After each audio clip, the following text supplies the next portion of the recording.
I guess hallelujah. What are we laughing TikTok, time to rock. You're already live, dude. um, at? Yeah. Yeah. Oh, hey, yeah. Okay. yo, but it you kind of mess up my intro. I'm ready to spit hot fire, and then you act like a dingaling. Yeah. Anyway, we are live. All Hello. right, everyone. Hey, everyone. We are live, kicking it live with a squeaky flow. Just let me introduce myself. My name is Dizzle, pronounced with a izzle. You know what that's from. It's before your time, AP. No, I'll just, since you can't trust what I say, because who knows? I mean, people can make up whatever they want. I will let one of my critics introduce me. As for David Wood, I have rarely come across somebody who is more vulgar, vile, foul-mouthed, noxious, repugnant, depraved excuse of a preacher. Whatever he is, David Wood, it is obvious to any person of faith, is not a man of God. He's a vulgar, obscene, evil jerk. High praise from a great man. All right, and now we have AP with us. AP, how you doing? Why don't you introduce yourself for everyone? I'm AP, and I'm good. How are you doing? It's pretty dope intro. Yeah. Yeah. Hey, I find it so funny that he always that he ends that whole speech like with such anger, and he ends it with something as mild as jerk. yeah, Jerk. yeah. Yeah, especially after years of hijab insulting everyone. Yeah, it's like Kadi was trying to be like all the Dawa guys who were shouting awesome insults at everyone, and he's just not very good at it. Yeah, they have to learn from Mohammed Hijab. Yeah, everyone needs to all you young da'is out there, trust me on this. Learn from Mohammed Hijab and Daniel Hakikachu and Sheikh Uthman ibn Farouk and Ali Yes. Dawa. Learn from the great ones Yes. how Dawa is done. We're looking for three more great ones, not counting Andrew Tate. All right, so AP, I took the screenshots. I did not carefully read through Hijab's post, but he said, I think I read through his first one, and then Harris Sultan posted a response, and then Hijab posted a response to him, and then Harris posted a response, and then Hijab posted a response. And anyway, I took screenshots and chopped them up for our reading pleasure. But we are going to get to Hijab's response, because this is I don't know if you know, it's kind of a big issue, this child marriage thing. You heard about this? Child marriage? Yeah. Huh, no. Yeah. It's a thing. It's a thing in Islam. Oh, well, that makes sense. Yeah, that makes sense. Yeah, I've mentioned before. When I was in prison when I first heard about this, and I heard about it from another Christian who said he read about it in an article for Voice of the Martyrs. So a few of us had a subscription to Voice of the Martyrs. That's, it informs Christians about persecution around the world and so on. And he said he read in there that there's an issue in Muslim countries about child marriage because Muhammad married a 9-year-old. I mean, well, he married a 6-year-old, but he consummated the marriage at 9. And I was thinking, come on, seriously? No, there's no way that's a thing. One, it would be a huge problem. Everyone would be pointing out all the time. And two, you would not have people converting to Islam in prison, because that is like the ultimate no-no besides snitching, right? That's it. No snitching, no messing with kids. If either one of those, you're doomed. You're really, really doomed in prison. And so there's no way people actually convert to a religion where a guy had sex with a little girl. Anyway, so I thought it was a total made up thing. And then a couple years later, when I was out and interacting with Nabil, and because of interacting with him, I had to read the sources. Yeah, then it started seeing it all over the place. It was, wow. So that's a thing. So what are your thoughts on child bride? You're an atheist. How do you know anything? I mean, it is, of course, I mean, if the most perfect human being to ever walk the face of the earth did something, then who are we to judge whether that thing is acceptable or not acceptable. There is an individual by the name of Muhammad. He is considered a prophet, and he is considered an example for all humanity to follow with perfect conduct. This is how it was revealed according to the Islamic belief in the in the flawless, perfect Quran. And if he saw it fit to look at a baby and say, "I'm going to marry that one," and to dream about his best friend's a little daughter who is 6 years old, and have her like unwrapped and say, "Hey, this is yours," and he goes to him and says, "Hey, I'm going to marry your daughter," and then who am I to judge? Who am I to judge? So, but in the end, it's sickening, it's disgusting, and it is very, very sad that more people are not aware that we have pedophilia apologists and advocates in our time pushing this stuff. And personally, I would say, if people believe that we should allow practicing child marriage, then I don't know. I think it wouldn't be unfair to put those people in re-education camps and re-educate them about, age of consent, physical, psychological developments and health and all that.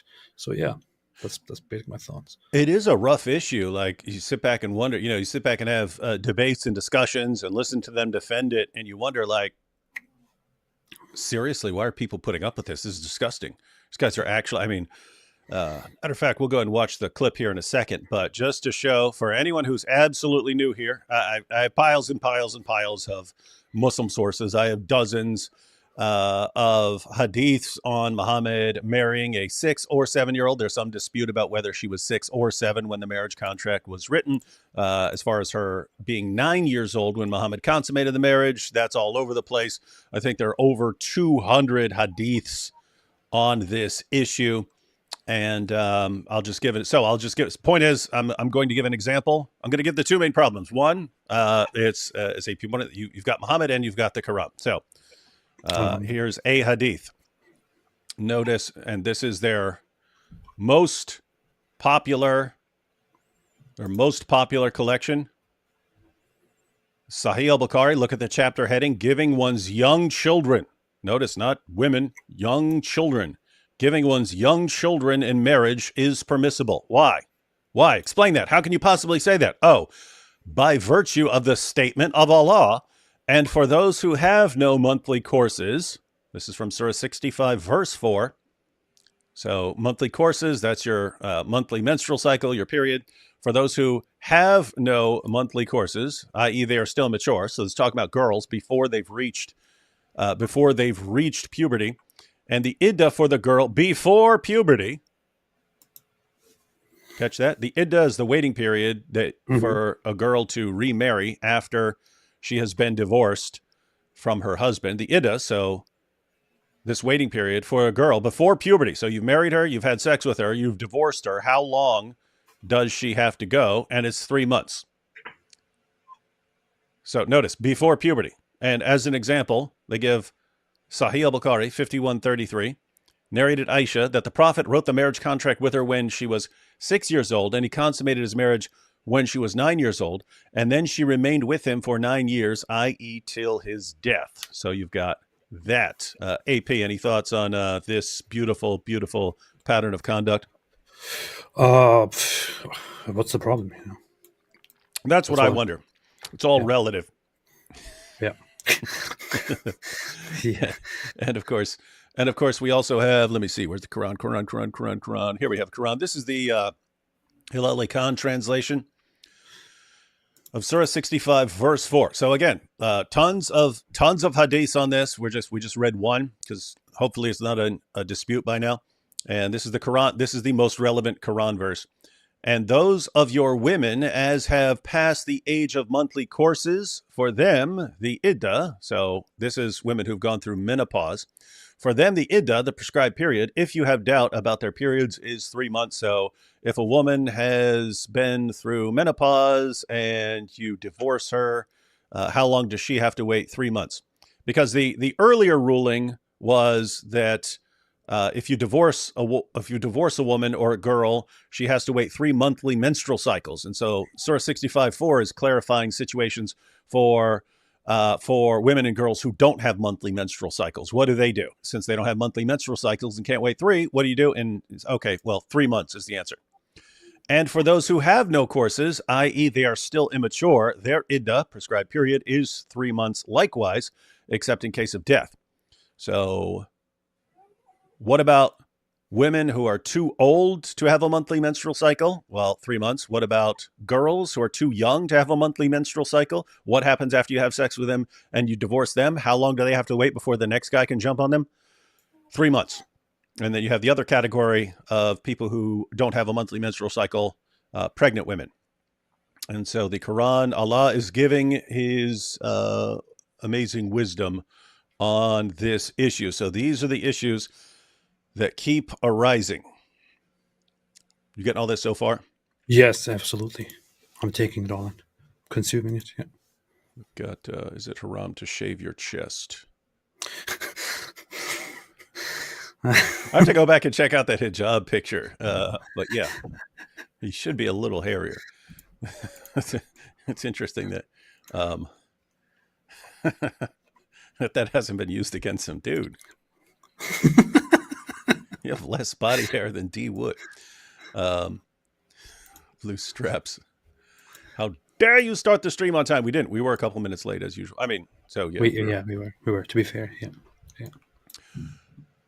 From the river to the sea, Palestinian men squat when they pee. If they're following the sunnah, they do, because that's a rule. That's the right way. It's the right way. That's how everyone's supposed to do it. Yeah. An incident happened in India where a jihadist attacked a bus conductor to death for insulting Muhammad. Same thing in Ireland. Is that a new thing? Because I saw a new one circulating where it was another attack based on a false claim where you could just kill someone by saying, he said something about Islam. So I don't know is that the new one? Because I saw one circulating on Twitter about a new attack. I couldn't tell if it was Pakistan or India, but yeah, we'll check that out. Uthman's tomato ketchup. Alan Dodalaya, is it me or does Muhammad? What's wrong with you guys? Why are all the comments about his physical appearance? The man is a giant. I will not tolerate these kinds of insults against this giant macho stud of a man. Yeah. And let's see. Oh, here's an actual question. Do Dawa guys like hijab really believe, or are they fake? Isn't that interesting? It is something that I also think about quite often, to be honest. Even when I talked to some of those guys, that question was on my mind, and it is still unanswered. So there are two people with whom I actually have those doubts, and I don't know if they actually believe or not. Like when it comes to Farid, for example, or Ali Dawa or other people, Sajid. I think they believe. Sajid. I think Sajid believes, right? Sajid believes. Yeah. These people believe for different reasons. Some of them might be just very well intentioned. Others might be very dumb, like Ali Dawa. But then when it comes to Mohammed Hijab and Daniel Kikichu, for example, these two individuals, I so often ask myself, do they actually believe in Islam? Do they actually believe in all the things they say? Because it is a little bit strange. And one thing that I do think often is, even if they do believe, they might just be lying to themselves to make themselves believe and follow something in a very brutal and hostile way. And maybe their hostility gives away the fact that they don't really believe in it so firmly. I don't really know, but this is a very difficult question. We will never know the answer. Yeah, because and I would put Sheikh Uthman in that category, given that he has lied so many times, even about Islam, that you wonder if he really takes it seriously. Because, I mean, keep in mind, if someone is a total grifter and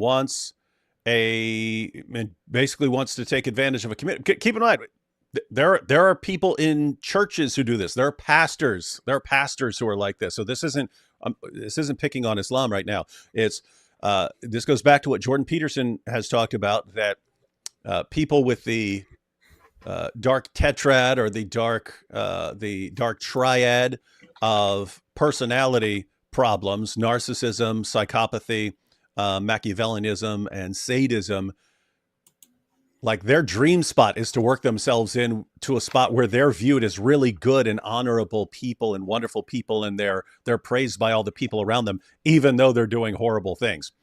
And so notice if Mohammed Hijab and Sheikh Ibn Farouk and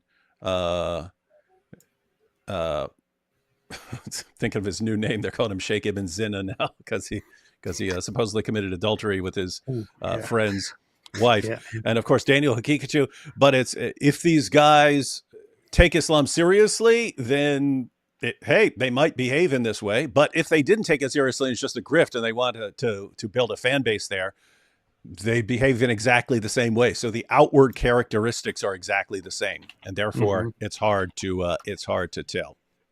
It is. Another quick question here, and then we got to jump into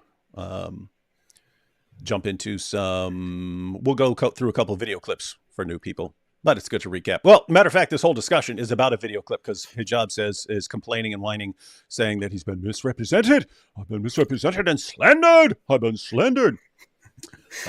It's so clear that it bothers him that we talk about it and that other people bring it up again and again, that he has to say, I'm going to explain this only once. No, you're going to be explaining it quite a few times, Budro. Just people are catching on. Yeah. Are there any Dawah guys you respect? I would say I respect different Dawah guys for different reasons. Like, you could take Sajid. Okay, he doesn't act like the rest of the guys, and he calls them out. I can respect him for calling these guys out. Fareed, when he goes through one of our entire videos and plays it all and responded, we may not agree with his responses. We may think they're dumb, but the fact that he's actually going through an entire video by us, I can respect that. So yeah, I'd say can respect different guys for different reasons. Yeah, I think I respect Sajid Lupin very much for his sincerity and his personality, how he always advises against being a scumbag like Mohammed Hijab, for example.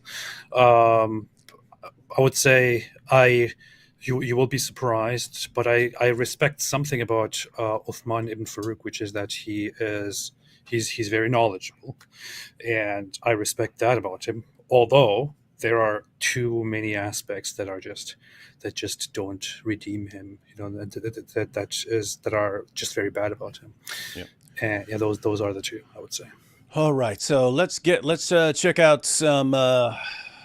Let's go ahead and check out the relevant video clip. So this is the video clip. This is I'm giving this one. We had a set. Was that on your channel that we went through the entire thing? Was that on your channel?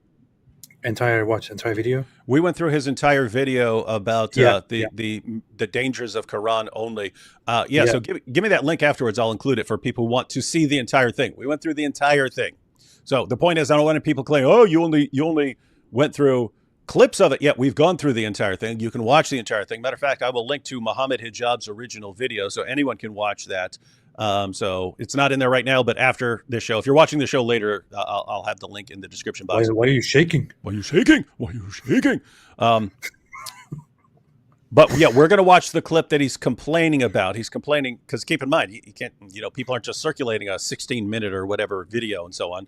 They circulate the parts where he's acknowledging that if you just read the Quran, you'll conclude that you can have sex with a 5-year-old. That's the takeaway from that, right? He's saying, hey, here's the book. It's the book. It's the book of wisdom. This is Allah's eternal speech. It's Allah's perfect speech. And if you read it, you'll conclude that you can have sex with a 5-year-old. That's why you need to go elsewhere. So that's the point of that video. He's taking it, and I guess some people have taken it as he's claiming that there's nothing wrong with having sex with a 5-year-old. Whereas even if you just pay attention to what's in the short version, you can tell he's not saying that. But let's go ahead and watch the clip to see why he's complaining about this in his tweet. So here we go. Classic clip, one of the greatest clips of all time. And this is why we absolutely love Mohammed Hijab, and we're thankful for him on Thanksgiving. If you look just at the Quran, you will get the indication that you can have sexual intercourse with a 5-year-old.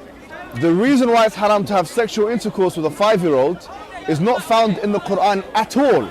If you just read the Quran, it is halal. It would be halal to have sexual intercourse with a 5-year-old. In Surah Al-Talaq, chapter 65, verse 4, Allah subhanahu wa ta'ala tells us who you can divorce and who you cannot divorce. And then he says, وَاللَّائِ لَمْ يَحِدْنَ. وَاللَّائِ لَمْ يَحِدْنَ. And the ones who had never been pubescent before. And by the way, this is very important, yeah? I want all Muslims to be aware of this. The reason why we don't have sexual intercourse with 5-year-olds and 6-year-olds and 7-year-olds or whatever. So notice, B, he's clarifying. It's gross. You got all these girls sitting around watching him. But he's clarifying, hey, the reason that we don't have sex with 5-year-olds has nothing to do with puberty, nothing to do with the Quran. So let me back this up a little bit. What I find hilarious, wait, what are you laughing at? What I find so hilarious is that he says, like, I want every Muslim to be aware of this. Like, this is the message that you want to spread to every single Muslim, that according to the Quran, there is no problem in having sex with little 5-year-olds, and so on. So every Muslim should be aware of this. This is good stuff, man. Yeah. Yeah, everyone needs to know. Quick question, AP. Give your short answer, but this is something for a different discussion. AP, do you believe in objective moral law, or on what basis do you condemn child marriage? I don't believe in objective moral law, so I don't believe in inherent morals that you can find in nature, or prescribed morals. I do believe that morals make sense for specific reasons. One of those is as humans, in human flourishing, living together as societies, we discover that child marriage is very harmful, extremely harmful to society altogether, to every single human, because every single child becomes a human. So it is therefore in our best interest, if we are looking for flourishing and for the betterment of each other, of humanity, which is I don't believe is an objective moral law. It is just something that we find out of convenience to exist as a society. If we want to do that, then we should prevent child marriage, because it is extremely harmful, detrimental. So you heard it here, folks. AP said he just his personal feelings make him prefer not having child marriage, and that it's all taste preference. Like people who don't like child marriage, or they like vanilla ice cream, and people who do like child marriage, they like Rocky Road. All right. Yeah, I like the mix of like strawberry, vanilla, and chocolate ice cream. Always good. Back to Hijab. With 5-year-olds and 6-year-olds and 7-year-olds or whatever, is not because of puberty. Wait a minute, what did you say? Wait a minute, what did you It's say? not because of puberty, What did you because say? that verse in the Quran actually says lam yahidn. They never had puberty before. You can't go around that. The Quran, Guys, so just to be clear, he's talking about the verse that we just read, Surah 65, verse 4. Notice we read it in the Quran. And that was the same verse that is in Bukhari, that Bukhari cited right after the claim that you can give away your young children in marriage, Surah 65, verse 4. And Mohammed Hijab here is saying that this verse specifically refers to girls who have never had puberty. They haven't he says you can't go around that. So notice, I'm saying this because it is absolutely amazing. For 2 decades, I'm still called a liar when I say, hey, Surah 65:4 says this. Liar! Liar! Wait a minute. Okay, the Quran says it. It's all over the hadiths. It's all over the commentaries. The 14th centuries, a Muslim commentator said that's exactly what it means. And here's Mohammed Hijab saying it's exactly what it means. But I'm lying if I say, hey, that's what it means. This is how it works. It's based. you can't go around that. The Quran doesn't say anywhere in the Quran that the woman has to be pubescent. I dare you to find one verse in the Quran Double dog. where Dare it says you're not allowed to marry someone based on harm, or you're not allowed to have sexual intercourse based on harm, or you're not allowed to marry someone based on puberty. So if you're in Quran alone, you're allowed to have sexual intercourse with 5-year-olds. Wait a minute, what did you say? Wait a minute. What did you say? Why are you stuttering? Let's go back. Look. Or you're not allowed to marry someone based on puberty. So if you're in Quran alone, you're allowed to have sexual intercourse with 5-year-olds. Get me one verse in the Quran which says the woman has to be pubescent. One verse.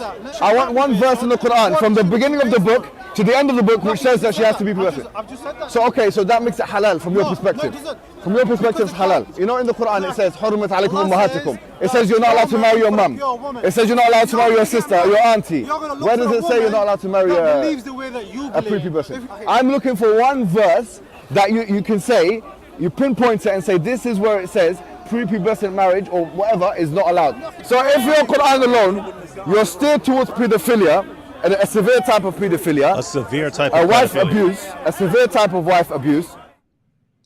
All right, so the takeaway message from that video was not Mohammed Hijab supports sex with 5-year-olds. That was not the takeaway. So if someone watches that and says, "Oh, that's Mohammed Hijab affirming sex with 5-year-olds," no, that's not. The point is, he's saying, if you go with God's perfect speech in the Quran, you conclude that you can have sex with a 5-year-old, and therefore you need to go outside of the Quran to get some reason to wait longer. And what we're going to be checking out is whether that actually works. If you go outside the Quran to the Hadith and other sources, do you actually get, no, you can't have sex with a 5-year-old? Because AP, correct me if I'm wrong, but doesn't Mohammed Hijab's good buddy Daniel Hakikachu believe that you can have sex with a 5-year-old? He believes you can have sex with a 3-year-old, even if there are early signs of maturity. So I don't yeah. believe you because you're a liar, because Muslims keep saying you're a liar, like they say I'm a liar. So let's go ahead and check out this clip from Daniel Hakikachu. Because these guys, think about this. I mean, seriously, guys, I'm dead serious. Like, we make fun and stuff, but Hijab is saying, hey, Quran-only Islam is dangerous because if you go with it, you would conclude that you can have sex with a 5-year-old. See, that's why it's so dangerous. Well, Daniel Hakikachu isn't Quran only. He believes in the Hadith. He believes in your scholars. And he concludes that you can have sex with a 5-year-old. Not every 5-year-old, but some 5-year-olds. So like, okay, should we take Daniel as extremely dangerous? I thought you guys were Dalwa buddies now. All right, let's go ahead and check this out. You know what the problem is here? There's like 8 problems. Yeah, there are lots of problems here, but the problem here and the cause of all of this is Mohammed Hijab acts like if you are only Quran, then you could come to this conclusion. Outside of that, you wouldn't come to this conclusion because there is the Hadith and the tradition and this and that. But in reality, the problem is that there is no single Hadith. There is no word from Muhammad on that that a person has to be mature at a certain point in order to get married. There is no such tradition. This is merely a teaching that is based on Islamic scholarly history, and they arbitrarily established this whole idea of mental maturity aside from physical maturity, and since it is so arbitrarily established, people like Daniel Hakikachu can just throw that out of the window and go with you can marry 3-year-olds. Yeah, and so if we could actually go through this and make like a video. Someone could make a video saying that Mohammed Hijab's video should be titled "The Extreme Dangers of Islam," right? Because it's like the extreme dangers of Quran-only Islam. It's titled something like that, and as AP just pointed, his reasoning is, well, if you just go with the Quran, you might conclude that you could have sex with a 5-year-old. Well, as Daniel Hakikachu is living, breathing, walking proof, Islam in general, you could walk away thinking you could have sex with a 5-year-old. So therefore, it should be the extreme dangers of Islam, period. Alhamdulillah. All right, let's check out. But we don't want to misrepresent Daniel because he also whines that he's been misrepresented. But let's go ahead and check out the clip. Because if you can start fertilizing a female as soon as she's showing signs of an imminent fertility, the period, menarche, then that will maximize, because you secured the female right at the beginning, the start of when she will potentially. But you can still have sex before you start maximizing fertility, right? When the body is physically mature, according to Islamic law. Do you know what precocious puberty is? Yes, I do. Okay, what is it? I study it every It day. means starting puberty unusually early, like Can you beyond have? averages. Is there anything in Islam that prevents you from a man marrying a 5-year-old that started precocious puberty? No, marriage can happen, you can arrange a marriage even as an infant, but that doesn't mean that sex is allowed. But could a man have a marriage to a 5-year-old consummated if she started precocious puberty? If she starts showing signs of physical maturity, then yes, that's permissible, as I stated. That's What about the age principle. 4? If there are signs Three. If there are signs. It's talking about consummating a marriage. this is something that becomes biologically impossible because precocious I have puberty, a study there are that shows no... it goes as early as 11 months. All right, well, that's something that... Now, just to be clear on what just went on here. So IP asked him about marrying, whatever, a 5-year-old. And he says, you can marry at any age, but that, doesn't mean you can have sex. And IP said, well, what if a girl's reached precocious puberty? So she's got puberty earlier than the average for girls, significantly earlier than the average for girls. And he says, yes, then you can and IP specifically says, what about consummating a marriage with a 5-year-old who has reached precocious puberty? Daniel says, yes. Then 4, yes. IP then says 3. I do too. And Daniel says, no. He says, well, that becomes biologically impossible. So he didn't think it was possible for a 3-year-old to have precocious puberty. That's when IP points out, no, it happens with girls as young as 11 months. And so if somehow reaching precocious puberty means you can have sex with a girl, and an 11-month-old baby can reach precocious puberty, what do you do then? Well, let's see Daniel's response. Just so we all know we're not misrepresenting our hero. 11 months. All right, well, that's something that... We'll back up a little. So this is something that becomes biologically impossible because precocious I have puberty, a study there are that shows no... it goes as early as 11 months. All right, well, that's something that the parents would not... see, the thing about Islamic marriage is that parents are involved at these ages. And when you look at the marriage of the Prophet, peace be upon him, to Aisha, her parents were involved. And so she was not living with the Prophet, peace be upon him, even though she was married to him.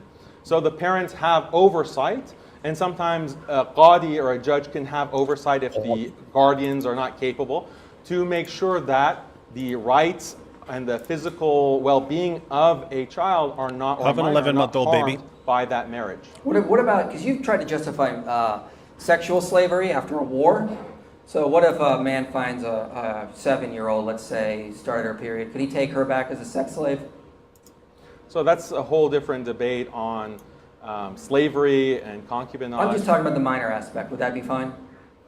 Yeah, so that if a girl is any age, she can be taken as A sex slave, right? Yeah, as opposed to being left to die. All right, so notice the kind of fantasy world these guys live in, where so you've made the rule, as long as the girls, and keep in mind, guys, you heard Mohammed Hijab say, and you read it from the Quran, you saw it in the Hadith. This isn't about puberty. This is about waiting for puberty. Somehow Daniel thinks, no, we're waiting for signs of puberty, and that's what we're waiting for. We're going to see if that is actually the case. But notice when someone is saying, okay, if signs of puberty are what you're waiting for, what about when an 11-month-old baby shows signs of precocious puberty? Well, yeah, but the parents aren't going to allow that. Which parents? Parents who've been manipulated by the local da'i into handing over their 11-month-old baby. You can manipulate people into pretty much anything. That's what's creeped. That's why you need laws that say you just don't do this at all. Because if you're just saying, oh yeah, it's okay as long as you get parental consent, parents can do some stupid things. Yep. All right, David, I just sent you a thing, by the way. I just sent you an audio recording, which I got from Daniel Kikichu's Telegram channel a while ago.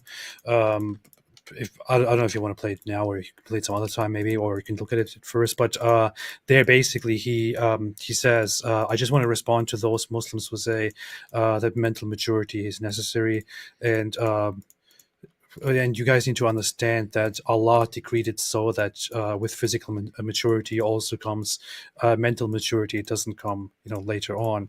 It is decreed that way, and Allah knows best. So, if a child has early signs of puberty, then that means we are to understand that she is ready. That's basically what he's saying in the recording, which is really, really messed up. He just confirms the whole messed up idea here again, but then later he cries about being misrepresented. Yeah, so we'll have to check that out at a different time, because I do not have this set up for just playing stuff on my computer. I have to actually import it, even though there is a way to set it up to where I can just play sounds off my computer. Okay. Anyway, I'm a little behind the times on technology.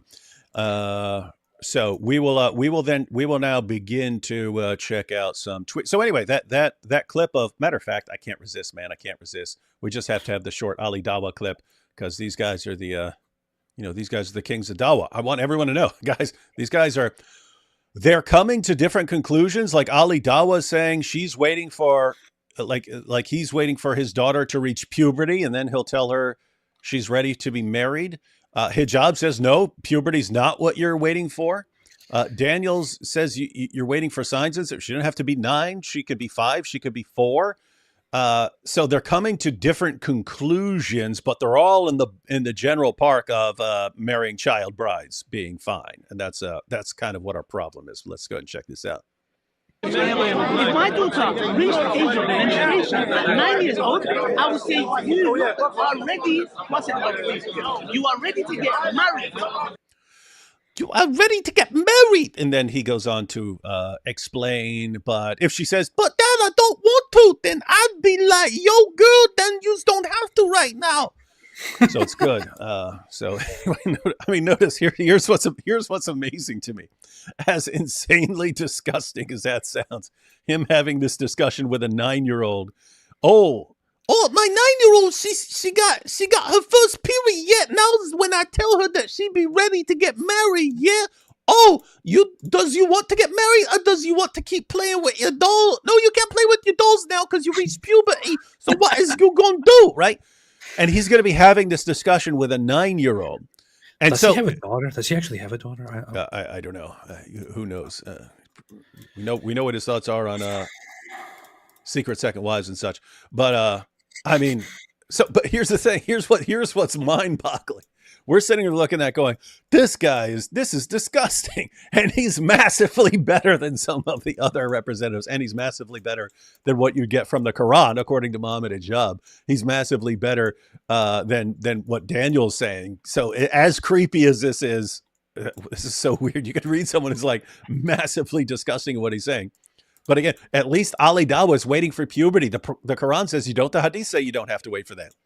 And Ali Dawah, as disgusting as he is, 9 years old, that he's better. He's being better than his God and his prophet. Interesting stuff. The thing is, it's like when I hear Ali Dawah say this stuff, I'm wondering if that's why I'm asking. I'm wondering if he would actually really do that. Like does he if he has a daughter? Will he be informed about her period and then be like, oh, she had her period. Oh, alhamdulillah. Daughter, come here. I gotta talk to you about something. Daughter, Bill, you're so pretty. MashaAllah, alhamdulillah. See, understand, now you are ready to get married. So do you want us to go look for a husband? Hey, your Ali Dawah impression is getting better. It's not as good as your Jordan Peterson, but you're getting better. You're getting better. It'd be awesome if you become like an awesome. We just go back and forth with awesome impressions the entire time. Someone talking about a clip. There's no clip here. Oh, that's the title. So the title is Sky News host blasts Hamas leader for completely untrue claims in fiery clash.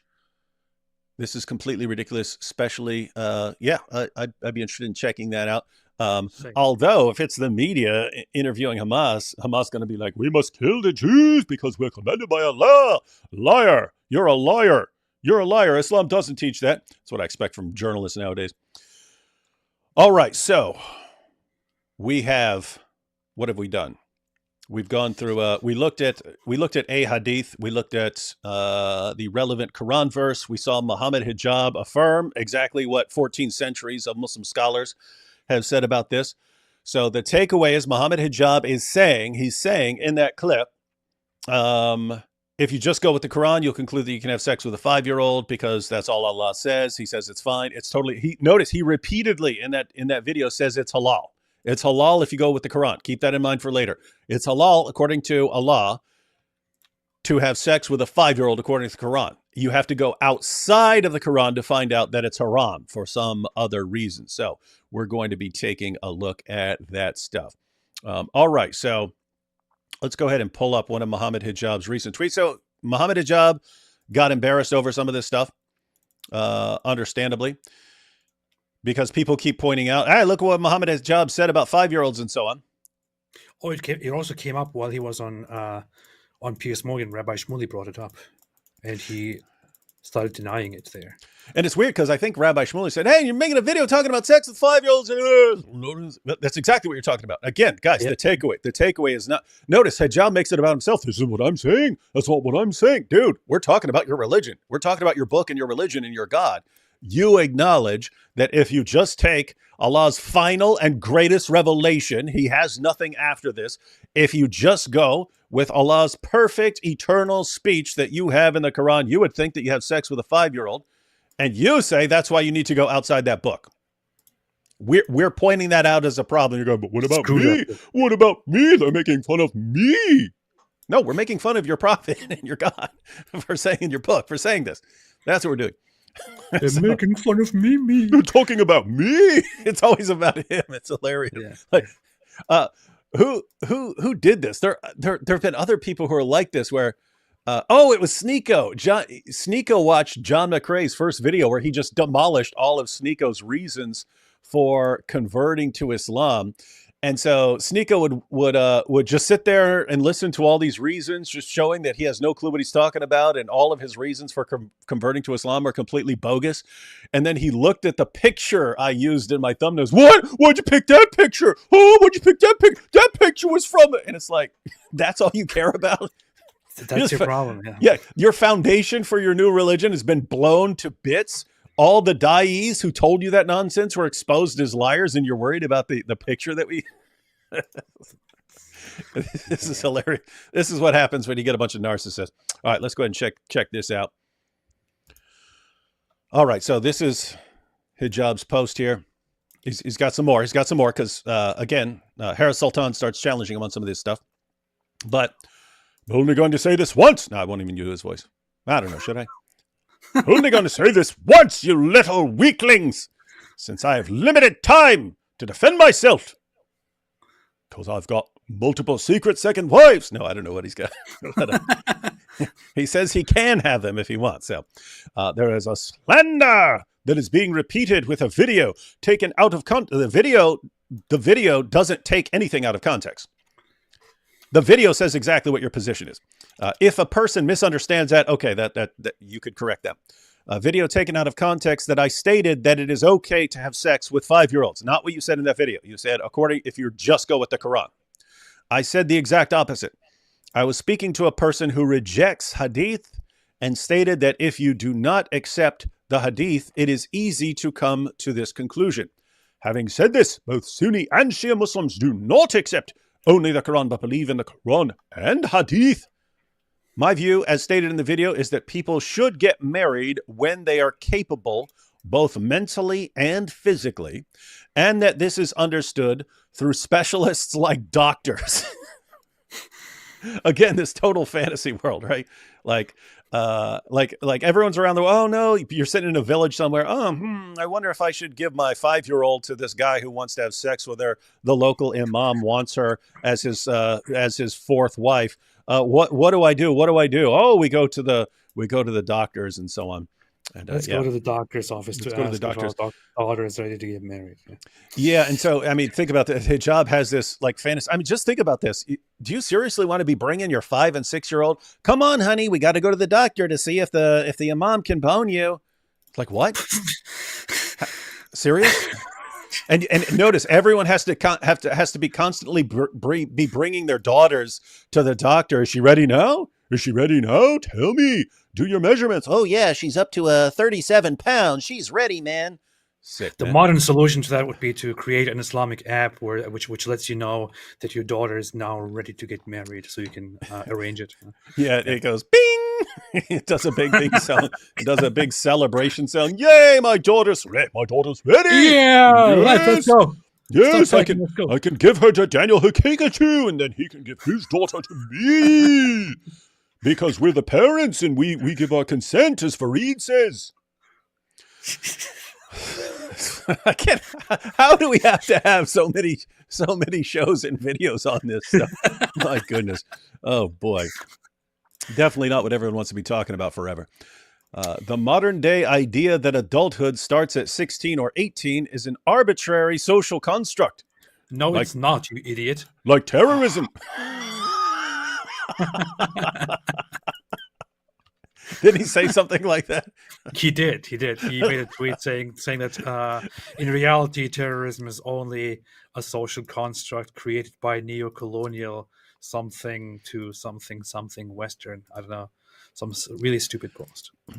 So the modern day idea that adulthood starts at 16 or 17 is an arbitrary social construct. Having said this, I do not advocate that anyone break the law in any country that they are in and get married before these ages. Notice also the title of the video in question: Extreme Consequences of Believing the Quran Only, or of believing in Islam.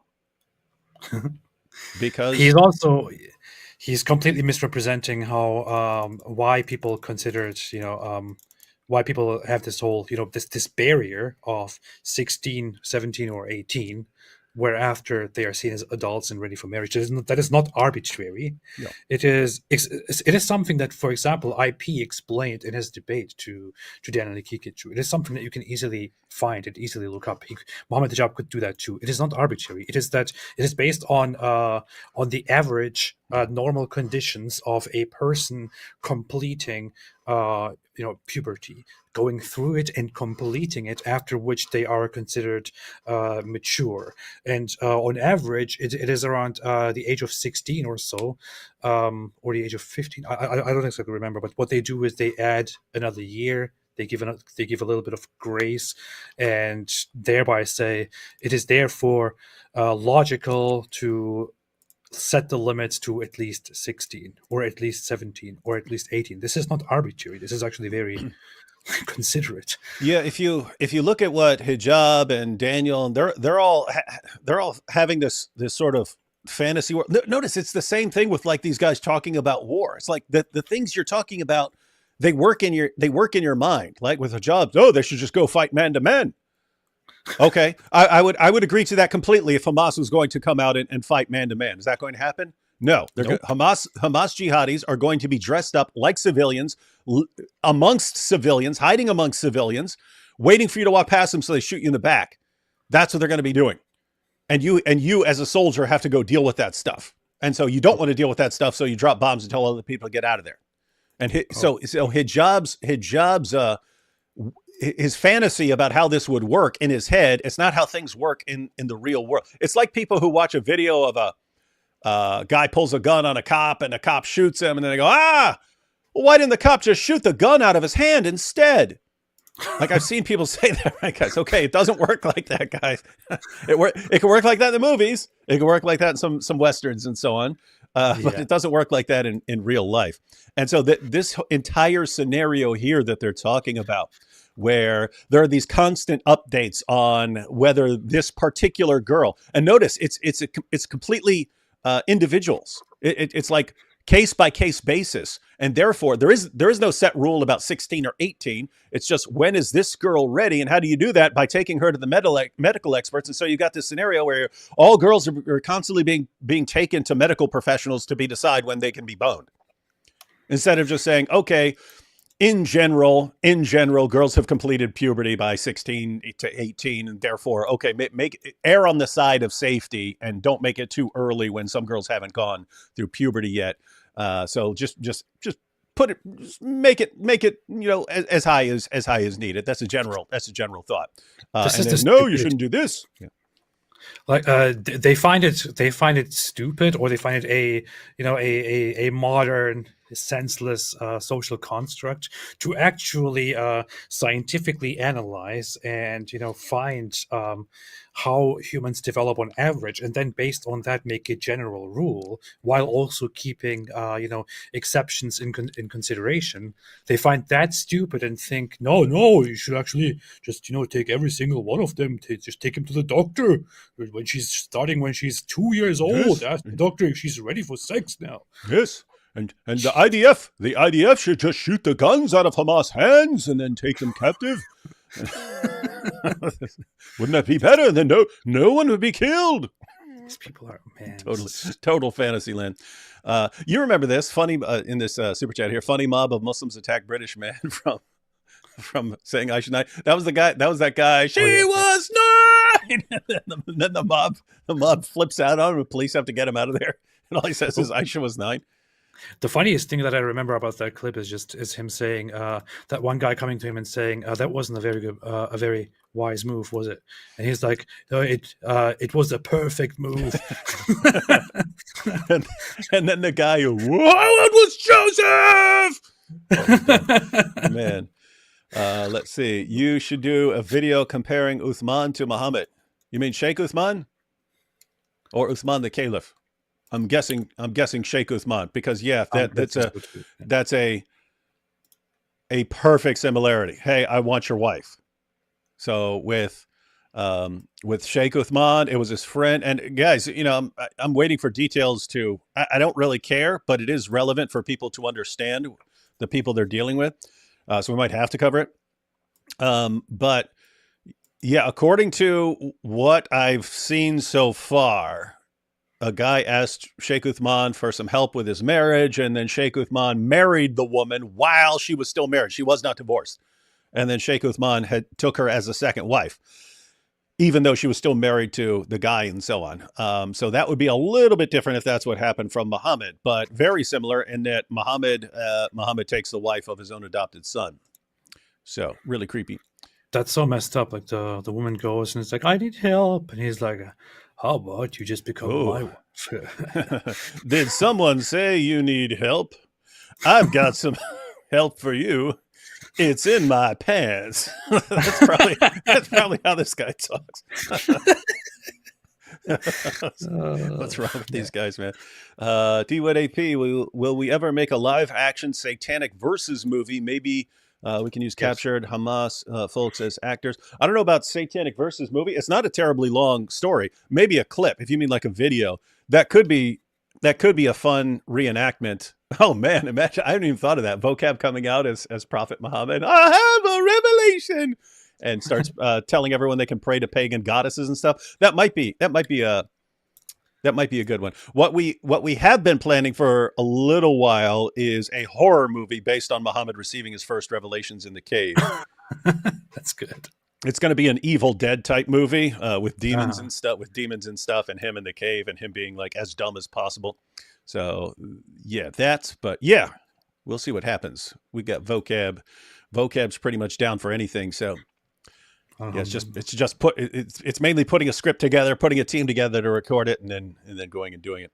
All right, so let's go ahead. So I wanted to get to Hijab's further clarifications here, but what we have is Harris Sultan responds, and Harris is raising some very important points here. In other words, he's saying, hey, don't slip away here, Mohammed Hijab. But Harris says, this is actually true. Mohammed Hijab said, if you read just the Quran, then you could have sex with a 5-year-old. Hijab's argument was that you have to read the Hadith to get a better understanding and not have sex with a 5-year-old. You need the Hadith as well. When you read the Hadith, however, the age of consensual sex goes from 5 to 9.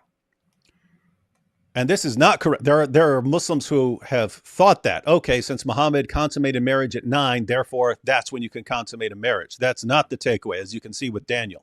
There's nothing in the Hadith that's saying that. That's just saying Muhammad waited until she's 9. That doesn't tell you that the age of 9 is some magic number that everyone has to wait for. You could that, in other words, that could be explained by all kinds of things. There was things, there are hadiths saying that Aisha got sick and her hair fell out, and she was waiting for her hair to grow back because she's bald and things like. There are all kinds of factors. They had just moved from Mecca to Medina. They're really busy with that sort of thing. So there are all sorts of things that you can point at as being part of this. So yeah, 9 is not this magic number, but Harris is raising this point. Okay, so what happens? You go outside of the Quran, you go to the hadith, and then you end up with, and then you see Muhammad marrying a 9-year-old. He says, not much better, but we should present our opponent's arguments honestly. In other words, if Hijab thinks it's okay for a fully grown man to have sex with a 9-year-old. In other words, Hijab thinks it's okay for a fully grown man to have sex with a 9-year-old girl. So that's how Harris interprets Mohammed Hijab. He thinks Mohammed Hijab is saying, don't go with the Quran because you'll think that you can have sex with a 5-year-old. Go to the Hadith and you can find out that you can have sex with a 9-year-old. And I think Hijab's going to say no. But look, notice. In other words, so this final line here. In other words, Hijab thinks it's okay for a fully grown man to have sex with a 9-year-old girl. Hang on. Does Hijab deny this? Oh, he says not so. Now that is very interesting. Why? Go back here. The only possible response here is not every 9-year-old. I'm not saying every 9-year-old girl, but he would obviously agree that some fully grown men can have sex with some 9-year-old girls because that's his prophet. That's his prophet. His buddy Ali Dawa says this. His buddy Ali Dawa says he could give away a 9-year-old girl. So the only clarification required here would be not all 9-year-old girls, some 9-year-old girls. That's the only relevant clarification here. And then we have Mohammed Hijab's response. Not so. Not so. Liar. My argument is you can get married and have intercourse when the person in question is ready mentally and physically, which may be different in different places and times. The hadith I mentioned was, there is no harming or reciprocating harm. All right, I actually think we need to get an expert on here with us. Oh, yeah? Yeah, look at it right there. It's general principle in the principles of Islamic jurisprudence. So now he's talking about the schools of thought. So notice, guys, this is interesting. So notice, Hijab is saying, don't just go with the Quran. If you go to the Quran, it'll lead you astray. Okay, so we'll just go to the Hadith and say we can have sex with a prepubescent 9-year-old. No, you can't just go there. No, you can't go there. Can't go there. Well, yeah, prepubescent, yeah, he agrees on that. But no, you have to look for more than that. And then he starts talking about schools of Islamic jurisprudence. So this is getting more and more difficult as far as figuring out what in the world you're supposed to do with a little girl. Allah has made this as confusing as possible on exactly when a grown man can climb on top of a little girl. But let's finish reading this, and then we're going to get, I'm going to get too many Marys on here. Ooh. Mary, I don't know if you've seen her, but she's gone through their sources. She's gone through what their scholars from the schools of Islamic jurisprudence say. And we're gonna get her expert testimony on this. But let's go ahead and read this, and then we'll get Mary on there, and then we'll check out the further exchange. So not so. My argument is you can get married and have intercourse when the person in question is ready mentally and physically, which may be different in different places and times. The hadith I mentioned was, there is no harming or reciprocating harm, which is a general principle in the principles of Islamic jurisprudence. We're going to take a look at that hadith. Yeah. The way he's applying it is so insane, so beyond ridiculous. I don't know what he's thinking or how he can even take himself seriously. Citation needed. Yeah, we will look. We're going to look at it. But think about this. He's saying, Muhammad said there's no harming or reciprocating harm. So therefore, if having sex with a girl is going to be harmful, then you don't do it. You could say that, you could apply that to anything, right? Say, hey, taking sex slaves be harmful to them? Yeah. Oh, okay, then you can't do it. Really? What about terrorizing people? Can that be harmful? Yeah. Oh, okay. Well, should you be doing it? No, because it's harm. It's harm. You can't harm people. He's taking this as just something in general that you could just go around saying, okay, there's no situation where you could harm someone. What about praying 5 times a day? Can it be harmful? Yeah, well, it's harmful. So. Yeah, can fasting be harmful? Yeah. Oh man, look at your discussion with Rabbi Shmuley. Oh, your daughter, she can take a 2-on-1 with the lube and the lube. Could that be harmful? Could that hurt people's feelings? Yeah. Oh, therefore you shouldn't be doing it. No, he wouldn't use that in any of these scenarios. Just when he notice, when is he bringing this up as an actual method of interpreting the Quran and the Hadith? When he has absolutely nowhere else to go. There's nothing he can quote to us. So he's just doing this. This is hilarious. Anyway, let's go and read this and then get Mary on here, which is a general principle in the principles of Islamic jurisprudence. The way to determine this would be through specialists.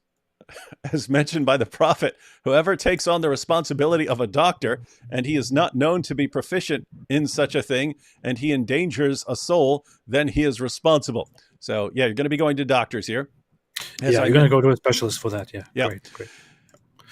As I mentioned, the arbitrary ages of consent of 14 to 18 are social constructs. 9 years old has no fixed value, though many of the fuqaha, these are the jurists like the Shafi'is and Hanbalis, say this is a minimal conceivable age.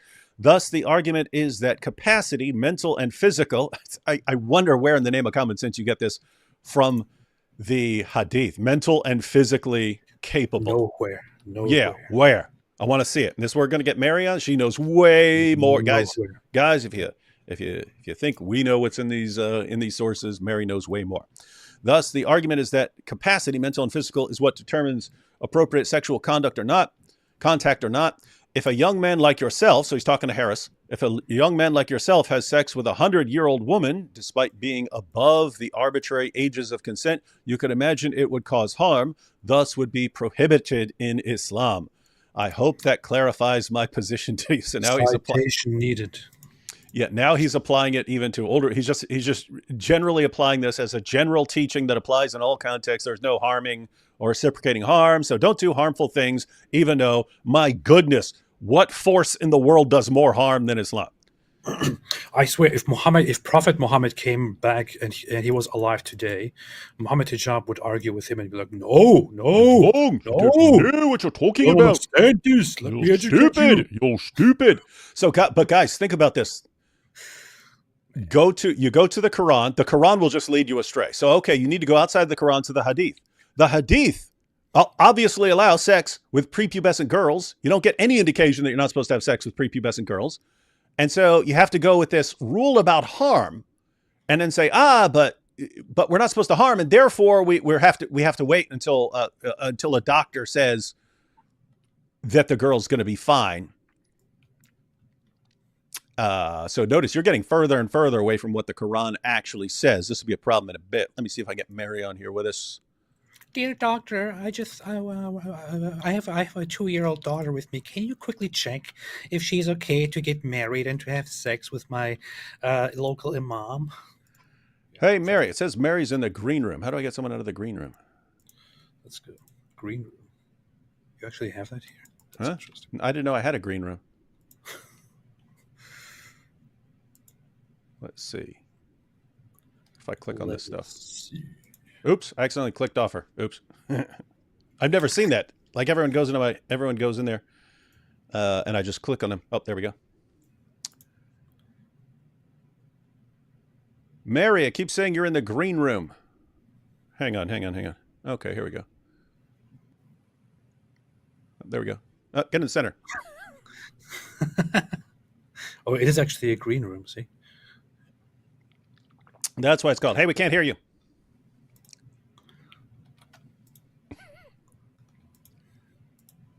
We can't hear you.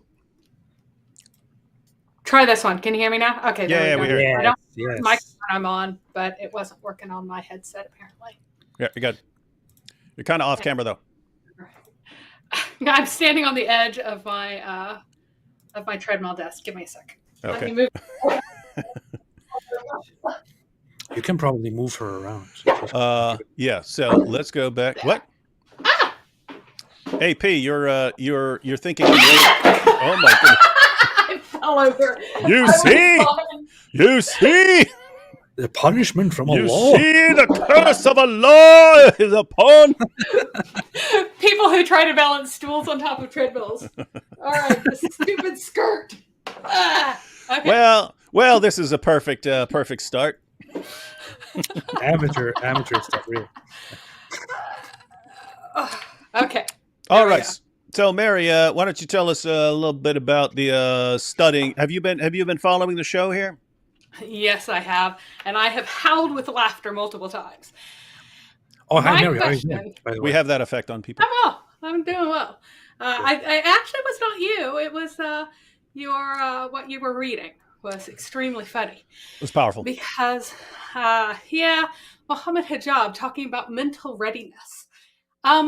Until a woman has intercourse, she cannot be considered to have even consent. Like her silence is her consent until then, and even then she can be compelled to marry if she is prepubescent by her father, according to all Shia, Sunni, everybody. Your dad can make you marry whoever he wants you to marry if Now, you are prepubescent and you have no consent whatsoever. So what is this like mentally ready? You're not allowed to have mental consent if you're underage, but you are allowed to be forcibly married to someone else. Now, what are you talking about when you're laying down rules and stuff here? Are you making this up, or you heard this from some weirdo, or? So, a book that I recommend for everyone that's really easy to read, there's a book called Minor Marriage in Early Islamic Law that covers only Sunni, but you can also look up Shia sources. It has a little bit of Shia stuff, but very little. You can go to all of the manuals, and there's the Deobandi manual, for example, which is Hanafi. They're the Taliban, basically, but they follow the Hanafi school of jurisprudence, and they have something called the ornaments, heavenly ornaments that you can read. You can read Reliance of the Traveler. You can read, the Minhaj et Talibin, and like there are just dozens of books that have been translated into English, and you can read any of them, and you can find out what it actually says about these things. And do these books, I mean, what's the, because I hear all the time from Muslim da'is that it's a requirement in Islam that you have to wait for the girl to be mentally and physically capable, mentally and physically developed, and so on. And I sit back and think, it's like I can't think of anywhere in the Quran that says that. I can't think of anywhere in the Hadith that say that. And I know that they know that that will be misinterpreted by a listener. In other words, if a da'i says, if a da'i is at Speaker's Corner and he says, no, what Islam teaches, is that a girl has to be mentally and physically ready. The listener is going to think, oh, Islam teaches that you have to be a grown woman and mature and have completed your schooling and you're physically mature and so on. That's what Islam must teach. And that's what they're going to be thinking. But what are your thoughts on this? Because I can't even figure out where they're getting this from. First of all, there's absolutely nothing about mental maturity whatsoever, not even a little bit, not a tiny bit. Wait. So can we thus ask Mohammed Hijab, where are you getting this from? We have no idea. Yeah, ask him where his fuqaha are that are saying this, because I don't think they exist. So if you go, like, the only thing that I can find anywhere that talks about mental maturity is if you have other children already from a previous wife you've divorced or has died, so that these children have no mother, then they recommend that you not marry a little child, because that little child couldn't take care of other little children. And that is in the Reliance of the Traveler.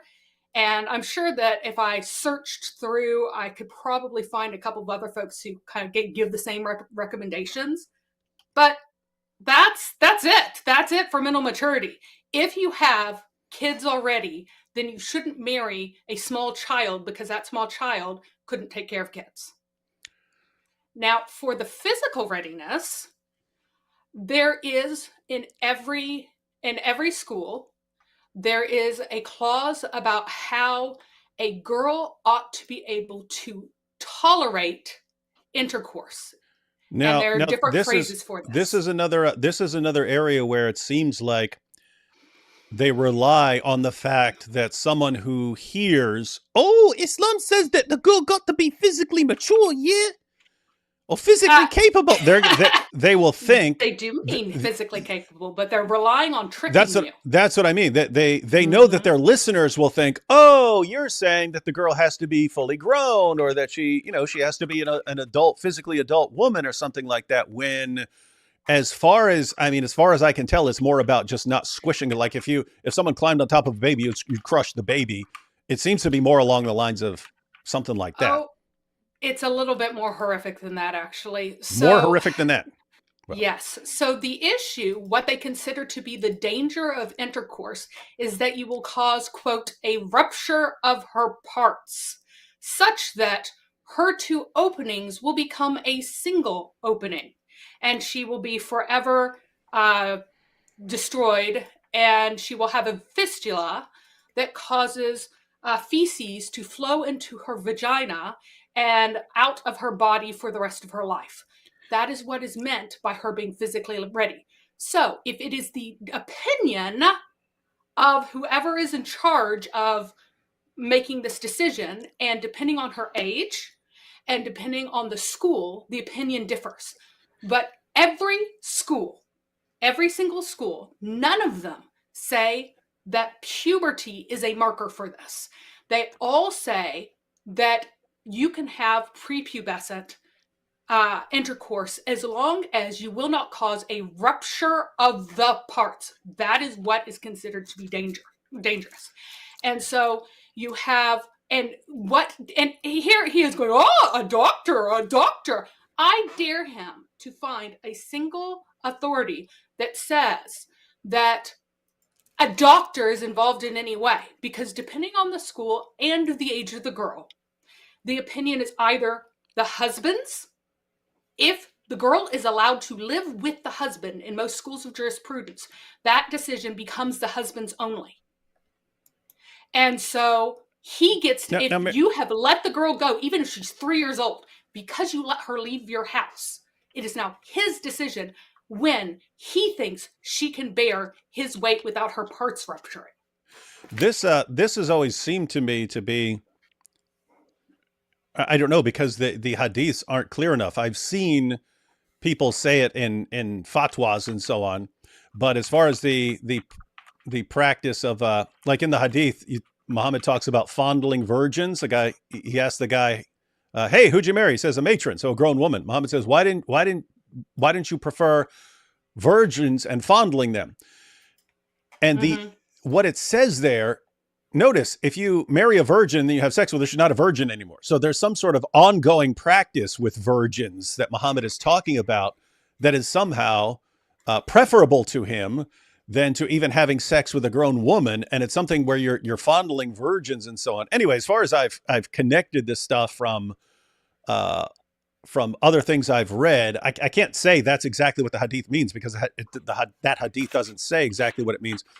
The gist I've gotten, it sounds like, yeah, you can marry a girl who's just not ready. She's not physically ready. You would massively injure her, rupture her, or something like that. And therefore, you kind of play around with her, in bed for a while as you're figuring out, you're trying to assess when she's actually ready to be penetrated. Is that similar to?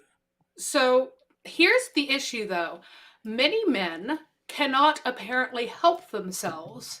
That's and a problem. will have intercourse with a small child with whom he's only supposed to be fondling. And this fondling is the same thing. It's the same word. Whenever Aisha finally eventually got her period when she was like 15 years old, Muhammad would tell her to wrap up in like this loincloth thingy, and then he would fondle her whenever she was on her period and couldn't have intercourse legally.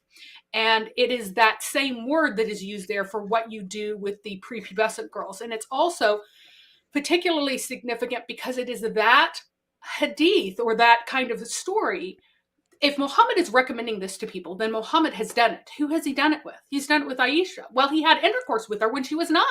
So before he had intercourse with her, then he was molesting her, frankly, at times, because there was this hard line that was intercourse, and before that there was the molestation. And so, yes, it's recommended, but if you go into the books of jurisprudence, you will find that in general, they do not recommend handing over your prepubescent daughter to a man to whom she's been married until she is ready for intercourse, because the chances that the husband will no longer be able to like help himself and will rupture her parts are very high. Also, if you hand her over and she reaches the age of 9, at that point, then he cannot be denied, period. That's where 9 comes in a lot of these, is if she has been married, if she has also been handed over, then no one can say at the age of 9 that he has done something wrong if he's had intercourse with her. This is quite the opposite of the kind of thing that they want you to have the view of. Now, as to who one decides... second. Yeah, one second. I just want to make sure everyone understands the principle according to what you're saying, because I read stories about this happening. Matter of fact, there are medical organizations that they go and for free they go to places where this is an issue. This rupturing the girl. They go to places where this is an issue and perform free surgeries on the girls to make them, because here's what happens. So guys, it's disgusting. If you got kids watching, you might not want to hear this. So you've got so a guy climbs on top of a child bride and he puts his penis in here, and sometimes the girl is just physically not able to do it. He rams it in. It actually tears her. That tear can go all the way into her other hole. And now when things are coming out of one hole, they go in the other hole. And then the husband doesn't want her anymore, and no man wants her because she's got this ongoing medical problem where the holes are kind of combined and so on. And so, and it was really horrific. And by the way, this is primarily an issue in Muslim areas, and the articles I was reading were about this happening in Muslim areas. The doctors will go in there, perform surgery so that the girl is fixed. And they can't, once they do the surgery, they tell their girl, you have to wait until you completely heal.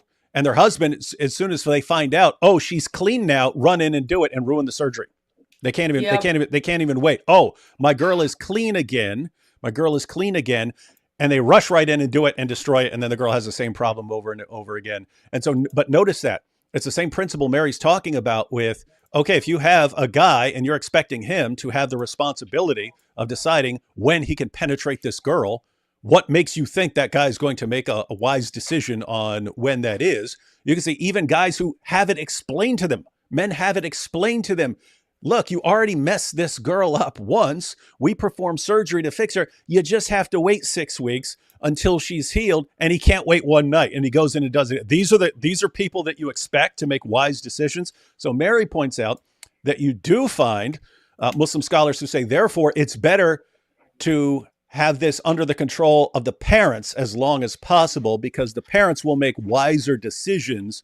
Notice we're talking about making wise decisions about sex with a girl, and parents across the board are somehow gonna make brilliant, awesome decisions about this. Go ahead, Mary. Yeah, there's a problem though, because as long as the girl is not living with the husband, then the husband does not owe her maintenance.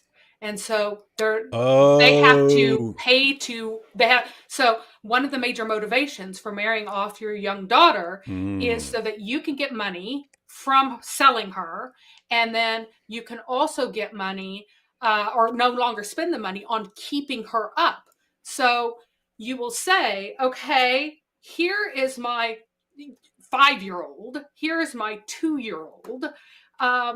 You can have her because that way you'll pay maintenance, and we don't have all that much money to like pay for her.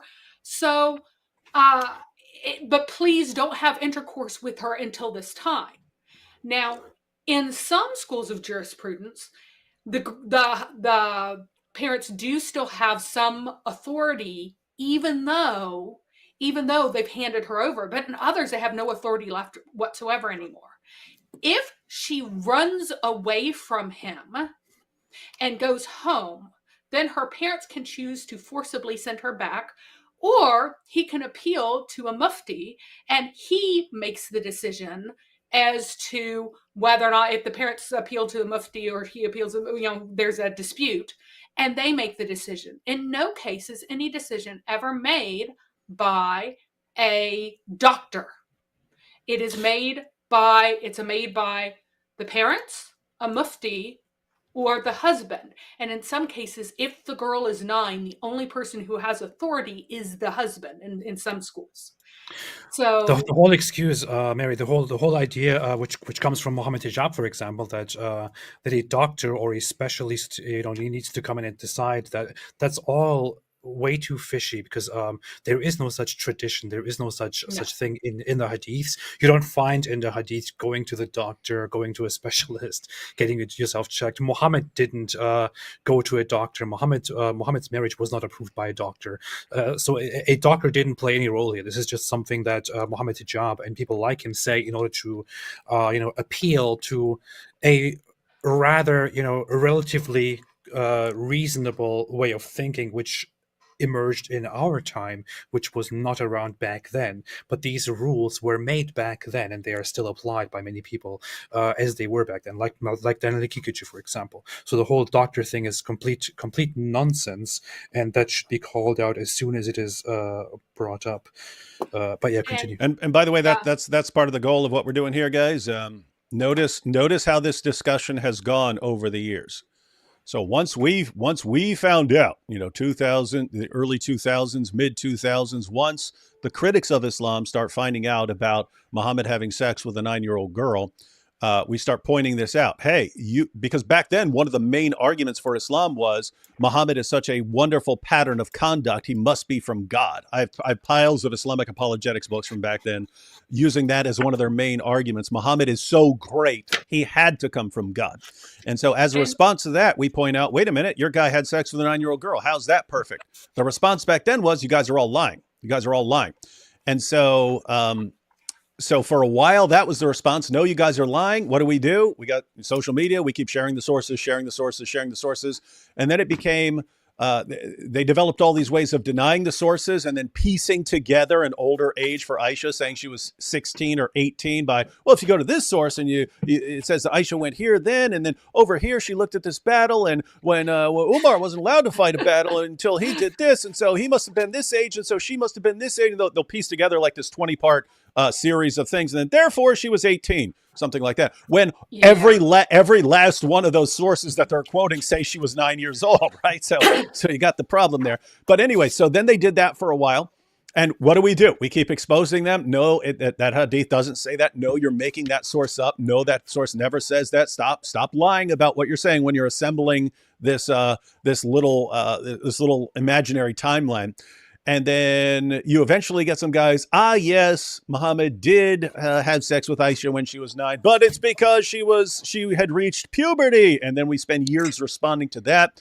And now, guys, what you're getting from Mohammed Hijab is the most up-to-date deception based on all the stuff that's happened over the past couple decades, where they've been exposed for lie after lie after lie after lie after lie. And now it's, you need Islam because you have these arbitrary ages, 16, 18. What about a 100-year-old woman? That's why you need Islam, to teach you the truth.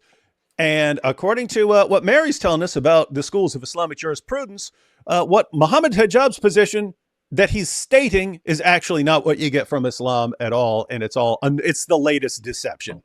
What gets even better is the fact, what is the definition of apostasy in Islam? It includes to deny the consensus of the scholars. That is apostasy. So if you the consensus of the scholars, in which there is no deviance in the scholarly consensus on this, that a man may contract for his mature or prepubescent virgin daughter against her will, there is no difference of opinion over his father's ability to compel his prepubescent virgin, and there is no difference in opinion over the ability of a prepubescent to have sex done upon her if it is judged by the people who are considered to be the responsible parties, that is her family or her husband, depending on the circumstances, that there's no difference in opinion that she can be compelled to have intercourse, and if she runs away from her husband, she is to be returned. If she is considered by their expertise to be suitable for intercourse. And this does not mean that it is not painful, just to be clear. Pain does not enter into it. What enters into it is only the danger of rupture according to their official opinions. If your parents think that you're not going to rupture and you run to the mufti and he goes, well, most 8.5-year-olds are fine and you look like a pretty chubby 8.5-year-old, then and that's a huge amount of it is about weight. If you're fat, then you're considered to be more able to withstand intercourse. Now there is one tiny saving whatever in the Islamic law, well, in Islamic practice, it's not in law, is that you almost always perform female genital mutilation on your little girl before you hand her over to her husband. And since that is typically done at age 5 or 6, so that she's less likely to be slaughtered when this happens, this means that it's very uncommon for a girl less than 5 or 6 to be handed over. However, the Shia tend to be less picky in this regard, and that's why you get 3-year-olds and 4-year-olds sometimes getting handed off to men for thawing, for this fondling at this incredibly young age. So, I mean, I can go to Hanbali, Ibn Qudama. Hang on. Yeah, I want to finish because Mohammed Hijab has a final sort of series, a final longer tweet. So let's get Mohammed Hijab's thoughts, and then you can compare them to what we actually read. Hey, you got AP people are look who's thanking you, AP. Who's thanking me? What? Hitler and Satan say, "Hey, AP, thanks for the support, much appreciated." No problem, and I'll just defend you guys whenever it comes up. Mary, I just had a very quick question. Just if you can elaborate on that for just very briefly.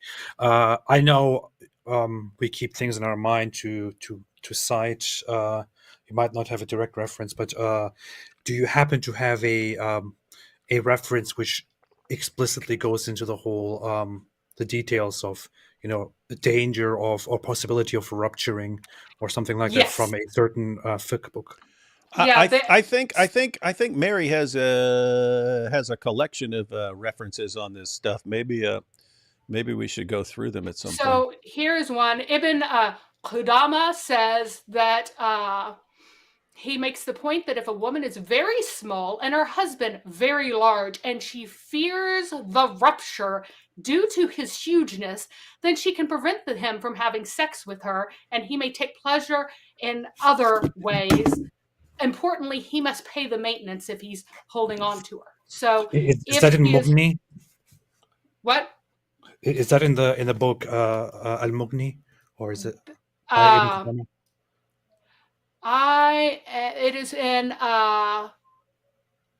Yes, it is. It's in Mughni. Okay, I'll check that. And it's 9621 is the one that it's in. That's where it is. So 9621 for that one. Mm-hmm. And the word and this translation, so it's ifda is the word for a fistula. You have to have this particular word in jurisprudence because it is such a risk and it happens.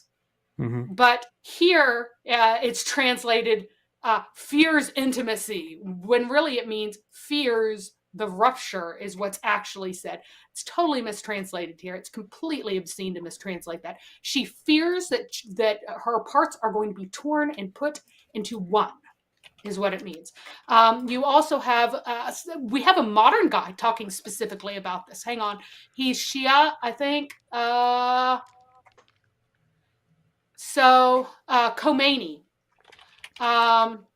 Oh, the Ayatollah? Ayatollah Khomeini. Problem number 4, in case of ifda or the rupture of the parts, so that the passages become one, there shall be the liability for her full diyat. And the same shall be there will also be the same diyat in causing the passage of menses and feces to become one in the same way, without there being a difference in the criminal, in whether the criminal is a stranger or a husband, except in one case, and that is when it is perpetrated by the husband performing sexual intercourse with the wife after her attaining adulthood. But if perpetrated before attaining adulthood, he shall be liable to her together with her dower. So basically, there's a blood price that you have to pay if you've really screwed someone up. And you have to pay a blood price if you cause this on your wife and she's prepubescent, then you have to pay her dower and her blood price. But if she is already an adult, then you don't have to pay her dower and blood price. Another one, and you could also cause it. It is recognized that it can be caused with his finger in another particular ruling. Sistani, 12er Shia Ayatollah, in his ruling 2428, if a person marries a non-balaga girl, which means non-pubescent girl, that is a prepubescent girl, it is unlawful for him to have sexual intercourse with her until she has completed 9 lunar years. He is the 12er Shia are the only people that I have found where there is an authoritative opinion that she has to have 9 lunar years. The other ones, it's up to this various discretions, this, that, and the other, right? So the 12er Shia are out alone in the corner by themselves, right? Then however, if he does have sexual intercourse with her before then, it will not be unlawful for him to have sexual intercourse with her after she reaches puberty, even if she has developed a cloacal abnormality. That means he caused a fistula in her. And if she has developed a cloacal abnormality, he must pay her blood money, which is equivalent to the blood money for killing a human being, and he must also pay for her living expenses forever, even after divorce. In fact, based on obligatory precaution, even if that girl marries someone else after getting divorced, he must still pay for her living expenses. And that's also unusual because most of the books of fiqh specify that she is no longer legal to you if her feces and menses flow together and become one, and if having sex with her means that you will get feces all over yourself, that girl is no longer allowed to have intercourse with anyone.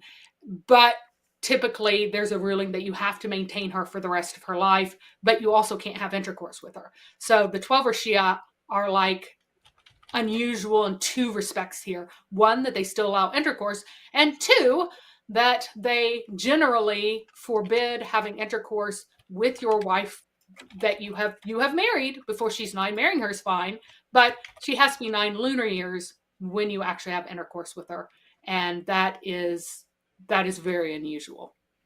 Very progressive there. Did you get the answer you wanted, AP? Yes, extensively. Thank you so much, Mary. Yeah, well, we have to say it's not the answer you wanted, it's the answer you needed. It's the answer I had to hear, yeah. Yeah, here's a quick question for you, AP. Last week, AP and D-Wood showed a little kids program with dumb-looking bears, and kids said, "We'll kill many Jews when we are grown." What's that video title? I must share it. So where can they get that video? Not specifically sure which one you're referring to, but you can find those easily if you search for Palestinian Children's TV and... Tomorrow's Pioneers is the title of the show, or you can look for Farfour or simply Palestinian TV shows. There are some clips on YouTube. Some are found on Palestinian Media Watch, which is a website. Others on Memory.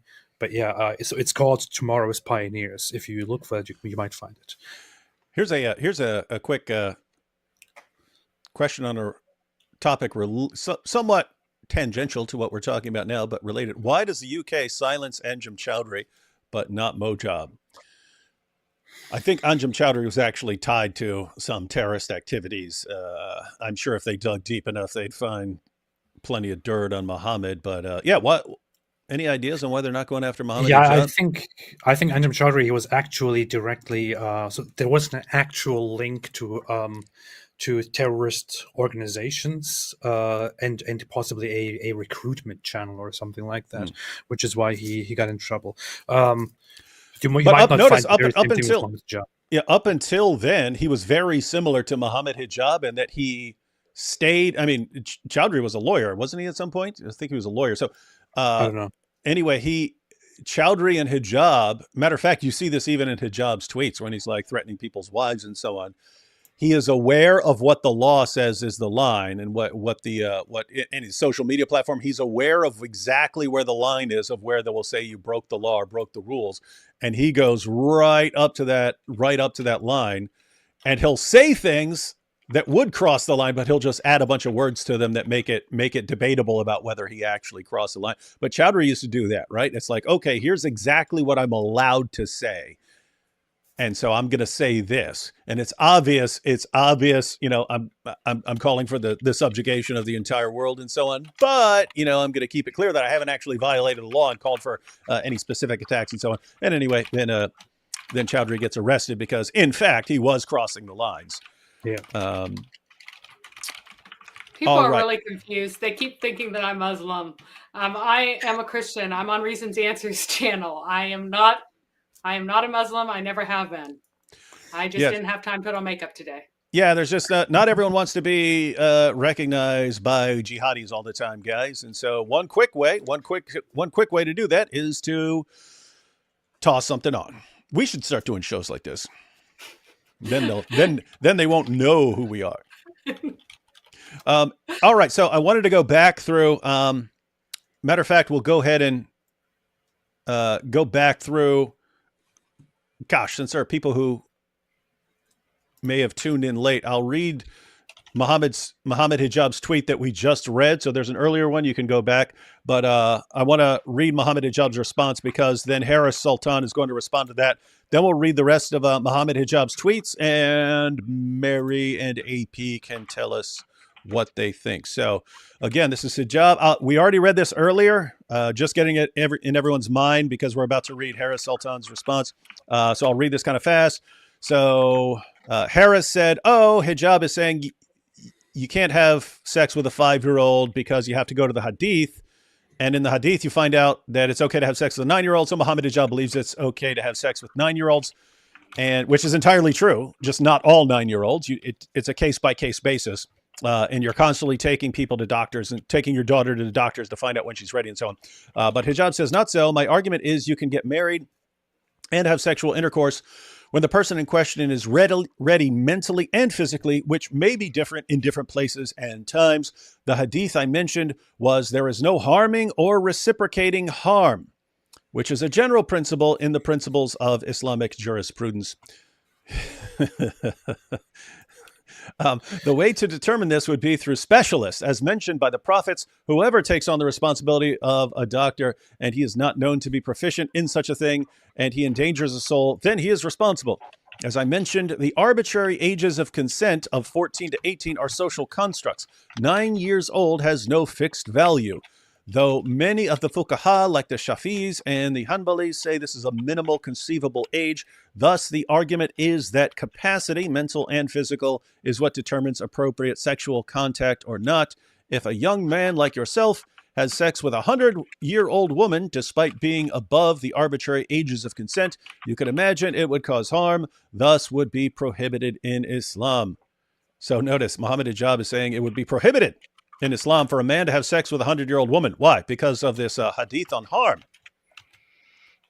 And so what's going to happen, Hijab? You're going to go arrest someone who's having sex with a 100-year-old woman? Explain how this is going to work in the schools of Islamic jurisprudence. I don't mean just give how your ridiculous interpretation that is it does not apparently line up with what we read in the Muslim sources. Give us the actual evidence that, no, you are actually not allowed to have sex with anyone that you might harm. Give us the evidence for that. What I find funny is that he also typed handbally. Yes, handballies. He typed handball. Yeah, handball. I just noticed that. I didn't even notice it, and I read it twice. The handballies. He's right about one thing. There is an Islamic. There is a concept in Islamic jurisprudence, right, which is about harm, which is called.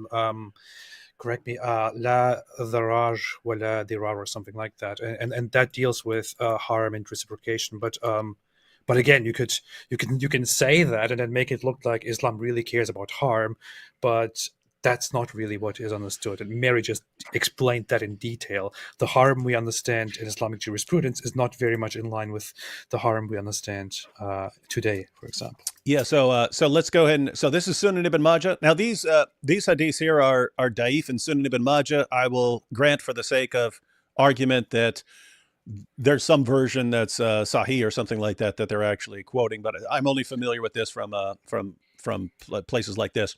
So Sunan ibn Majah 2341, it was narrated from Ibn Abbas that the Messenger of Allah said there should be neither harming nor reciprocating harm. And 2342, it was narrated from Abu Sirma that the Messenger of Allah said, whoever harms others, Allah will harm him, and whoever causes hardship to others, Allah will cause hardship to him. So again, I'll grant for argument's sake that these are Sahih somewhere else. But notice, look at how Hijab is interpreting this. Neither harming nor reciprocating harm. Therefore, you can go to any teaching where Allah himself has said, yeah, you can have sex with a prepubescent girl and so on. And Hijab says, no, you can go in and apply this this statement from the hadith to anything Allah has said and just, come to your own conclusions. So you could actually, according to Mohammed Hijab, notice, hey, look, this woman is out of line and her husband beat her into submission. Okay, is that harmful? Of course, they would say, no, it's helpful. Nope. It's helpful to her. Okay, can you make a case from medical experts, since that's Mohammed Hijab's real criterion here? Can you make a case for medical professionals that a man beating his wife into submission is psychologically and physically harmful? Yes. Okay, therefore you're not allowed to do it, according to Mohammed Hijab's method of interpretation. Does he even expect us to take him seriously about that? Is jihad harmful? Yes. Is terrorizing others harmful? Yes. Is even subjugating people and making them pay the jizya, is that harmful? Yes, it's harmful. Okay, well, according to Mohammed Hijab, the fundamental principle is don't do harm. So none of this stuff are you actually allowed to do. Hey, AP, Yeah. You're an apostate. What's the ruling on apostates? Chopping your head off. Is that harmful? Arguable. I don't know. Yeah, because the ultimate principle in Islamic jurisprudence, according to our good friend Mohammed Hijab, is you never do harm. Don't harm anyone. It says right here. Look, there should be neither harming nor reciprocating harm.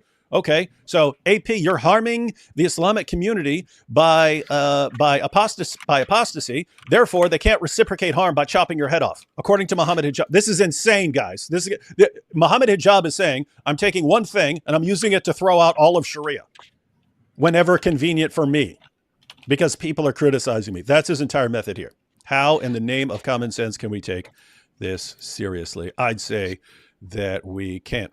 All right. It's just so funny. There's this concept named ahimsa in Eastern religions, in Hinduism, Buddhism, Jainism, and all of that, which is about no harm, minimize harm. Like Jainism takes this very seriously, that you are not supposed to harm flies and all that. Oh yeah, they'll actually strain something out to make sure that they don't actually kill an insect. Yes, but it looks water.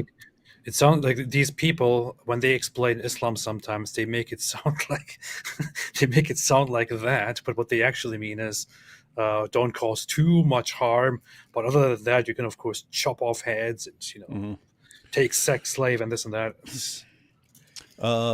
Yeah. So I would. Hey, Mohammed Hijab's version of Islam that he's promoting there. Wow, I would love the Islam that Mohammed Hijab is promoting that's based just on the principle of not harming other things.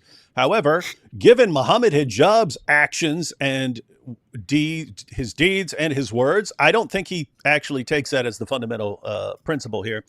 And I certainly don't think that is the actual way to examine Muhammad's commands about how you treat other people. All right, so I do want to clarify one quick thing, because there will be some Muslims who will claim, oh, well, this is wrong. You know, she wasn't actually that young, so we need to do something else. Yes, it is considered to be apostasy to go against the ijma, but that's wrong too. We're going to invent a new kind of Islam. And so we just are going to reject this.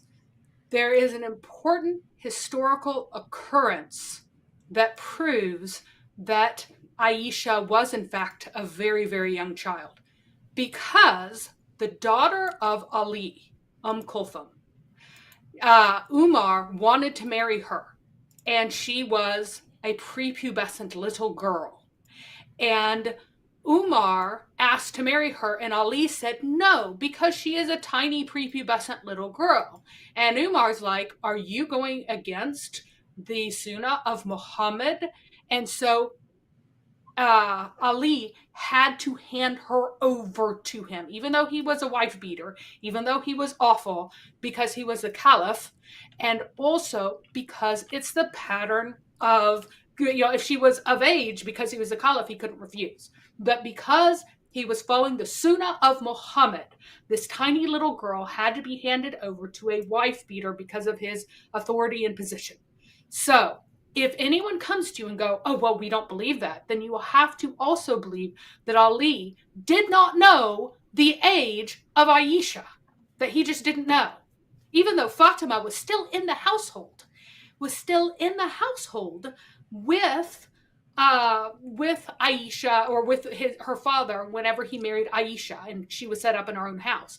She was still living at home for like a whole year afterwards. And somehow Fatima doesn't know her age, Ali doesn't know her age. They're all confused because he should have said, no, she's a little girl. And Aisha, she was 16 or 18 or 12 or 14 or some other age. But he didn't, because in reality, she was a tiny little prepubescent girl. And thus Ali's tiny little prepubescent girl was given over to a known wife beater. Known wife beater. Man, this just again, this Muhammad said that the best generation of Muslims is that first generations, and it sounds like a big bunch of people that I would not want in charge of making rules about things like this at all. Oh, a huge number of them are wife beaters. That shows that you are not a good person, because they were good people. They're good. They beat their women. You don't, David. See? See, that's your problem. It shows it's proof.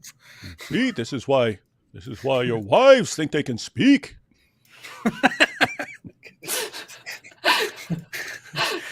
Yeah. Francis here says, here's the shekels. Why are you stuttering? Why are you stuttering? Mossad said, keep up the good work, guys. God bless us and have mercy on us all. Amen. And AP needs Jesus. Hey, you wonder how could someone like AP get so many messages and not get the point at all? My goodness. All right, let's get back. What's the point again? What? What's the point again? It says AP needs Jesus. See? I don't understand. Anyway. In your face. See? This is what atheism does. All right, let's go. So we saw Mohammed Hijab's response to Harris. Then Harris raises an interesting point about that, about Hijab's response. Let's go ahead and take a look at that. So Harris says, sorry, Mohammed, I don't want to misrepresent you, but forgive me if I didn't understand. So are you claiming, now, by the way, what Harris is asking right here, Hijab knows that he's being deliberately vague about some things because people will misinterpret it in a favorable way, but he can still justify it if he's called out for being deceptive. So Harris actually asked for some clarification. So he says, so are you claiming that during the time of the Prophet Muhammad, especially in the case of Hazrat Aisha, the age of 9 was not harmful for her, as she must have been both mentally and physically ready. So, do you think if one could claim that a 9-year-old is mentally and physically ready for sexual intercourse, we should allow it and thereby push for a legislation to lower the age of consent to 9? Because Mohammed Hijab is saying, I encourage everyone to just follow your laws. Don't break your laws, even though these are the same guys who are saying you can have secret second wives and so on, and be doing polygamy behind the scenes, even though it's illegal.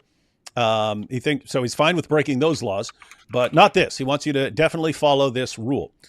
So anyway, Mohammed Hijab says, follow your laws. And Harris is claiming, wait a minute, you're saying that it's a case-by-case basis. Some girls are actually ready at the age of 9. Should we lower the minimum age of consent to 9, but make requirements that the girl, has to see a doctor and has to get doctor approval that this third grader is ready to be married? Is that what you're actually maintaining, Mohammed Hijab?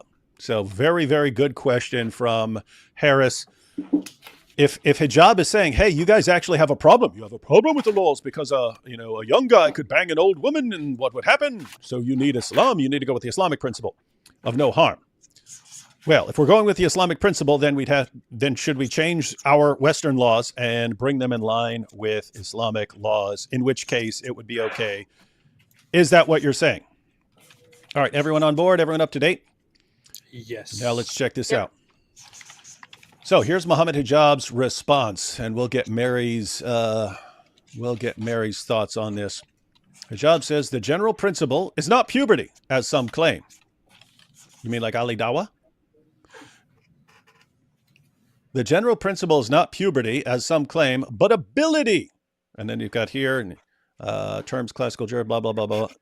Interesting. When I quote Qadi Iyad, they say, no, that's weak. You got to go to Bukhari, but it's okay with him.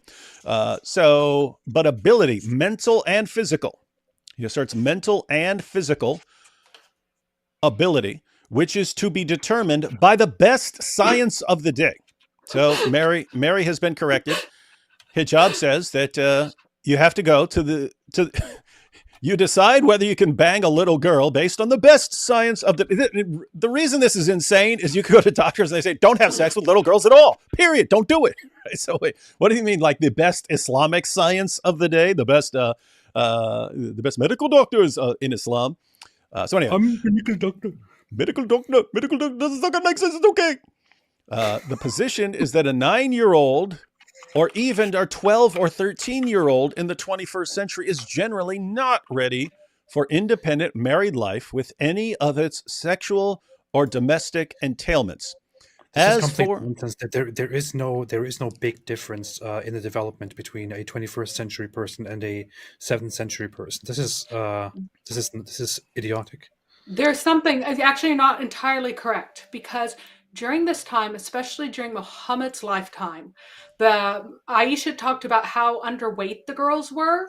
And we know that being underweight and not having enough to eat means that you will have delayed puberty. This was also a period of time in which there was a lot of illnesses going around. So you had the plague going around and things like that. And whenever people were subjected to more illnesses and less food, they had puberty later. For example, it was strongly documented in the 16th to 19th centuries was a period of time when girls typically had much later puberty than they'd had before. And because Aisha specifically said, as a general rule, the girls of the Muslims were very thin. So whenever she's explaining why she got left behind whenever the camel went, she said, we were so thin that we weighed so little that they didn't know that the camels went on. And we have evidence of that in that Aisha reached puberty after age 14 at the earliest, and perhaps as late as after 16. according to when she was looking at Ethiopians playing games while she was still prepubescent. And to clarify, Mary, that is not your conclusion. That's people like Ibn Hajar al-Asqalani, who concludes that based on the hadith that she hadn't reached puberty until she's 14 or 15. Yes. Yeah. Yes. So yeah, I hadn't even thought of that because AP, you gave what we normally, because Muslims will say, but back then girls reached puberty all early and stuff, and so it's different. It's a different world. You're pointing out, no, you didn't reach puberty 4 or 5 years earlier back then. It's not true. But Mary pointed out that actually, if you focus on their specific situation of, them being a persecuted religious minority in Mecca and then having to flee their homes and go to a new area where many of them are poor because, they had to give up their livelihoods back then. They were under all sorts of various stresses, according to the Muslim sources, and that this actually pushes puberty later. So these girls would have been reaching puberty later than girls today. And also, very important fact, that they talk about mental readiness. And so remember that whenever Aisha was accused in the affair of Ifk, which is a slander, she was accused of running off with this guy, even though she was prepubescent and having intercourse with him. And they took her former slave and beat her to try to extract a confession from her. And what did she say about her? She said, I know nothing wrong in her except that she is a little girl and allows the dough to be eaten by goats. So that means specifically that Aisha was immature and was not able to take on the usual tasks that a woman would have. Like the most basic task of a woman in that society would be to make the daily bread and make sure that the animals don't get into it and eat it. Not true. Not true. She was given the basic task of scrubbing the endless supply of semen stains off her property. That is true. Yeah. I knew you were going to say that. Just had to toss that in. Thank you for the correction. That is taken to heart there. But one of the most basic tasks of being a woman, you take care of the food and you cook and things. And she was not a good cook. And she also let animals come in and break in and eat food. One of the things that shows she isn't a good cook is that one of the rival wives who disliked her sent a dish in on her day to feed Muhammad because she knew she was a better cook. So she's like, yeah, you may be with your haughty little wife, but look, I've made you food. And I know you're going to eat my food and not the food that she's giving you because I cook better. And so this shows her immaturity. She didn't learn how to cook. She didn't guard the food. She didn't do the basic things. She was a little girl who didn't keep the food away from the animals. And she's also, I was just going to point out that we should wait on this to continue because Hijab is going to make his case that she was actually mentally mature. Oh, it gets better. Okay, let's do that. Let's give him his chance. I have a great one. Mary, I did want to pause real quick. Hold that sign up again. Where's your sign? Oh, yeah. You could have just said it. So not Muslim. Find me at Reasoned Answers. So what is Reasoned Answers here? So Reasoned Answers, the stream, the YouTube channel, Reasoned Answers. Like every 5 minutes, there's a new group of people who are like, who is this woman? What is she doing here? So I'm at Reasoned Answers, guys. All right. And I will have that link in the description box for people who want to check out Reasoned Answers. So that's you, Thaddeus, and whoever else. Other guests who jump in with you guys. Yeah. All right. So yeah, guys, check out that channel. You want to subscribe. And where were we? Were we on this one? Yeah. Okay. Skim through this again, and because this is Mohammed Hijab's last tweet. Well, the last one that I saw. I don't know if he's posted again since then. But I says the general principle is not puberty. So we already read this. I'll skim through it. General principle is not puberty, but ability, mental and physical, which is to be determined by the best science of the day. Science, everyone. That's how Muhammad decided whether to bang his child bride. My position is that a 9-year-old or even a 12 or 13-year-old in the 21st century generally not ready for independent married life with any of its sexual or domestic entailments. Notice he's saying a A 9-year-old today or a 12 or 13-year-old today in the 21st century is not ready for independent married life with its sexual or domestic entailments. And I'm bringing that up because Mary had some responses there. It made it sound like Aisha was totally not ready for this sort of thing. As for the historical realities of 7th, 10th, 15th, or even 19th centuries, I think the situation could easily be said to be different since education systems, work, and domestic life were very different. Societal expectations were also very different across geographies. So notice he continues. Some may say, if your prophet is meant, so this is all the same tweet here, it's just a long tweet. Some may say, if your prophet is meant to be an example for all times and all people, then such action should be generalizable to the 21st century. This is false and a non sequitur. As 14th century classical scholar Ash-Hatibi states in his compendious Muwafakat, one of the most important works on the principles of jurisprudence ever authored, that principles are more encompassing than individual pieces of evidences. Note, in this case, there is no individual piece of evidence anywhere in the Quran or Sunnah that instructs, as a matter of imperative, anyone to marry a 9-year-old. That's true. And we pointed that out as a problem for people who say that 9-year-old is some sort of a minimum age. It's not. Thus, the Islamic harm principle, not to be confused with the social liberal one, becomes the main tool for Notice, my goodness, he's saying the Islamic harm principle becomes the main tool. It's the main one. It's the main go-to tool for muftis to use when determining appropriate sexual and domestic marriage interactions. You had something you're getting fed up, AP? No, I'm just pointing out the obvious elephant in the room here, as we have discussed so much. What he is basically here explaining that that putting a number to it would be completely arbitrary and baseless, and for the very same reason, Daniel Hikikiju nowadays tells us that that it's possible and allowable to marry and have sex with a 3-year-old girl because she could show early signs of maturity. So. Yeah. So, hey, what's this song going on? Oh my gosh, let me yell at my husband. Sorry. All right. So, thus, the Islamic harm principle, not to be confused with the social liberal one, becomes the main tool for muftis to use when determining appropriate sexual and domestic marriage interactions. So you do have this principle in the Muslim sources. The way Mohammed Hijab is applying it is something you just don't find. He's inventing this. He's inventing this as the latest form of deception to defend child marriage in Islam. That's what he's doing. So this is the latest. You know what? He's actually, I feel like he is trying to combine that Islamic principle, which is completely different, with his understanding of utilitarianism. This is what he means. He is trying to point out that the harm principle is different from the harm principle found in liberalism.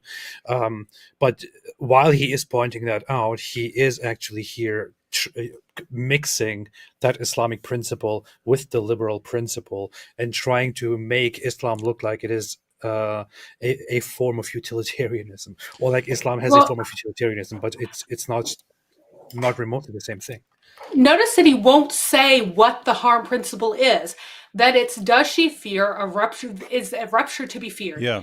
That's the harm principle. He has never once articulated what that harm is. The harm is a fistula. That's the only harm that's ever considered.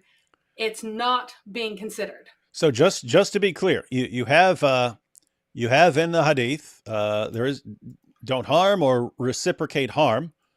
We know you can't just take that as a blanket command to never harm. It would completely destroy everything else in Islam about killing apostates and jihad and lashing people and chopping off hands and beating wives. It would completely contradict all this stuff because Islam allows a lot of harm to people.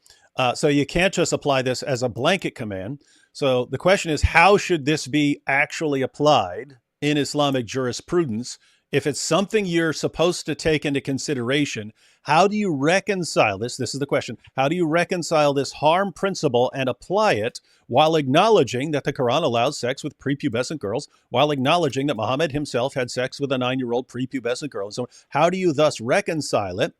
And Mary's point is that the way the Islamic scholars actually applied it is not what hijab is trying to trick people into thinking here. Their concern was, hey, if the girl is so tiny that you're going to rupture her when you ram your penis in her, then don't. Wait a little longer. Wait until she weighs a little more. Then try it. It's more something like that. Whereas Mohammed Hijab knows that people are thinking, oh, yeah, it would be harmful to have sex with a child bride. Therefore, oh, okay, Islam is actually against that. And Islam has a better principle than Western nations, which just say, okay, you can't have sex with a girl before she's 16 or 17 or something like that. You know what's very ironic here?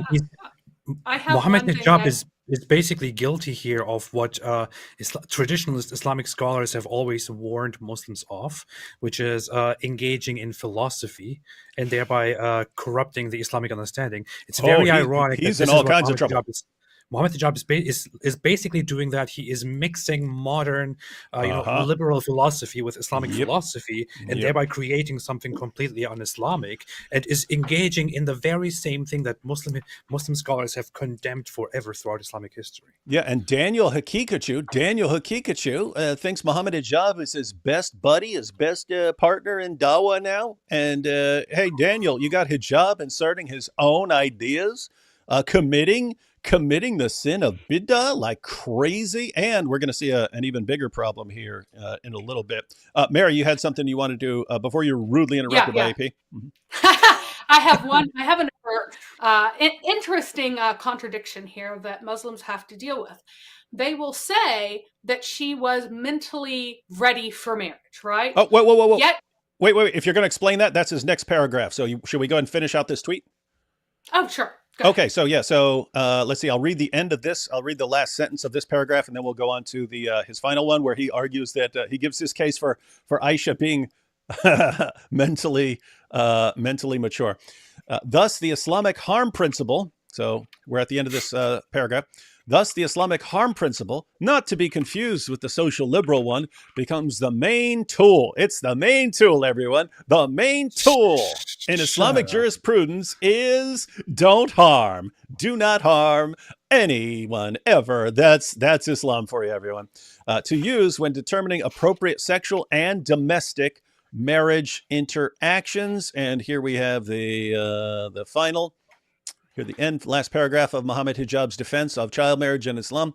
Moreover, as you may know, however, if you study the seerah of the Prophet Muhammad, Aisha showed both severe love and jealousy to the other wives of the Prophet, and in no report indicated being trapped in a relationship she didn't want to be in. If one wants to make an argument that the Prophet Muhammad's marriage to Aisha caused her mental or physical harm, then clearly the burden of proof is upon them to make a historical case using the many thousands of hadiths that are available. So just going back to the beginning. She didn't complain. She didn't complain. So, Well, that's exactly what the guy who abused children for Dragon Con, the Dragon Con guy who sexually assaulted children, and a number of other people said, well, if you groom children, you can groom infants and toddlers and 5-year-olds and 8-year-olds, et cetera, and there are ways of grooming them that do not, in fact, cripple them for life. But that doesn't mean it's fine. It's absolutely disgusting to say that. Yeah, that's like saying. Oh, go ahead. I mean, that's like Kinsey level stuff. Yeah. If you guys know who Kinsey is, like completely creepy and disgusting. Well, this is also the Andrew Tate defense, right? No, go ahead and ask these girls that I spent years manipulating, conditioning into mindlessly obeying everything I say. Just ask them if I harmed them. No, they don't complain except the ones that actually complain. No, Andrew Tate didn't harm us.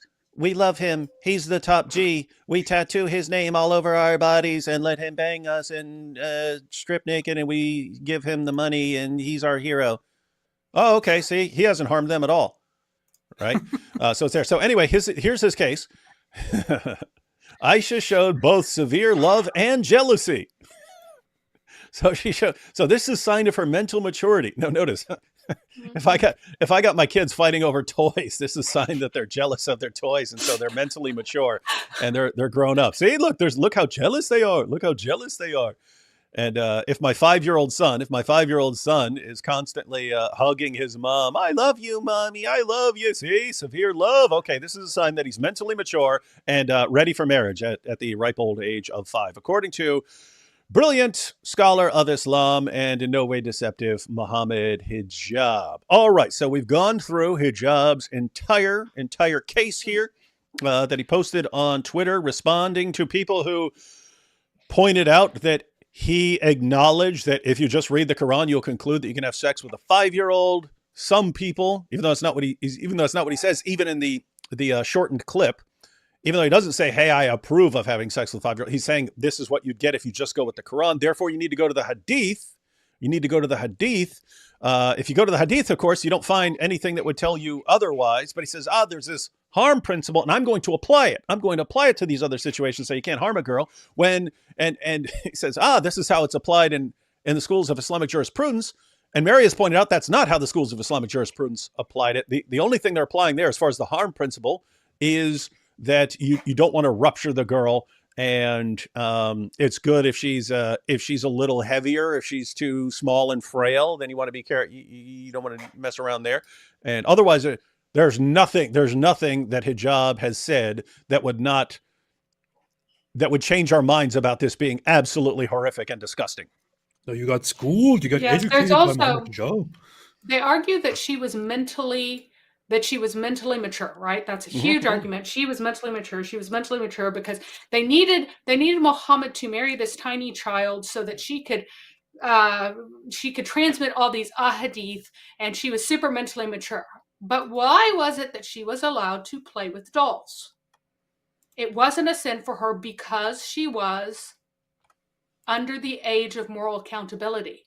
So she was not old enough, according to their stances and according to their own valuation. She was not old enough to be morally responsible for a sin of playing with images, right? Because it would be a sin for an older person to have an image. But because she was prepubescent, she is not morally accountable. And yet and that's because mental maturity is supposed to be so low that you don't have moral accountability. And yet she's supposed to have the mental status to transmit a hadith. She's supposed to have the mental status to be able to have a marriage, but she doesn't even have moral culpability for something that would be a sin. Very, very, very crucial. There's also one more fact. Hang on. Just to clarify, I want people to understand that you're pointing out that she's allowed to. So, guys, according to the Hadith, you're not allowed. According to Islam, you're not allowed to play with dolls because dolls are images, and images are forbidden. You might accidentally start worshiping them or something. We read these hadiths about Aisha. Yeah, we read these hadiths about Aisha playing with dolls.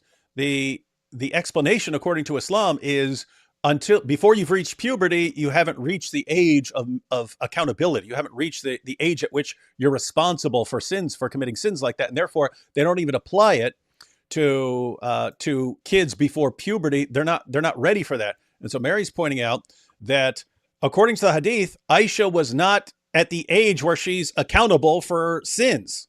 She's not even at that age, and Hijab is saying, "You see, she's mentally ready. She's mentally ready for being a wife and being." Wait, she's not even responsible yet. She's not even responsible for not having images in Islam yet, and yet she's an adult. This is ridiculous. All right, go ahead, Mary.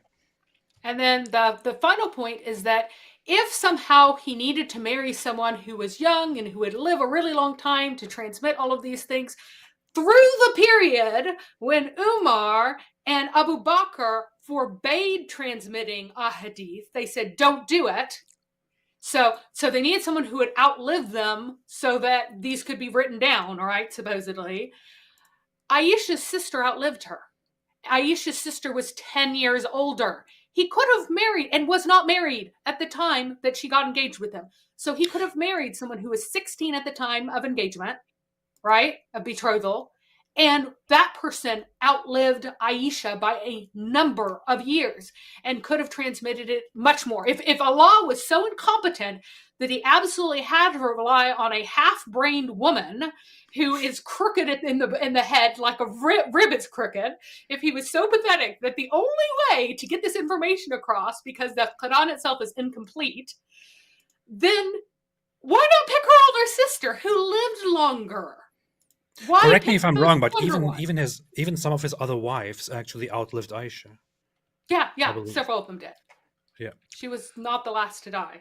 So Yeah, there was and- no need for that at all. Well, yeah, it was always just made up. It was always just, it's a made up response. Why did Muhammad have to bone a 9-year-old? Oh, so she could remember things about him. Okay, well, seriously, is that the only way Allah can come up with transmitting reliable information about Of about course, someone? that is the absolutely necessary plan by Allah. Of course. Super chat here, Dr. Wood. Idea for a future show. If you haven't done it already, have you ever or would you ever do a show on Sharia versus Torah? I don't remember if I made a video. I think I did. I know I wrote an article for the Christian Research Journal. I think I did a paper at EPS. It was titled something like 5 Differences Between Sharia and the Old Testament, where I actually went through the main differences between, because people look, you got this penalty in Sharia, you had this penalty in the Torah, so how are you calling out one of these and so on? Actually went through some of the differences. I don't remember. Anyone remember if I made that video? I know I wrote an article for a journal, and I know I gave a paper at a Christian philosophy conference. I don't remember if I made the video, but yeah, we can always, if I haven't, we can always do I can make a video on that. It's an important topic. All right, back to the subject. So what are our Oh, and the thing about her showing jealousy. What's really funny is there are 2 particular events where she, quote, showed jealousy, unquote. One of them, I told you about the wives cooking things because she was a terrible cook, because she was never taught how, because she was a tiny child when she was married. Well, she took one of those dishes and she just smashed it on the floor. That's not a behavior of a mature person. That is sounds like the a tantrum. behavior of a child. Yes, she threw a tantrum. And there was another time when Zainab ibn Jahash came in and started calling her names, and Muhammad's like, "Oh, abuse her back," and then was really happy whenever she started calling her names back. Cat And fight. I'm like, yeah, Cat This fight, shows- cat fight. The Muslims all gather around. Cat fight, cat Yeah. fight. It shows how mature and wonderful and great the marriage was. What No, it shows wasn't that she Zainab was- wasn't Zainab the leader of the rival faction? There was Aisha and her. it was and her- Salama who allied with Zainab. Uh-huh. So in Aisha's faction there was Aisha, Hafsa, Sauda, and then after the affair of Ifk, where she realized that there were tons of women stacked against her now, she made sweet with Safia. And so Safia became, because she was right after the affair of Ifk, was whenever Safia got raped by Muhammad and forced to be his wife. And so she made nice with her to get her faction larger. Everyone else was with Salama. And Salama was buddies with Fatima. And Fatima, imagine, it's really easy to remember how old Fatima was whenever Aisha married Muhammad, because she was exactly twice her age. So 9, 18. Fatima was 18 when her father married a 9-year-old, and for some odd reason they didn't get along well.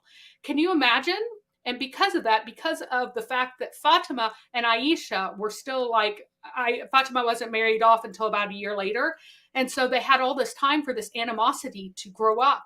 And that's what caused Ali to be against Aisha, was the fact that Fatima really despised her from the beginning. And then that caused the whole Sunni and Shia split, because Muhammad could not keep it in his pants and had to go and have sex with a tiny little girl, and then had to marry Salama, who said, I don't want to remarry because I'm a jealous woman and I cannot share my husband. And Muhammad said, I will pray to Allah to take away your jealousy. That didn't work so well. Apparently Allah was like asleep. He was off that day. He was probably. All right. So, wow. There is one more problem I wanted to bring up, and Mary, you can share any additional thoughts. You know what I find so impressive? What's up? I remember reading about this stuff of the infighting, the factions between the wives ages ago, but it's never something I would keep so much detail of, in my mind. It's so impressive that you actually have all of these things saved. Well, it's because in there. I'm a woman and I wanted to know all of the familial relationships, because it really struck me that the Sunni and Shia split was a family fight. So I'm like, what is this feud? Where's it from? What happened? And so I cataloged like all of these incidents where they like at each other in these fights and these disagreements and all of this stuff where each one, Aisha is trying to get one over on Fatima and Fatima is jealous of Aisha and all of this stuff.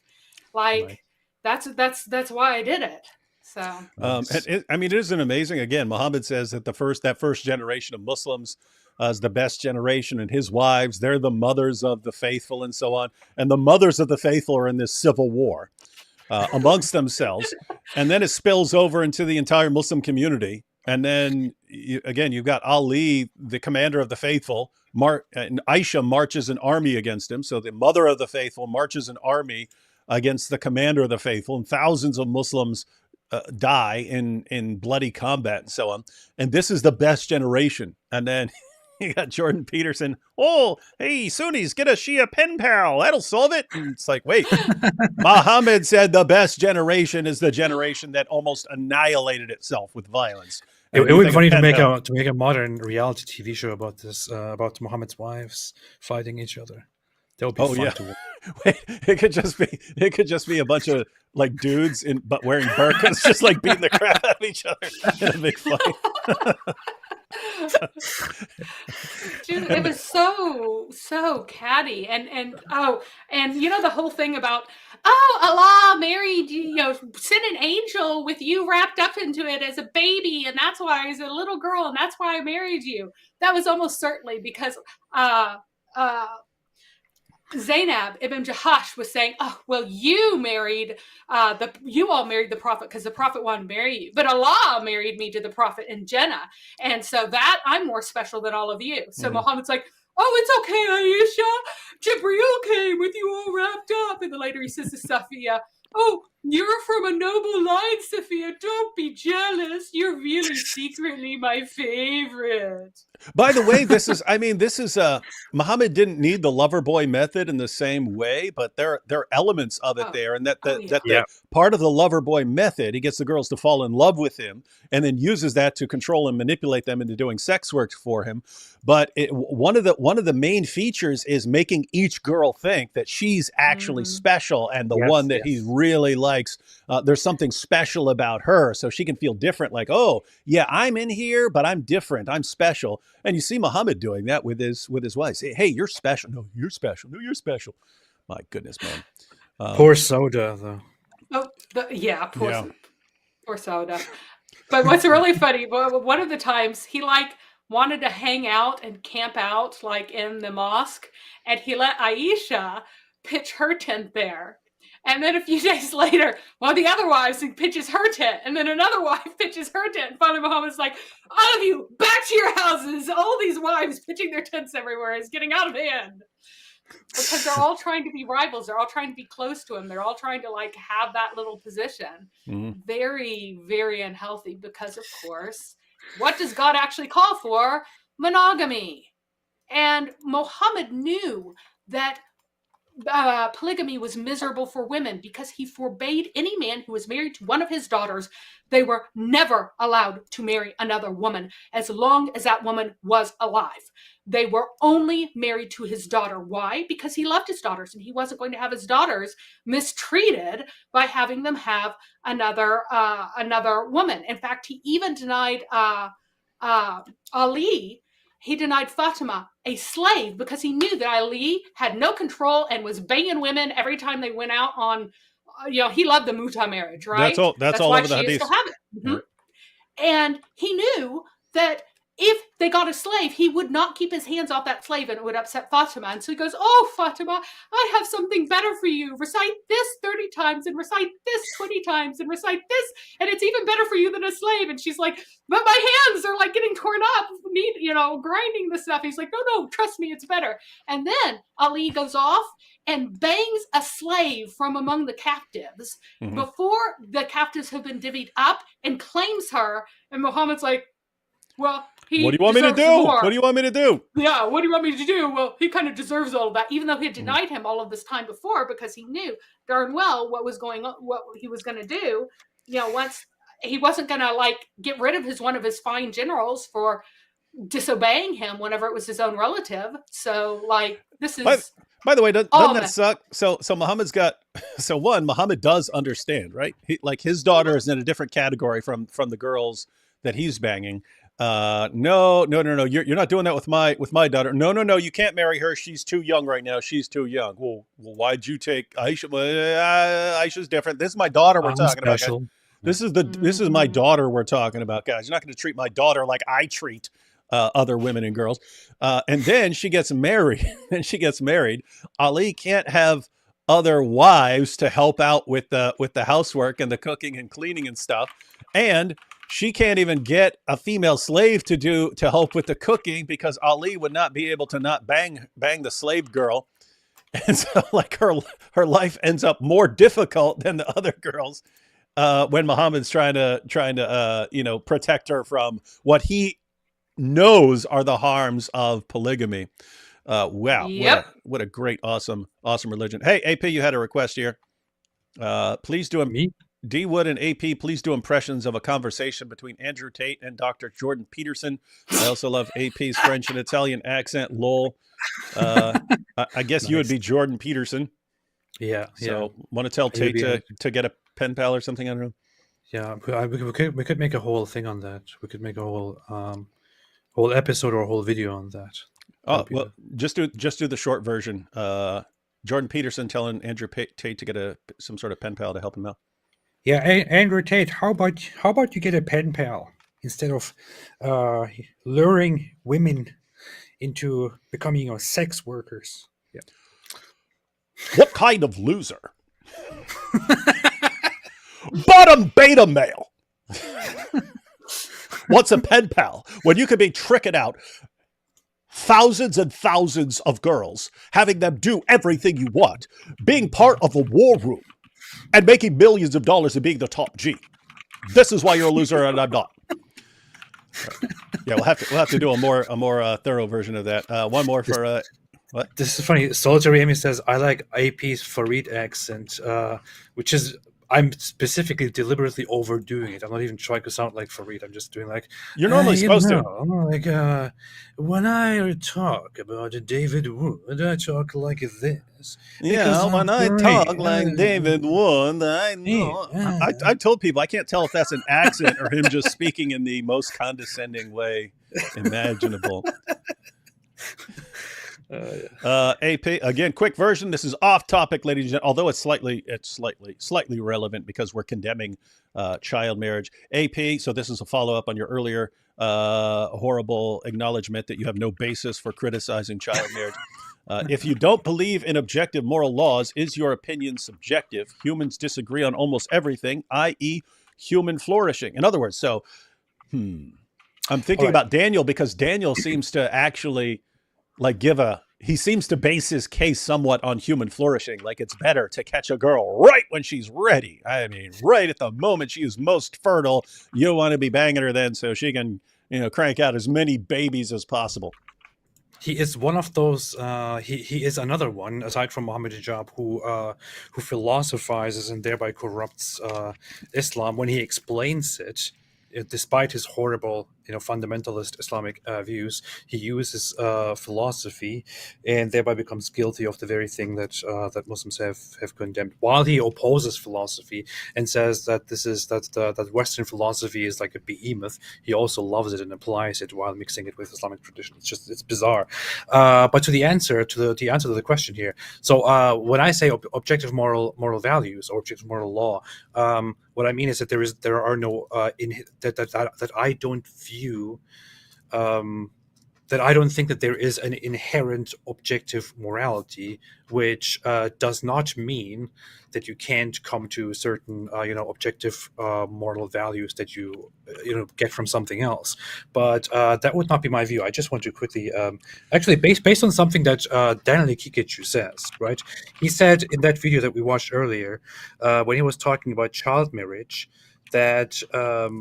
He talks about how child marriage is okay, and then somebody asks me, if you don't believe in inherent objective moral laws, how can you disagree with him, or how can you condemn him? Now, I would look at it just from this perspective, and I'm not sure if I can explain that very well right now. Don't worry, we can go into more detail on this, because this is kind of a side issue. But yeah, go ahead, finish what you're saying. Because I did make a video, in that video, at the end of Mohammed Hijab, I made a whole section where I explained my moral perspective and my moral stances. But the way I would view it is, I even wrote something down here. So it's not contradictory to not having any objective moral laws.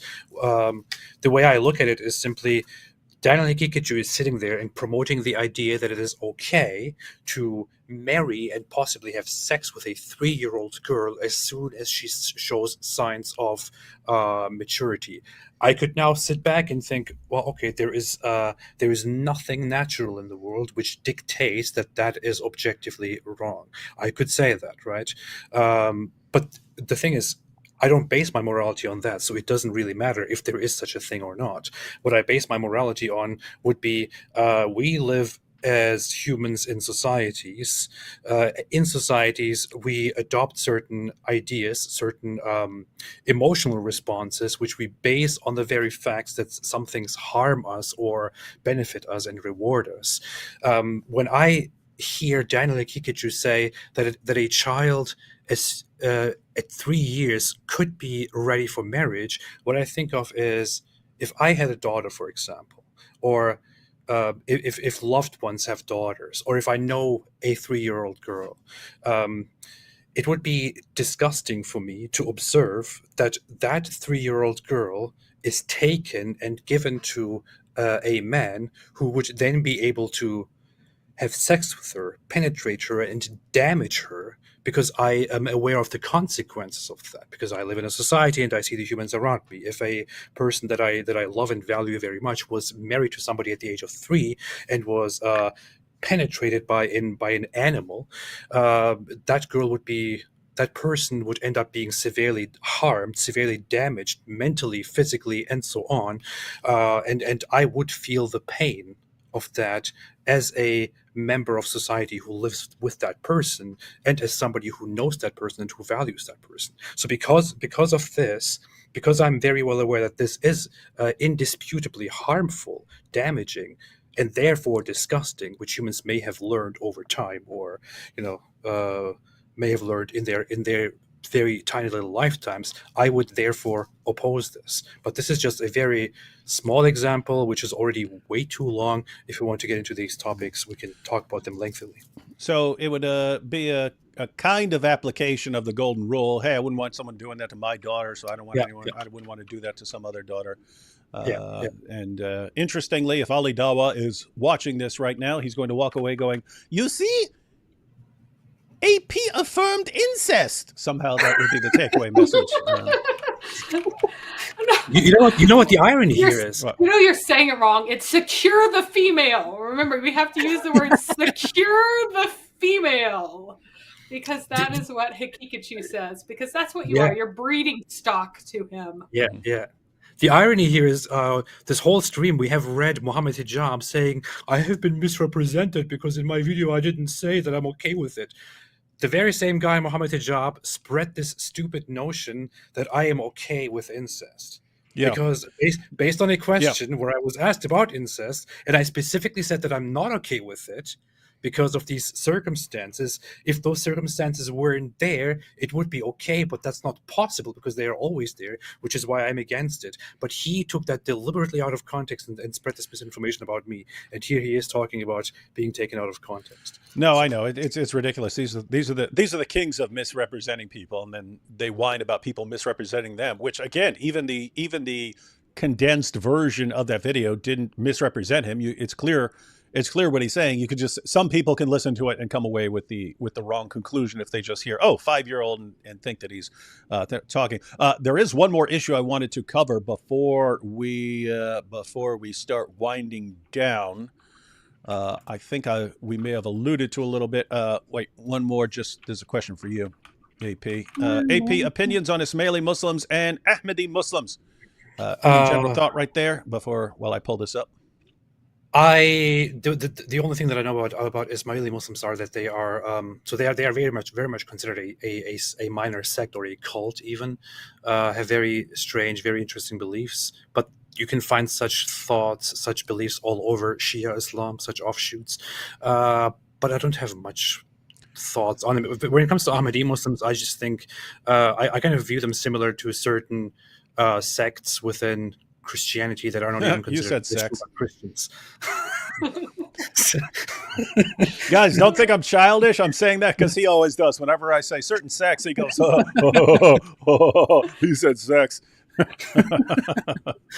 Yeah, I think that I just think that, so I didn't consider them Muslims when I was a Muslim, and I think when Muslims say that that Ahmadis are not real Muslims, they kind of have a point, you know. Yeah, I mean, I'm only familiar with Ismaili Muslims from a little bit of interactions and so on. They seem way more philosophical and so on, and they don't seem to have a lot of the same issues. Just by rejecting Sunni sources, you get something better generally if you just toss those sources. So this would be Quran only Muslims.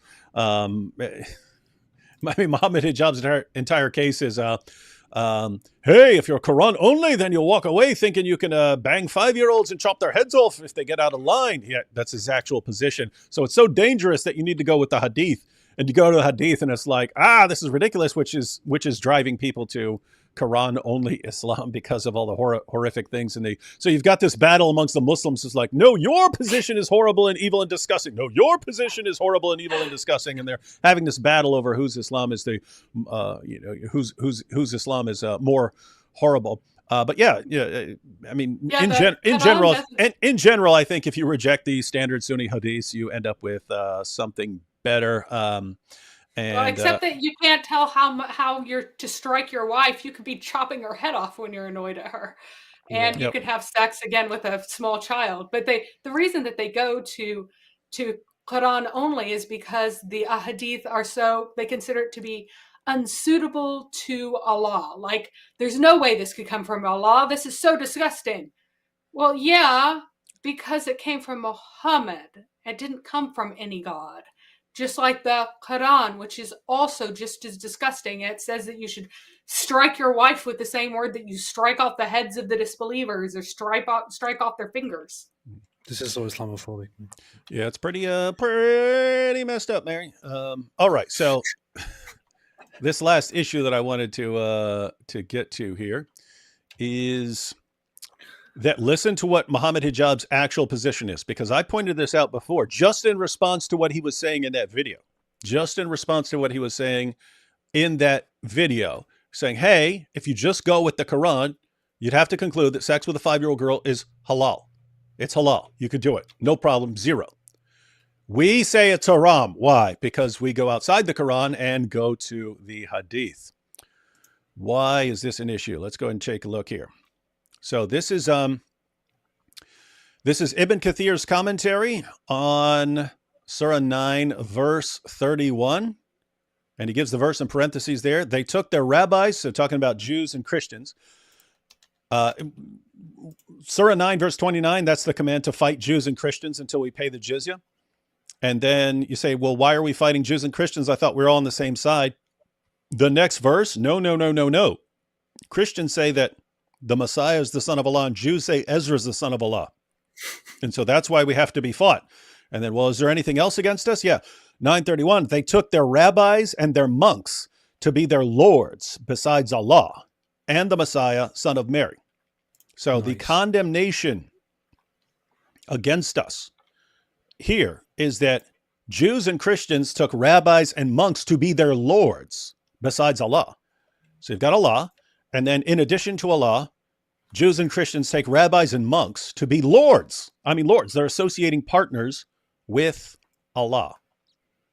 And so we've got Imam Ahmed at-Tirmidhi and Ibn Jarir al-Tabari recorded a hadith via several chains of narration from Adi bin Hatim, may blah, blah, blah, blah, who became Christian during the time of Jahiliyyah. When the call of the Messenger of Allah reached his area, Adi ran away to Asham, and his sister and several of his people were captured. So he takes off. His sister and several of his people were captured. The Messenger of Allah freed his sister and gave her gifts. So she went to her brother and encouraged him to become Muslim. So she's Muslim now. She wants her brother to become Muslim and to go to the Messenger of Allah. Adi, who was one of the chiefs of his people, Muhammad loved winning the chiefs over because he knew then you get large numbers of people, and whose father, Hatim, was known for his generosity, went to Al-Madinah. When the people announced his arrival, Adi went to the Messenger of Allah wearing a silver cross around his neck. Oopsie. The Messenger of Allah recited this ayah, they took their rabbis and their monks to be their lords besides Allah. Notice, this guy wears a cross, and Muhammad says, look, they took their rabbis and their monks to be their lords besides Allah. So in other words, hey, this guy's a Christian. Let me respond to Christians. Adi commented, I said, they did not worship them. So notice the criticism. What do you mean they took them as their lords? They didn't worship these guys. What are you talking about? Jews aren't worshiping their rabbis. Christians aren't worshiping their monks. What in the name of common sense are you talking about, Muhammad? The prophet said, yes, they did. It's like, what are you talking about? Wait, we're not bowing down to rabbis. We're not bowing down and worshiping monks. What in the name of common sense are you talking about? Muhammad explains what it means to take someone else as your Lord. Yes, they did. They, rabbis and monks, prohibited the allowed for them, Christians and Jews, and allowed the prohibited, and they obeyed them. This is how they worshiped them. You get that? Get your mind around that, guys, because this is really, really, really, really, really important here. Yes, so this guy says, hey, Christians don't worship monks. Jews don't worship rabbis. And Muhammad, the Prophet of Islam, says, yes, they did. Well, how? How? They're not bowing down to them. So how are they worshiping their rabbis and monks? How are they worshiping human beings? They, the rabbis and monks, prohibited the allowed. So they made haram what is halal, and they allowed the prohibited. They made halal what is haram, and they obeyed them. So human beings, rabbis and monks, tell people, hey, this, even though God says one thing, we're telling you some modification of it. We're making something that is halal, haram, or we're making something that is haram, halal. And not according to D. Wood, not according to AP, not according to Mary, according to Muhammad, the Prophet of Islam, if you say, look, it's halal here according to Allah, but we're going to go with some human being who says it's actually haram, you are worshiping that person. Guys, this is exactly what this is saying, isn't it? Isn't this exactly what Muhammad is saying? If Allah says something is halal, and some human being says, actually, I say it's haram, and you say, oh, he says it's haram, and you go with the guy who says it's haram, you are worshiping that guy. Or if Allah says something is haram, and you go ahead and say, no, actually it's halal, you listen to someone who says it's halal, you are worshiping the person you listen to. Got that? That's what the source says, right? Clear, pretty darn clear. All right, so why is this an issue? Well, look, in that original video clip from Mohammed Hijab, his entire case is, if you go with what Allah says in his eternal perfect speech, having sex with a 5-year-old is halal. He says it. He says it multiple times. It's halal, it's halal, it's halal. according to the Quran. But we know from somewhere else, where, Mohammed Hijab? Where do we know it from? If you go to the Hadith, then you find out that you can't have sex with a 5-year-old. Where in the Hadith do you find out that you can't have sex with a 5-year-old? Oh, well, there's this teaching of Muhammad that says, don't reciprocate harm. Don't harm or reciprocate harm. Okay, but you can't just apply that as a general principle, because that would contradict a lot of what Allah says in the Quran and a lot of what Muhammad said in the Hadith. So how in the name of common sense are you applying that? Well, you have to go to the schools of Islamic jurisprudence, and they applied it as a principle for when you can have sex with a girl. So they applied this harm principle. Okay, well, as Mary has pointed out, that's not how they applied it. They applied this harm principle in terms of not breaking the girl, not breaking her, not causing permanent medical problems for her by destroying her when she's too small to handle a full-grown man's penis. So that's how they applied it. And then Mohammed Hijab is making it sound as if, you just can't do anything. You can't do anything harmful. It would be harmful. It might be harmful for a young girl. He's not even thinking in terms of what they're actually using. So notice, I want to point out, once you now have his Twitter explanations, look at what he's saying. Allah says in the Quran, it's halal. But we know we have to go outside there. And what we're going to do is we're going to go to the Hadith and find out what human beings have said about this. We're going to let them overrule Allah. And it's based on this, based on something Muhammad said. So we're taking Muhammad as a Lord in addition to Allah. So we're associating Muhammad as a partner because now he says harm. Okay. And then we're going to apply that. How are we going to apply that? You shouldn't apply that in a way that's going to contradict. But we're going to go to our schools of Islamic jurisprudence and let them declare it haram, even though Allah says it's halal. We're going to let the schools of Islamic jurisprudence declare that this is haram. So now you're taking all of the schools of Islamic jurisprudence as lords. You're worshiping them according to Allah in the Quran and Muhammad's interpretation of that. Mohammed Hijab is saying that he now worships Muhammad and the leaders of the schools of the scholars of the various schools of Islamic jurisprudence. You're worshiping them, but Mohammed Hijab goes beyond anything they say. They don't apply the harm principle the same way he does, and yet he's expecting people to read his tweet and say, okay, so yeah, having sex with a little girl would be harmful in a way that we understand based on medical experts, doctors. You're going to doctors to let them define it. So notice, according to Mohammed Hijab, in order to get away from what Allah has explained is halal, in order to make the halal haram, you got to go to Muhammad in the Hadith. You have to go to all the Hadith collectors, because where else are you getting this from?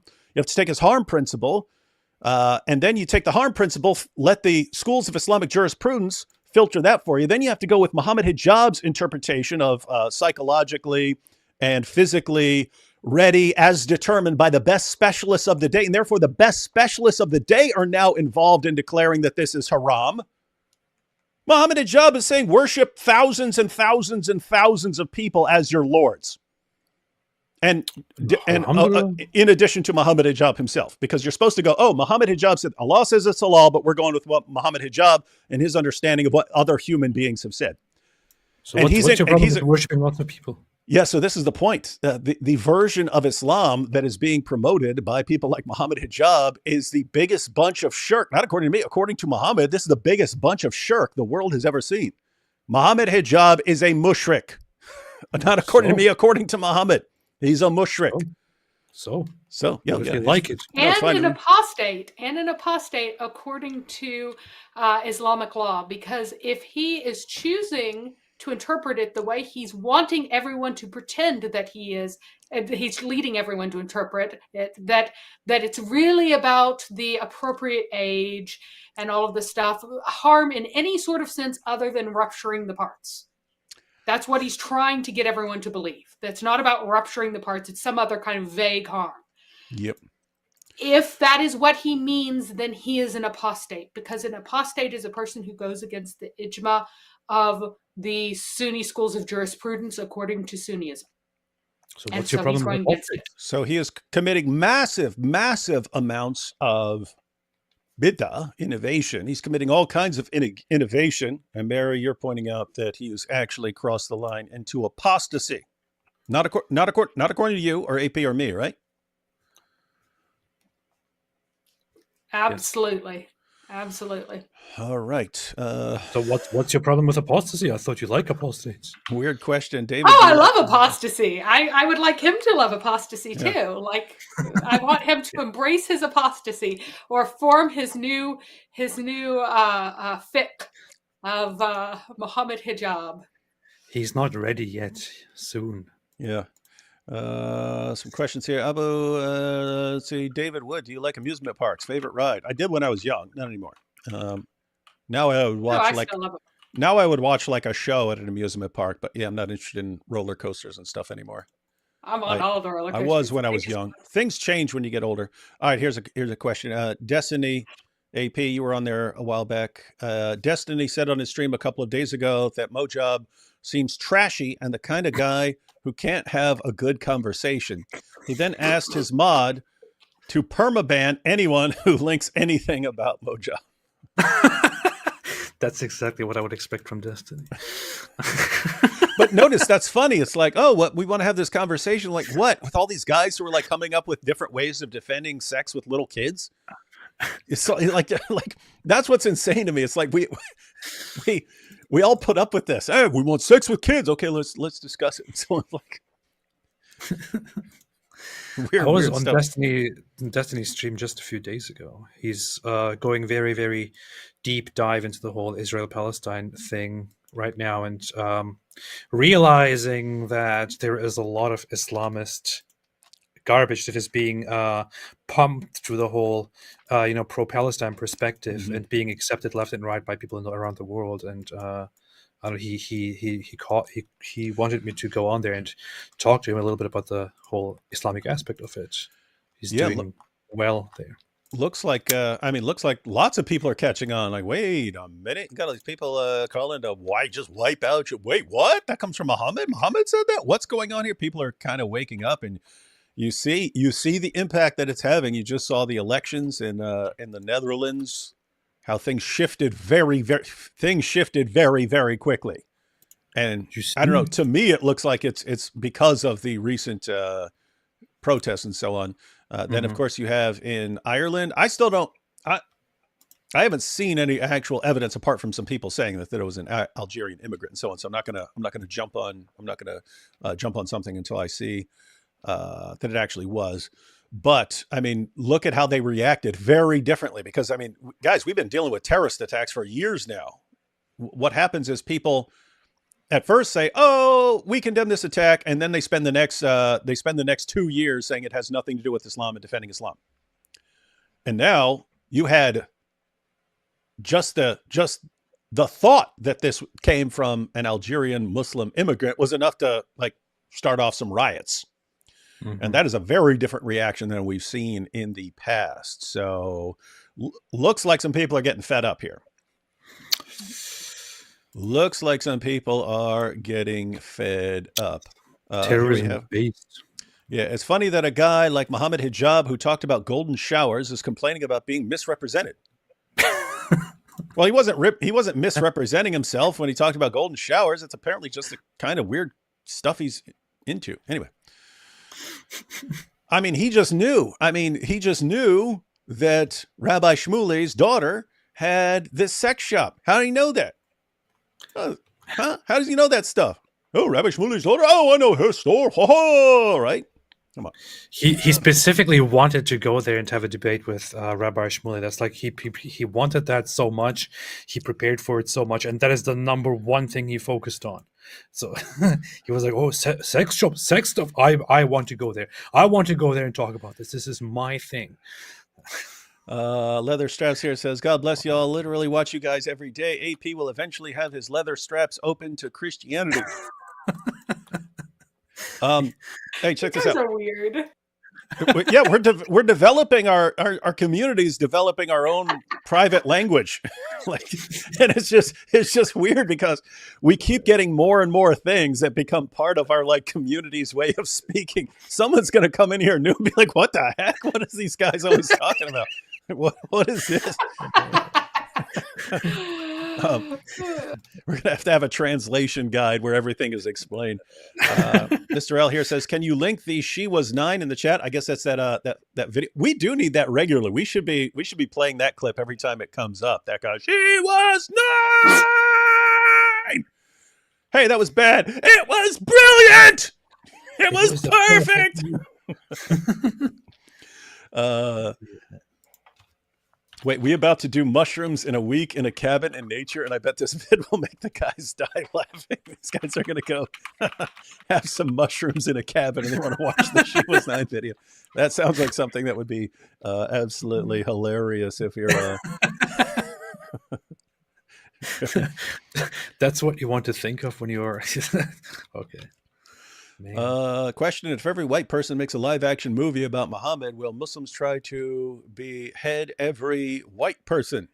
Now, generally, they only get violent if it's specific people. Once everyone starts doing it, they learn their lesson. That's why there comes a point. Notice we've talked about this before. When you have like the Charlie Hebdo massacre, if it's a person or a specific location, a specific group, and they know they can do something about that, they will. When thousands and thousands of people around the world do it, you don't get much of a response. And so you wonder when people are going to catch on to the fact that, hey, if these guys are still killing people over criticizing Muhammad or something with the Quran or something like that, hey, if a bunch of people do it, they're going to stop. They're going to stop. And so. Mm-hmm. Oh, by the way, Mary, we're just going through super chats and stuff, so you can stay, or if you got something you need to do, you can take off. That's rude. No, I can stay because. Okay, yeah, I just didn't know if you had children anything are to do. not. My oldest child is not here because he is with his fiance. How old is that fiance? No. 23. Just kidding. Not 9.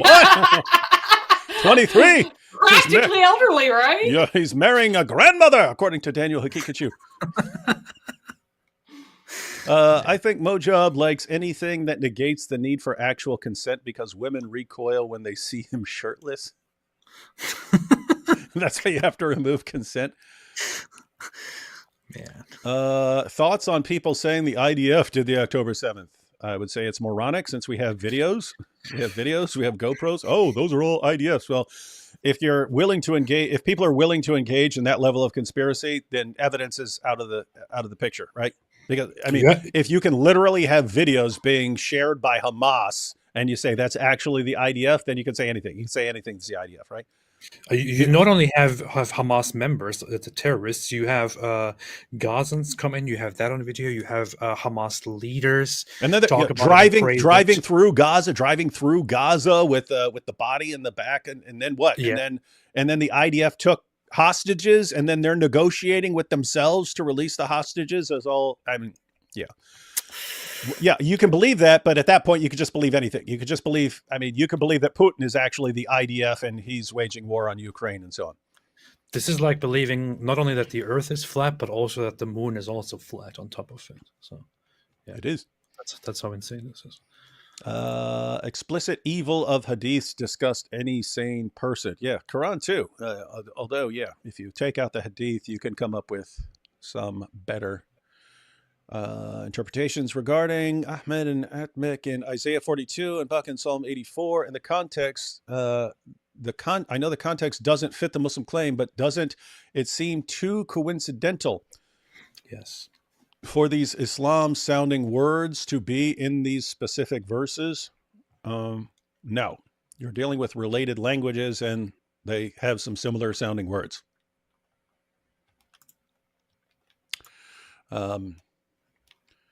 Let's see. Chloe, show stream. Aisha was 9-year-old guy, and I'll give you $50. I don't have that handy. So we'll take a rain check on that. We'll definitely show that later. Because yeah, I don't know why I'm getting.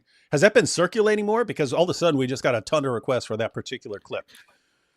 It might just be because we're talking about the topic. Oh, yeah, okay. Yeah, so we brought up the topic. Darn, how Yeah. did I not have that, man? I had Ali Dawa and Mohammed Hijab. That needs to be on the standard. Yeah, absolutely. That has to be part of the ongoing chain whenever we bring these things up. Because look, Mohammed Hijab says it. Oh, our hero. Ali Dawa says it. Yay, our hero. Daniel Hakikichu says, yay, our hero. 14 centuries of Muslim scholars say, yay, our heroes. One guy says it. Ah, we have to beat him to death. Like, what? For what? Incredible. Let's see. Hey, AP and David, have you two noticed any metaphysical and or meta-ethical differences between Christianity and Islam? Would theodicies be different? Theodicies could be. So theodicies are attempts to explain why God allows evil in general, or specific kinds of suffering and so on. You would have some similarities, because you still you believe in a creator and things like that, who has reasons for doing things. I would say the main difference is Allah just doesn't love people nearly as much as what you find in the Bible. His justice is, his attributes aren't just, they're not considered infinite. They're like, so he's more just, he's most just, he's compared to others, but his attributes aren't infinite, and therefore looks like you just wouldn't expect nearly as much from that kind of God. I can actually briefly. What's that? I have the clip lined up where he starts screaming she was 9. If you want to share it, it won't play. Oh, it won't play.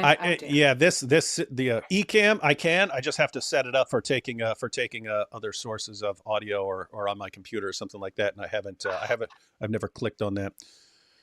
Oh wait, I can set it through guest chat, and then you can bring it up. Look at that.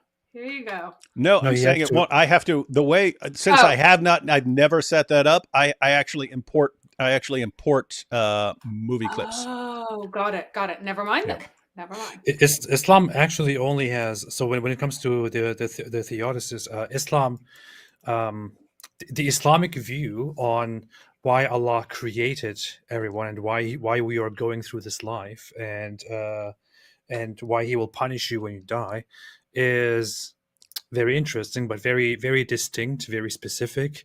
You can find some of it in the Quran, some of it in the Hadith, some of it later on explained throughout Islamic history and theology. You can actually find certain Aqidah books on that, which dive deeper into it. But it's basically something as weird as Allah creates all the beings.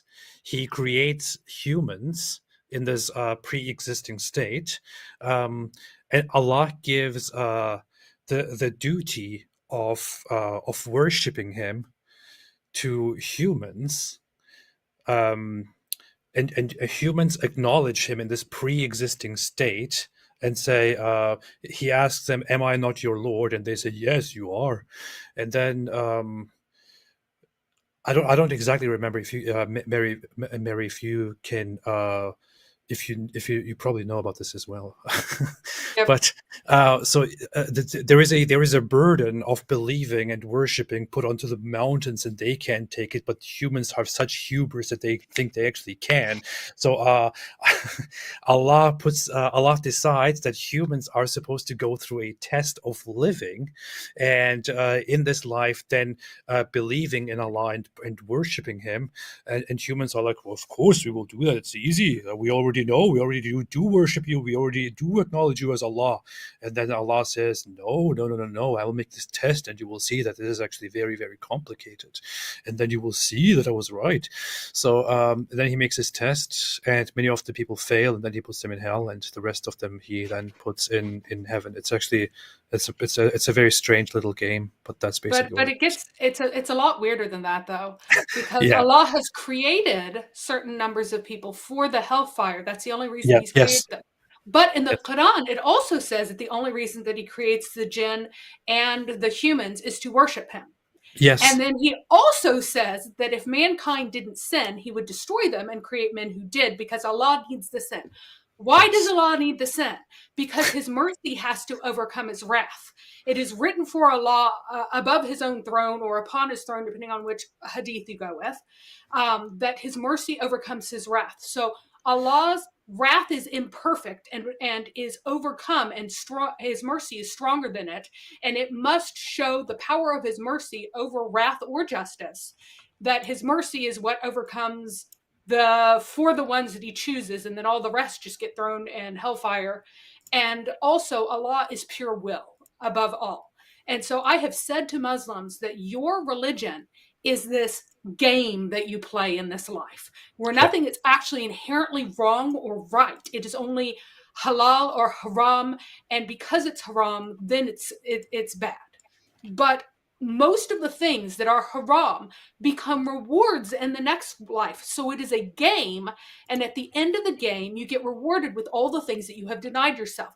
So there's nothing inherently evil about practically anything, because it gets given to you at the end. And so if you play Allah's game and then give Allah what he needs to have in order for him to have the mercy that he needs to have, because he is dependent upon creation for his mercy, then you get rewarded. So it is this absolutely, and the rules make no sense. For example, if you sin and you're not caught and it's a secret, if you confess your sin, there's a secret sin, then that sin will not be forgiven. If you tell on sins of other people and you're not the immediate harmed party, you will not be forgiven for that sin. So it's all about the game. It's not about good. It's not about bad. So it's about the decree and the will of Allah, not about any kind of good or evil. Whereas Christians believe that all of the things that God commands us to do comes from the very being of God himself, who is love and light. And because of that, a deprivation of God is what evil is. But Allah actually creates evil. Allah has created the evil and put it into your soul. Yeah. And so it is this phenomenally different view of this God in whom nothing is good or bad or whatever. It's just whatever Allah says, do it. And whatever he doesn't say, don't do it, and you're good. So no matter how depraved and horrible it is, if Allah has given it for you to do, it is not bad. What evil is the things that Allah has put in your soul that makes you want to go against whatever he happens to say. It's also David and I we talked about this a long time ago. I think I published a video on that where we were discussing the differences between Christianity and Islam. I'm not even sure if I actually published that, but we went through this whole thing. We had this discussion when we met up on how Islamic morality is very different from Christian morality, on what it is grounded upon. Whereas in Christianity, you basically you learn to be good. So you learn to be good, and being good actually means something. Being a Christian means being good. In Islam, everything is simply about reward and punishment. You do good things because you want to be rewarded by Allah for doing those good things. You avoid doing bad things not because they are evil, but because you want to avoid the punishment that Allah will give if you do that evil thing. So it's basically a very twisted. It's like training humans as if they were animals, as if they were dumber animals. That is basically the morality of Islam. You simply do things because in the end you get a good treat, and that treat is like getting those juicy wives in the afterlife, deflowering virgins. Yes, and you eternity of avoid deflower. And boys that don't bleed. Boys that don't Yeah. bleed. Can't forget the boys that don't bleed. and you avoid the bad things, whatever Allah says is bad under whichever circumstances, because you just don't want to be punished. You don't want to be burned by him. So it's all just about that. There is no actual being good and being evil. Yeah, and what our goal is to be conformed to the likeness of Christ. So we're supposed to be morally perfected during our journey across earth toward, we're heading toward that goal, toward a final perfection at the end, which is a moral perfection in the unity with God. Whereas Allah will maybe according to some hadith, you'll never see him, and according to others, he'll lift up his veil so you get to gaze on his pretty face and then he'll go away again. And it's completely and utterly different. There could not be more different. Yep. Take some of these rapid fire here. Look, this super chat is from earlier, but he noticed the point that we were making. Specialists. So Mohammed Hijab saying, "Oh, and we will go to specialists to determine when we can bang these little girls." Allah's word is less than humans. That's exactly the point. That's exactly the point we later brought out well after this. So, yeah, and then we brought out that according to Muhammad himself, when you say, "Oh yes, I'm going with this human," you've worshipped that person. So yeah, It's not just that Allah's word is worth less than the word of humans; it's that you're actually worshiping the humans. According to Islam QA, fondling is allowed when an infant is older than 1 day. This is sick. It's definitely sick. But notice Muhammad talks about fondling the virgins, apparently something that you do before you actually penetrate them. And so, in other words, you play around with your little girls for a while until you figure out if they're actually ready to be penetrated without permanently wrecking them. Why do you have a problem with that whole idea of damaging them and then them becoming useless? Let me ask you a question, David. If you have a car, don't you want to make sure that the car doesn't get damaged, so it doesn't become damaged goods? Yes. Daniel Hakikachu, ladies and gentlemen. This is how Daniel would respond to something like this. No, you don't have to worry because you have your wife. It's like having a car. If you had a car, you wouldn't want to damage the car, would you? You wouldn't want to pointlessly damage it. Therefore, you wouldn't want to pointlessly damage your little girl, and therefore the girl is totally safe. Little Secure the 3-year-old. females. Yep. That will never stop being funny. Secure the females. Yeah. Secure. Did you say earlier this is more common in Shia countries? No, Miss Ninja. Why would that be theologically or historically speaking?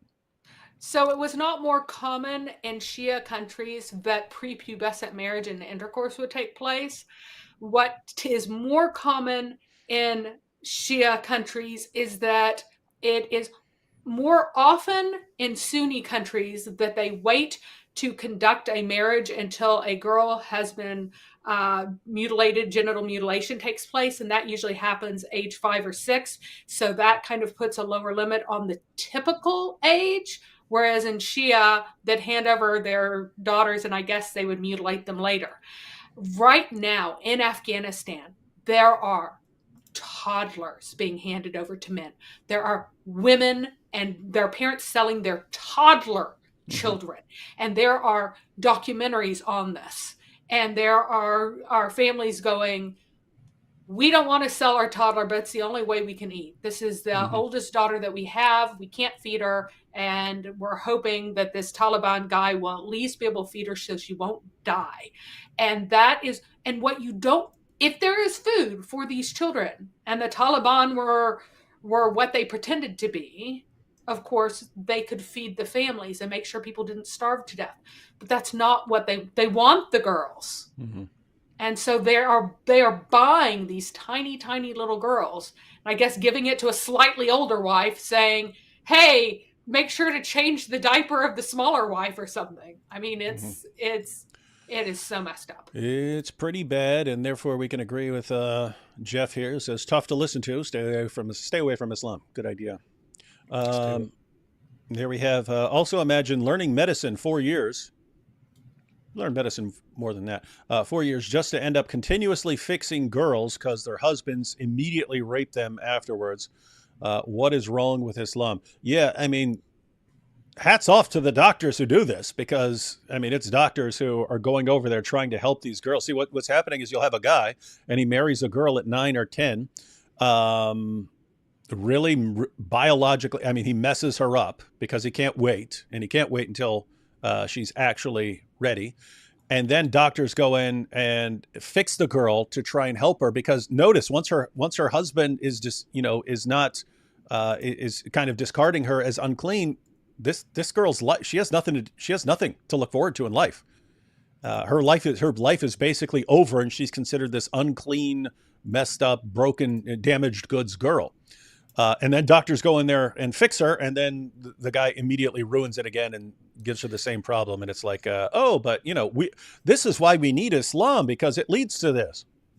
Hey doctor, I got this little thing and it's broken. Can you fix it, please? Yeah, and if she makes it to puberty, it is far, far more common for women to have fourth-degree tears giving birth if they're underdeveloped, because the baby is large for her body, so it completely tears through her body too. This is something that is very rare with adult women, unless you have like really bad untreated gestational diabetes and your baby's absolutely enormous. That it's incredibly rare, but is quite common in these low. So even saying, oh, well, let's wait till she exactly hits puberty, now we're going to have sex with her. Well, now she runs the risk of pregnancy. And if she has had these various types of female genital mutilation, that causes scar tissue to build up around the vagina and the opening and stuff, which does not flex as much as regular tissue.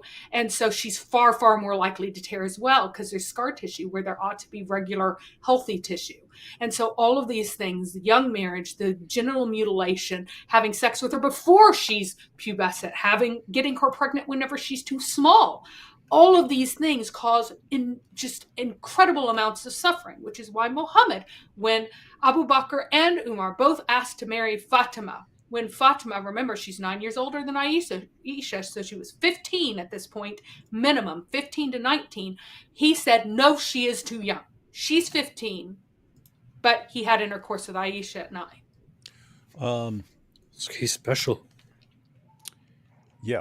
Pretty creepy stuff. And notice in all these, so it's been a problem for 14 centuries. It's still a problem in Muslim countries where this is happening. And notice, isn't it odd that Mohammed Hijab is here in the West saying, hey, this is the ideal system. This is how, this is what Islam teaches. And in Islam, you go to specialists to determine when a girl won't be harmed. And it just doesn't work like that in the Muslim world. It's like he's making up what actually happens. Yeah, what actually happened is that a girl was killed by her husband because she was too young in Yemen. And they were going to pass a law requiring that girls be a certain age, something really young, like 12 or something like that. And they had riots there because the law was anti-Islamic. And so the law was repealed. So you have people rioting against passing a law that would forbid very, very young intercourse that had killed a girl recently. And that is the reality of Islam. And according to him, that's what they want the final goal to be, is for the whole world to be under Islamic law and for this to be the norm there, where these things happen to girls all the time. And that's why we need Islam, to give us this Islamic paradise that we all look forward to. Keep exposing the atrocities. Will do. And by the way, Mary, what you just pointed out, that's this thing that happens over and over again, where politicians say, hey, we need to modernize and make this rule. And the religious leaders say, no. And who controls the population? Who tells the Muslims what to do in their mosques? It's the religious leaders. And then so they can of course get their way. Hey, here's one for you, AP. Did you know that if you rearrange the letters in Alhamdulillah, you get minority sects? Yes, I knew. Mary, you've put up reasoned answers repeatedly, but John here is asking, what is Mary's YouTube channel? Love you all.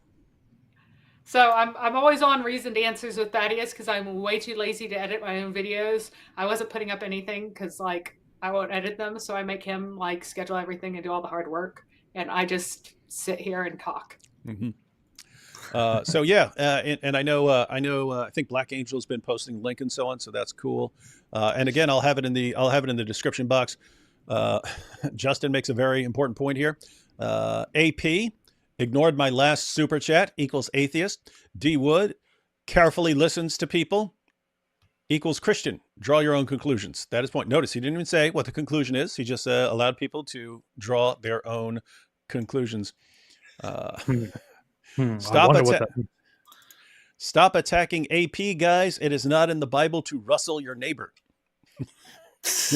We're rustling. We're rustling Yeah.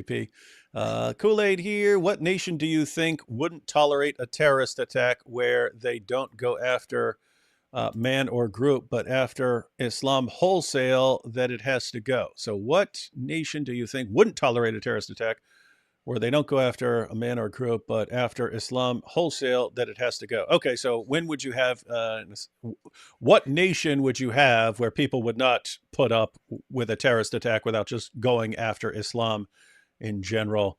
I'm thinking like Poland, something like that. Any thoughts on this, AP? I still don't get the question exactly.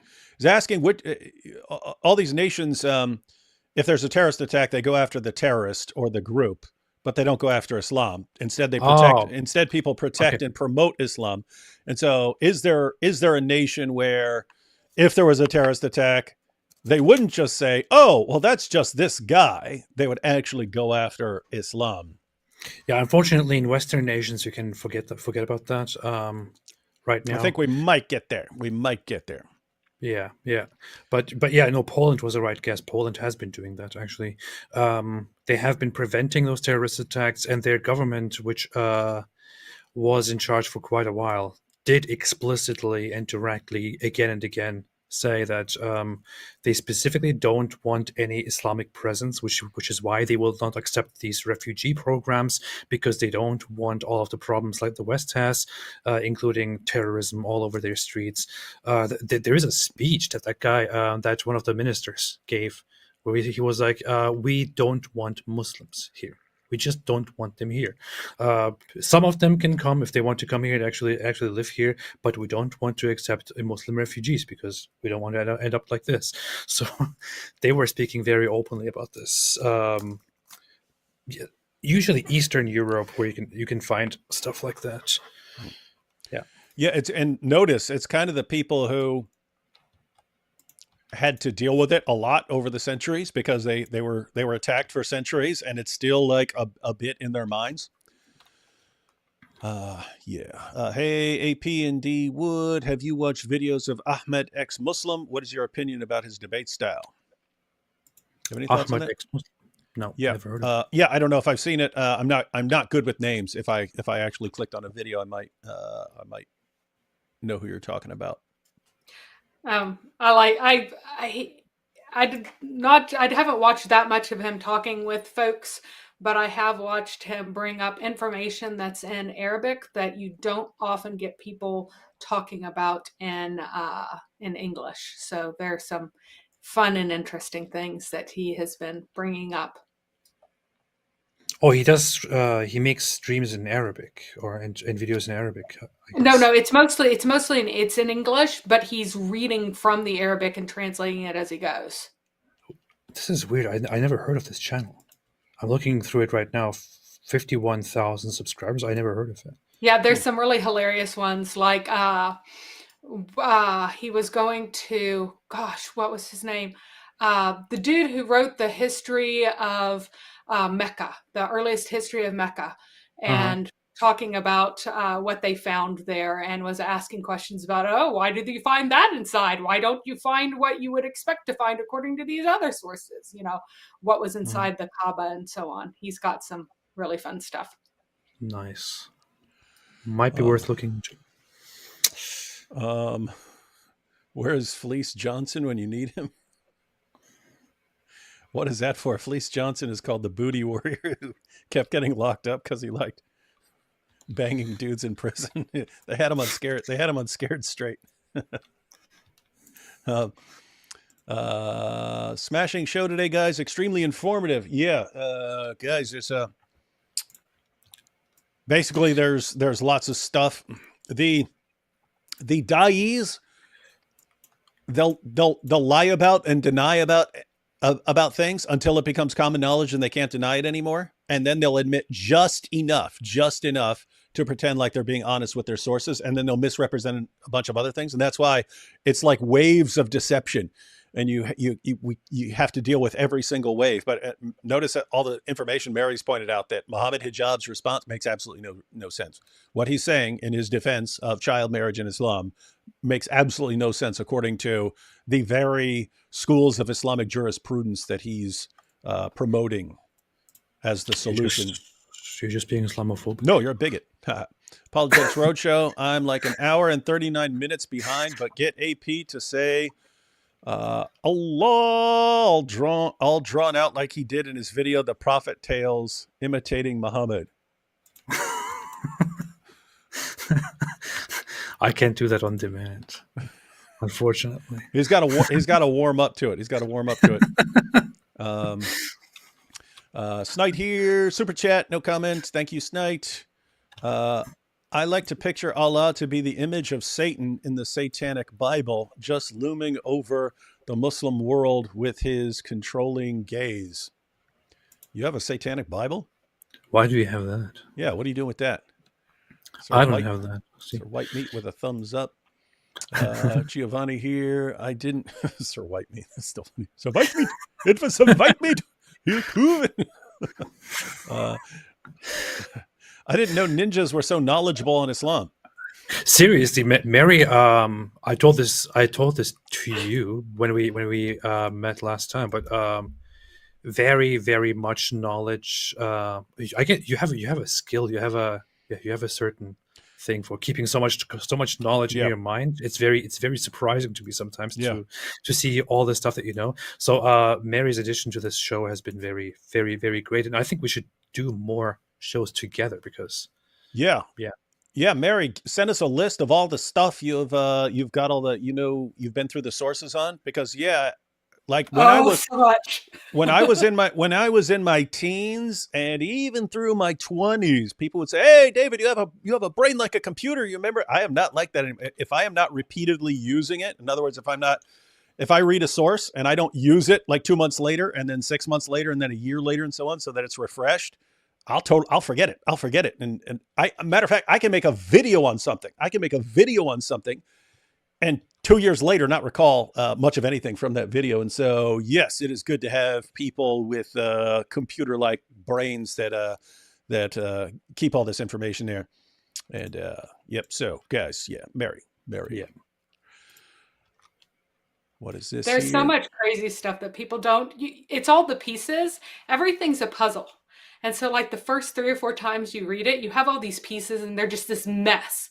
And then you start realizing, oh, here, I've got a corner piece. Oh, I've got an edge piece here. Oh, I've got a piece here. Oh, it fills it here. Here's a picture. And that's kind of what it is. And you fill in the picture gradually. And like what they tell you the picture is going to be is so much different than what the picture actually is once you get the pieces together. It's crazy. They mix it up on purpose. Yeah. Nice. What is Yes. No, what is this? Please take a moment on the 30th of November to remember Lee Rigby, who was brutally beheaded and filmed by Muslims on the streets of London 10 years ago. That wasn't November. What is that? I remember the face of that guy. There's this one photo. Yeah, so Lee Rigby's a guy, those 2 jihadis killed and almost beheaded, and then sat there and started giving interviews as people were recording them, explaining why they slaughtered them in the name of Allah. And they said, oh, look, Surah At-Tawbah, and so on. And then, of course, everyone spends the next 10 years saying it has nothing to do with Islam. But yeah, that was 22nd of May, 2013. So it's 10 years ago, but it was 10 years ago in May. I'm trying to figure out what the November is. I don't see anything about November here, so I don't know what that's about. Let's see. I'm suing you for defamation, David. Oh, deformation. I forgot deformation. As Mohammed Hijab calls it. Mohammed Hijab was saying that he's been deformed by, who was it by? By Rabbi Shmuley. Oh, yeah. Rabbi Shmuley deformed him, and he's going to sue him for deformation. He's putting and then he took it down. He's putting a lawsuit together with his lawyer for deformation of character. It was funny because he got trolled by Cameron, and Cameron doesn't. But this is what I talk about with them making their own enemies. Like Ali Dawa gave the dumbest version of the argument from contingency ever, because you don't know he just uses the words, but he doesn't understand the arguments and so on. But his followers are so dumb that they just, he used a bunch of big words. He must really know what he's talking about, man. And and Cameron actually posts something and says, "Hey, here's how you can formulate this better." And Ali Dawah was like, "No, you can't educate me. I'm you Trinitarian, blah blah blah." And it's like, okay, won't try to help you anymore. And then what happens later on? Cameron actually like trolls him. He's like, "Oh, better watch out for that deformation." Pretty funny stuff. Man. Child of God here says, "Is that L? No, that's not L. No, that's not L there. But you can't tell because of what she's wearing. Is that L? But you should be able to tell by the voices because the voices are completely different. Is that L? She's amazing. Thanks for your videos. They helped me embrace Catholicism after a lifetime of skepticism. Grateful for you all revealing the truth of Islam and the beauty of Christ." I will pass that on to her. Oh yeah, because that's for L. Yep. Not for you, Mary. Islamophobia. Nope. Islamophobia has no moral existence. It is a social. Here we go. Islamophobia has no moral existence. It is a social construct created by anti-Western Marxists to demonize and guilt non-Muslims into non-Muslim self-defense mechanisms. Yeah. Yeah, basically. Yep, that sounds about right. Daniel Apologetics. Everyone follow Daniel Apologetics, has an apologetics channel. Says, huh? Look, AP nodding. Yes, yes. Follow the Christian apologists. Yes, I know it. We need them. We need them. Atheists can't do this on our own. Follow the Christians. Just as Mohammed Hijab says that the Quran isn't enough, you need to go to Hadith. So we, atheists, recognize we're not enough. We need to go outside and to the Christians. You know, we recently talked about Ayaan Hirsi Ali's statement that she's now, as she called it, what did she say? She's part of the Judeo-Christian religion. Religion? Is that what she said? Yeah. So I'm now seeing the point, like after the whole October 7 and the follow-up and how the world is reacting to Islamic terrorists, basically. After decades of Islamic terrorism, people are once again reacting to it as if there was no fault in Islam, and they fall for the Islamic propaganda. And in the West, there is just so much weakness against that, and I kind of see her point right now. So I don't know. Yeah, I mean, at the end of the day, we've pointed out before, hey guys, we are all on the receiving end of what Islam wants. So Christians, Jews, atheists, agnostics, Hindus, Buddhists, we should all be on the same side of this. With that said, yes, AP, you and Ayaan Hirsi Ali are correct. You all need Christians. Maybe I should now be also pragmatically part of the Judeo-Christian religion, as she said. So, yeah, you can make a video. I'm now a Christian, and then clarify in the video. I mean, like pragmatically. And then everyone can use he. So if the only way that you can make coherent sense of the world and react to things in a logical manner is because of, if you have a Christian viewpoint, wouldn't that point toward it being true? I would say it would contribute to it. It would probably contribute to it. Yeah, it's a consideration. It wouldn't be like proof, right? Because you could have something that really, really works and so on. Yeah. Which and you could have something that works better than others. But yeah, I would say it's kind of I would say that something really working and doing a better job than other things is definitely a check in its favor. But there would be significantly more than that before saying, yes, this is true. It's interesting because Ayaan seems influenced by Jordan Peterson now, and it's just interesting. Like if you were to say, is the Bible true? I think the Jordan Peterson answer would be like yes. But not true in the way like a Baptist. No. What he would say is, what do you mean true? What do you mean Bible? And what do you mean by is? So that's what he would basically say. But I think his perspective is like it's true in the sense of being a record of man's interaction with the transcendent, trying to relate to the transcendent and so on, but not in the way like a ordinary Christian would mean it. But anyway, I think this is all interesting. I think we got interesting times ahead as far as these kinds of discussions. But so Daniel says, so the key to catch Dizzle and AP live here in Europe is to open my leather straps and be on an early morning plane. The Hawk and the Hickman. Oh yeah. Hey, we The should leather eventually. straps everywhere. It's fun. You're watching this on a plane. That must be some good internet you've got there.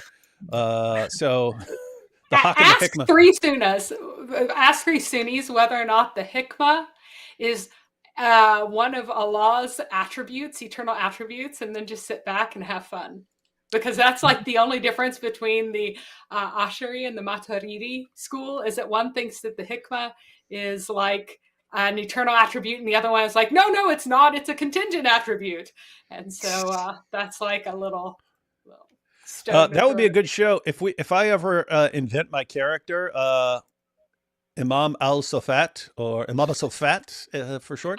Nice. If I ever get that character, we should have a show, like a debate show, with Shake Your Booty and Imam al-Safat, and we could call the show the Hawk and the Hikmah. And one of them is always, I'm the Hawk, I'm the Hikmah, I'm the Hawk, I'm the Hikmah, something like that. That sounds like a good idea. Let's see. Just woke up. My leather straps are tired. Boogeyman in Islam is hearing TikTok. Time to rock under the bed. Dad, David Wood is under my bed. They're scared when this happens. Strap-on pleasure machines are deemed haram by Allah, you secular humanists. Hey, there's lots of... What is halal are boys who don't bleed. Oh my gosh, I just found out. What? I have been reading something wrong this entire time. I found out that the description of the houris with their breasts, it means barely budding breasts. It does not mean jutting Does it mean breasts. Swelling? Because I've seen barely, swelling. It's like swelling like a pubescent Tanner stage 1 or 2. Oh, so you're saying the pubescent. references to your eternal virgins in paradise is not that they're fully developed women with swelling breasts. It's actually they're right around starting to develop age, and that's what you're eternally deflowering. Yes, I found that out recently because I just read it as like the swelling, budding, whatever, and I thought that it meant that just it wasn't saggy. No, it means like on the cusp of puberty. That sounds like a perfect fantasy infuriating. from Mohammed, which is like, they look just like little girls, just like Yes, and I had wondered. I'm like, Mohammed's like little girls are better, so why do we have these big perky boobed houris? Well, we don't. We have little girl houris. Interesting. They will have huge, enormous butts that are a mile wide. They're only 90 feet tall, but their butts are a mile wide, and their boobs are just mile wide. Their boobs are just beginning to go. Me and Sir Mix-a-Lot might need to convert to Islam. And remember, they also have like their skin is so fair that it's almost transparent. You can almost see their bones through it. So yeah, you can see their bones through it. It is transparent. It's like X-ray vision. Yeah. All right. Here we have a Muslim friend that's almost waking up to all this. This one of his last arguments he's standing on is that it was an act of God how the Muslims won the Battle of the Trench / Badr. Help, please. Well, there's an obvious problem here. So look. Muslims won 2 battles. Now, one, you can always just put arguments in their form and they're sort of actually state what the argument is. And you say, okay, so if a group wins 2 battles, that means they're from God or something like that, which usually someone would immediately recognize how stupid it is. But you can insert a little bit of knowledge. Between the Battle of Badr and the Battle of the Trench, what do you have? The Battle of Uhud. Muslims lost. So, okay, so they lost a battle right sandwiched in between these 2 battles. So what's that mean? Why did they win the battle? Ask him that too. They won the battle because Salman the Persian recommended that they not use these barbarian tactics because they were like regular horse barbarians that just ran around. They're camel barbarians, but they ran around in the same style as typical barbarians who would just like, charge, and like whack at people and all run in a mess. And Salman the Persian said, no, you need to stand together in ranks. There are two different surahs in the Quran now that are about the ranks. One is the rank, the other one's the ranks. And it's all about how the prophets led the men standing fast in ranks and ranks, stand in ranks over and over and over again. That's because the Persians said, hey, you can defeat these people using these barbarian tactics if you stand in ranks. It came from a Persian slave, dude. It didn't come from Allah. Allah gave them no battle tactics. It came from a Persian dude. And now it's in the eternal book of Allah. And so now any Muslim who does not stand together in ranks is now not fighting the way Allah describes. The trench also was whose idea? It was Salman the Persian's idea, because he said, hey, this is what we the Persians do, and this is how we defeat people. So he wasn't taking advice from Allah. He was taking advice from a Persian slave dude who knew more about battle tactics than Allah and knew more about battle tactics than the rest of the unsophisticated pagan caravan raiders, basically. And that's all it was. It might also the Battle of Badr might also come up because it has this it has these references of these mythical explanations that they were outnumbered and angels joined in and angels helped them, and and they witnessed that the angels were actually stepping in and helping them, which is how they defeated their enemies, and the enemies were blinded by Muhammad picking up sand and throwing it, and they were all blinded. And the Quran said about that, it wasn't you, it was Allah who did that, or something like that. So it's like it has these very miraculous narratives which give Muslims the idea, whoa, this was an impossible battle that the Muslims won clearly by a miracle. Otherwise, they could have never won that. And they also have a false sense of the size of Mecca. So if you look at Majid Robinson's book or his, I think it was maybe his PhD thesis. I'm not sure what he published it for. But anyway, it's a really important peer-reviewed book that takes all of the early genealogies, because the Muslims were like obsessive genealogists, and computes the size of Mecca according to the number of men of Muhammad's generation. And he figures that there are no more than 550 Quraysh people at that time. And so it was a small town. Remember that compared to Mecca, Medina was a city. Mecca's called the mother of settlements, not the mother of cities. It's just, the word just means a settlement. And Medina is a big city compared to little bitty Mecca. Mecca's so small that everybody's pooping out in fields, and Muhammad's like scared of latrines, and they don't even poop in latrines for a long time because it's this tiny town.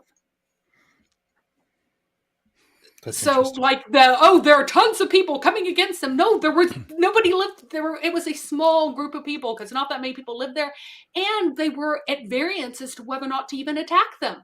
A number of people refused to march out against Muhammad, so it wasn't even like a full complement of soldiers. A small portion, a certain portion of that 550 people marched against them, and that was it. So. Yeah, if you're having a friend saying this is all miraculous, one, you could point out what's being pointed out right now, that the Muslim sources are embellishing. Even if you go with the general Muslim view, I mean, my goodness, you had Alexander the Great fighting some pretty big armies and crushing them. Genghis Khan.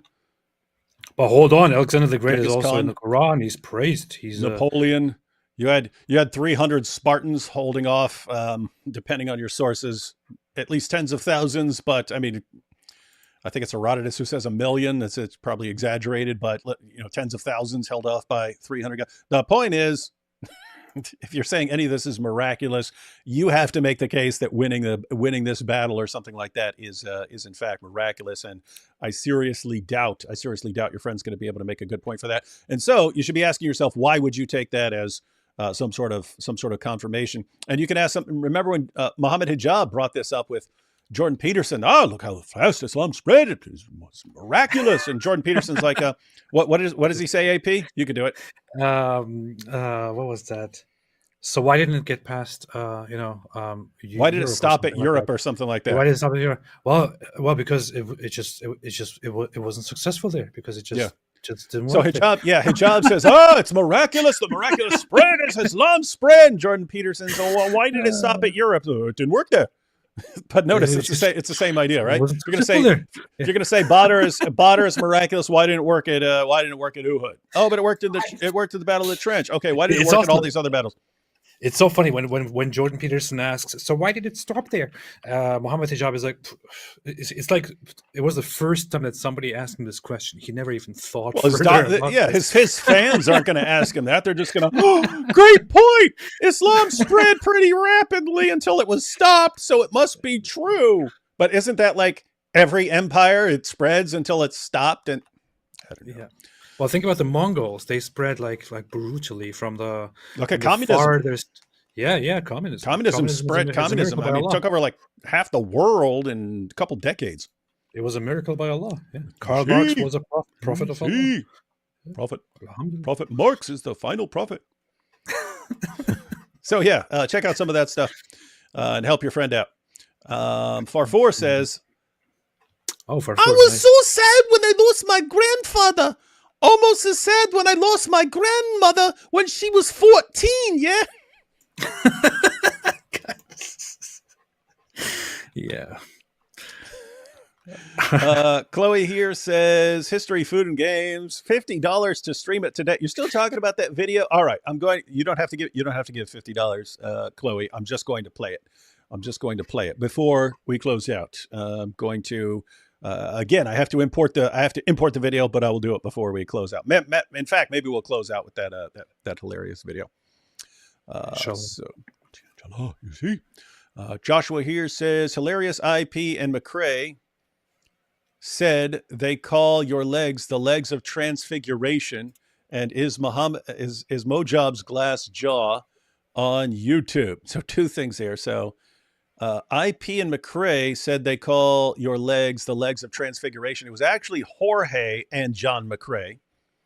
So we put together a little private conference of YouTubers to discuss, to help each other with YouTube stuff. Anyway, we got invited to a mansion from an NFL owner who one of us had officiated his daughter's wedding, and he said, "Hey, if you ever need to use my house for something, you can." So we go to this giant house on an island and stuff to have our conference, and there's a big hot tub there. So we're hanging out in the hot tub, and it's me, Jorge, John McCrae, chatting about stuff. Anyway, then someone turns the lights on in the hot tub because it's nighttime. It's nighttimes after we finish all our sort of lessons for the day, and we're sitting in there, and someone turns on the light in the hot tub, and the lights were right under my legs, and it made my legs glow like super white, looked like my legs were glowing.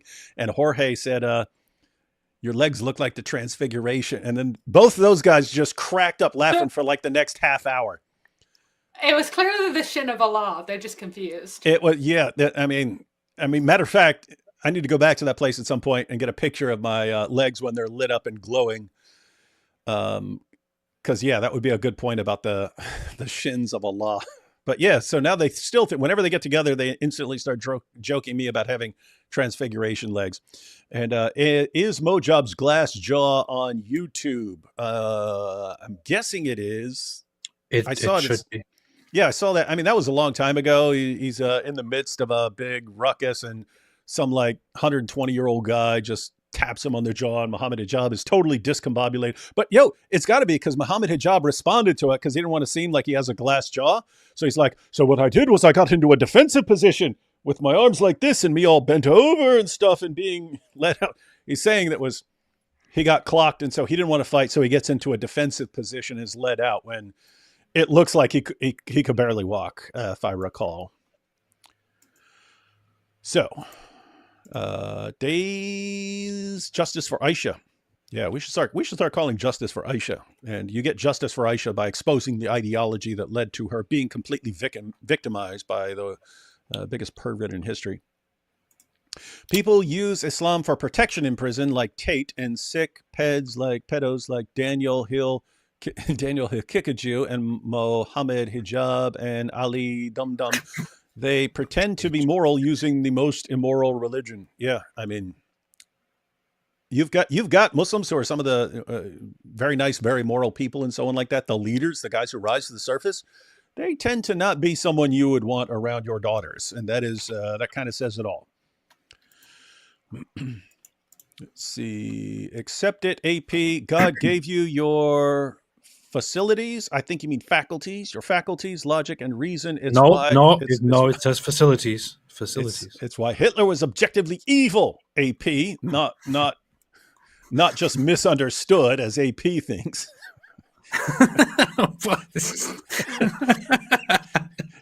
Is your dream job to be an Adolf apologist, AP? Yeah, absolutely.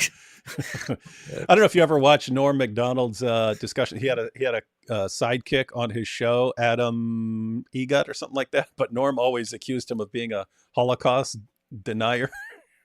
Oh yeah, which he wasn't, but he would just always accuse him of that just to like enrage people against him. I don't know, it's pretty funny.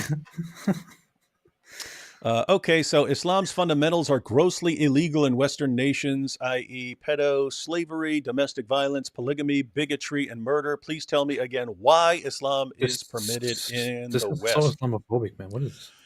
Yeah, it is it is. What's that? I was saying because we rolled back laws that we actually used to have. We used to have laws that did not permit anyone to immigrate to the United States if they believed in polygamy. So you have to deny polygamy to be allowed in the United States, which was already a law in the books with the Mormons, which is why they were afraid that the U.S. Army was going to come out and kick their butts if they didn't renounce polygamy as they got bigger. So they decided to do that so they didn't get their butts kicked. Yeah, and what do you do? I mean, the rough part is you would totally be allowed to lie. From an Islamic perspective, you would totally be allowed to lie. If they were asking questions, do you believe this? Do you believe that? Do you believe this? Do you believe that?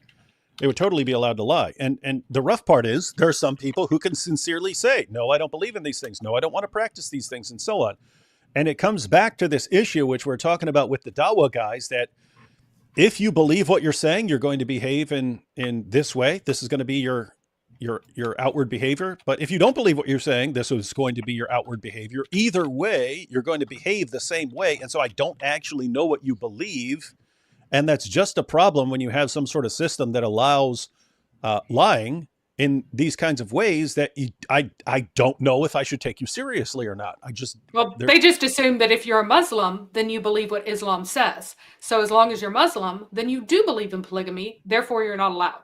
That was how the reasoning went then. Because if you don't believe in polygamy, then you're not a Muslim.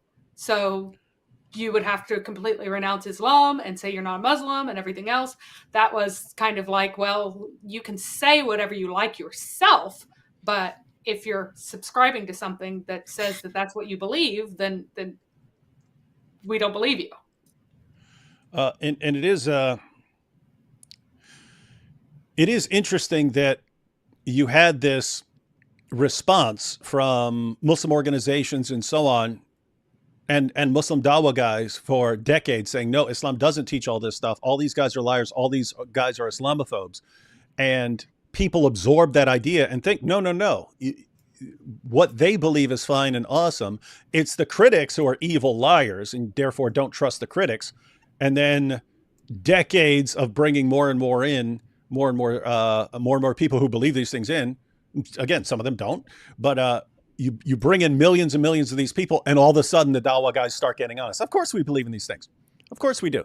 And to the point where they can now openly on YouTube say, hey, we're going to talk about, secret second wives and so on. They're openly acknowledging they're polygamous, and it's just not done through the state. They do it at their mosque. They have their second, third, and fourth wives through the mosque, and it has nothing to do with the state. As far as the state is concerned, as far as the UK government is concerned, she is a single mother, that girl's a single mother, and that girl's a single mother, and therefore they're all on state benefits. And you're paying for this guy's wives. You're paying for this guy's wives and kids, and because the marriage is done through the mosque. And we just fall for this. Why? Because people absorb the idea that Islam doesn't teach these things. Muslims don't believe these things. Anyone who says otherwise is a liar. And now the Dawah guys, they talk about this stuff left and right like it's nothing, because they know they know people have been conditioned to not object to it at all. Because if you do, you'd be a racist. Yep. And then there was a wonderful time whenever people would just read the Quran and the various things that people wrote and go, oh, that's what they believe. And if people said, no, we don't, we'll be like, well, you're lying, because these are your books. Yeah. Right. And as far as Islam being permitted in the West, because I know there are people who think, oh, you have to go out and start bloodbaths and so on. And what we really mean, we shouldn't allow this. There are people who think, the only way around this is to go out and you got to go slaughter people and start a bloodbath.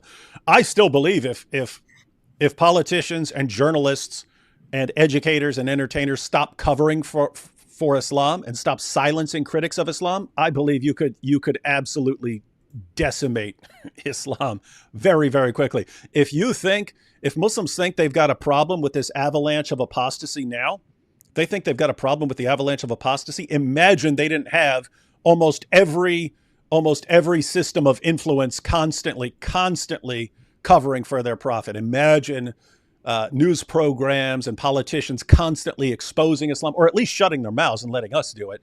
I think you can deal with Islam a lot more quickly and a lot more easily than people realize. Oopsie.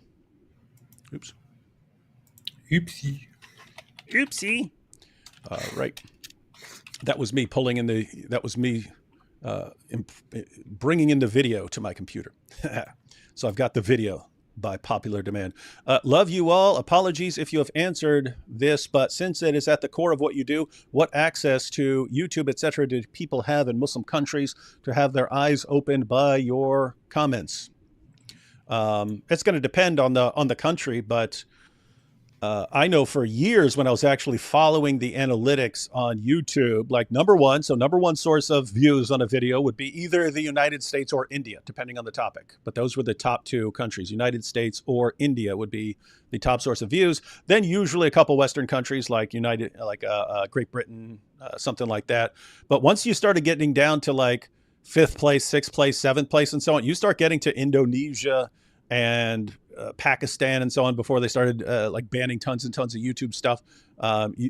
You have lots of Muslim countries where they can watch videos. So some places like Pakistan start banning stuff left and right and can eventually even ban entire channels. I'm banned already. I only have 2 videos out. Yep, that's all it takes. So, but yes, the point is there are tons of people in Muslim countries watching the videos that we post on YouTube, and even places where a video might be officially banned. People who want to get around that just get a VPN. And so, yep, it happens. Let's see. The book a monk wrote in one night. Wait, what book a monk wrote in one night?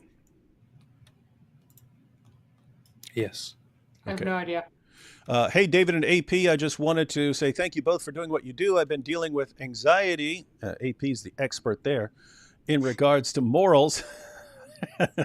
AP. Yes. You got to talk to Chris here.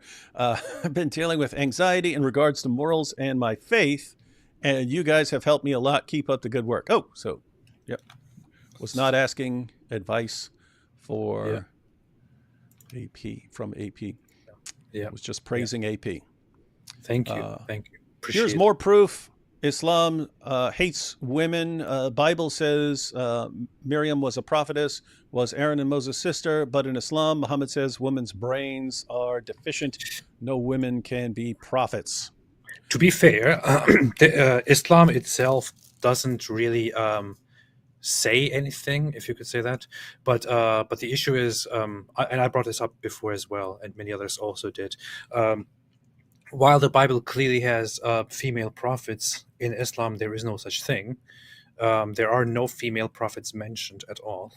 And there is a big confusion about the whole Mary issue, which I'm sure Mary is very familiar with, which is why her channel is called Too Many Marys. But But yeah, when you ask Muslims generally, or Muslim authorities, or Muslim teachers, or Muslim scholars throughout history why there are no female prophets, they will give different excuses, different reasons. And one of the most common ones is that being a prophet is a very big burden and something that is that only a man can handle, and women are generally too weak to handle such a great burden, which is why they don't do that. They have different roles in society. Women are objects, so why would you make an object a prophet? That's very inconvenient. It makes no sense. Yeah, it depends on which akida as to whether or not women can be prophets, but they can never be messengers. Oh, yeah. So some of them go, wait, a prophet is just someone that God talks to. Well, God's over here talking to Mary, and we even agree with that. So, like, how are we going to say that? And so some of them go, no, it's okay for them to be prophets, but they can't be messengers. And messengers are the ones who have leadership, because Muhammad said that no community in which a woman is the leader can succeed. Then that would mean that there could be no leader. Messenger for sure, and most of them say prophet and then just kind of like mumble over the contradictions in that. The power of Islam. All right. Hey, by popular demand, here we have a few more super chats and so on before we cut out, but wanted to get to this by popular demand. Let's check it out. Oops, why is it not working? You see? There we go. Mate, you wanted to get something in? Yes, please. I would like to say that there is a big problem in Islam. It's written in the hadith. What? Why is it so fast? What's happening? I downloaded a clip. Apparently someone made it fast. Why are you going to complain? Okay. Sorry, I linked to one that was already fast. But no. Yeah, I looked up. Yeah. So someone sped it up. But you still get the gist. Let's see. Which all good Muslims believe in the hadith, and it is written in the hadith that Prophet Muhammad was 50 or 53 years old when he sexually penetrated Aisha. No.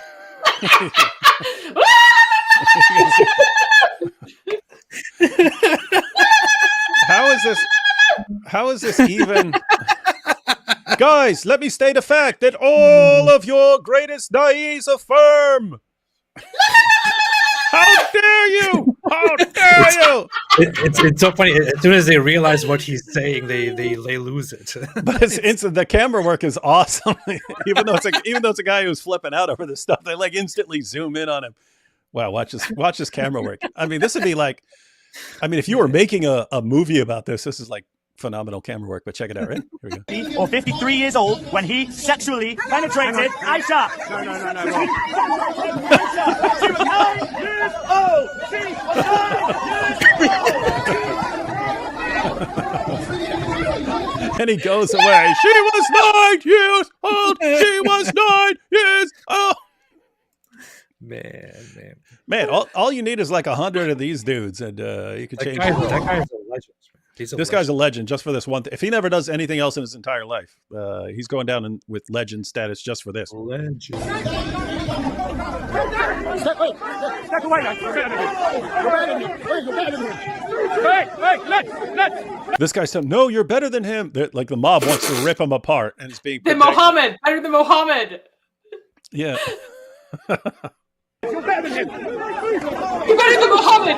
Look at this mob okay. You're better than Muhammad. This guy just goes up in the middle of all these protesters. She was 9. Whole crowd totally discombobulated. Okay, but you guys are better than this. Yeah, notice he's saying he's the bad guy for saying this completely factual statement.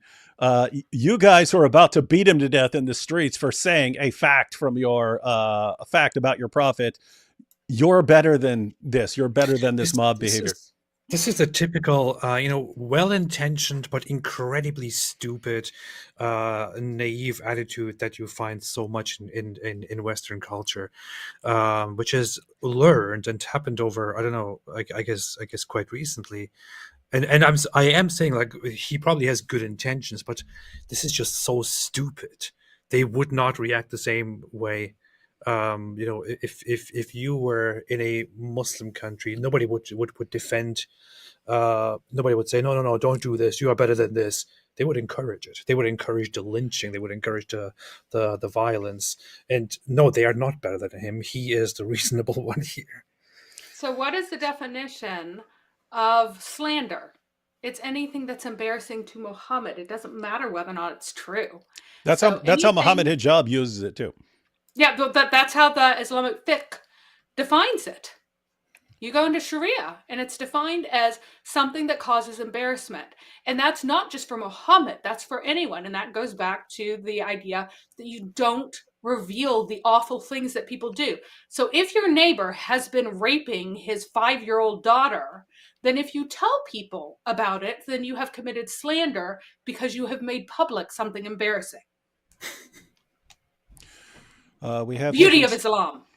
Powerful. Oh, yeah, let's go ahead and finish this little clip. See where he gets called out. Fortunately, we have this wonderful guy who's going to call this man out for his atrocious behavior and pointing out a fact about Muhammad and almost getting beaten to death and then escorted out of there by police. I love it. I love it. It's awesome. That wasn't exactly a clever move, mate, was it? It was a very clever move. You really think so? It was the perfect You know, it's people like you. You know, it's people like you. No. How old was Joseph? How old was Joseph? How old was Joseph? But look at this. Cops have him pressed up against the door right here, and he's yelling, Aisha was 9 years old. I love that. I love that line where he says, "It was a very clever move. It was the perfect move." Yeah, we gotta watch that again. That was the perfect move. If you're going all in, just go all in like this dude. Seriously, who is this guy? Yeah, we need to find out who this guy. We need to get this guy on a live stream. I know. He needs to join us here. Hey, if anyone knows who this guy is and how we get in contact with him, yeah, we wanna have him on a live stream. This guy's a legend. Move, mate, was it? It was a very clever move. You really think so? It was the perfect you know, it's people like you. You know, it's people like you. No. Aisha How old was Joseph? How old was Joseph? How old was Joseph? Did you hear the guy? How old is Joseph? How old is Joseph? How old is Joseph? I don't know. Give us chapter and verse that say. But here you have right on the screen in this version of the video. The messenger of Allah married me when I was 6 and consummated the marriage with me when I was 9. And I used to play with dolls. For anyone who's totally new to this, yeah, we have about over 200 hadiths reporting the age of Aisha. So if you're comparing that to Joseph, whom we have no clue how old he was, yeah, I'd say a pretty big difference. And just stop being stupid and covering for Islam. Hadiths are Islamophobic. Yeah, and the stuff that's super late legends about Joseph being very old, the point of them is that Mary was an eternal virgin, according to that tradition. Yep. So in their minds, no old man would ever have intercourse with a young girl because that would be revolting and unseemly. And there are these silly later legends where Joseph is embarrassed to even kind of like that anyone might possibly think that he would be such a disgusting, dirty, revolting man as to be an old man having intercourse with a young but post-pubescent girl. And yet Muhammad would be like, oh yeah, let me have at her immediately. Yeah, so they given us, so yeah, just to clarify for everyone,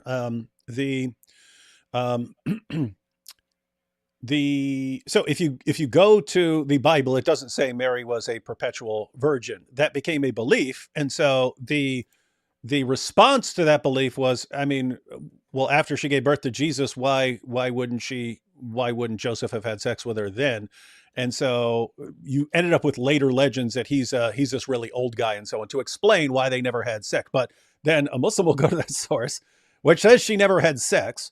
And then you look, but Joseph was an old man marrying a young girl, just like Muhammad and Aisha. Completely different situation, according to these sources. That, by the way, no one takes seriously anymore because we know why these things were later inventions.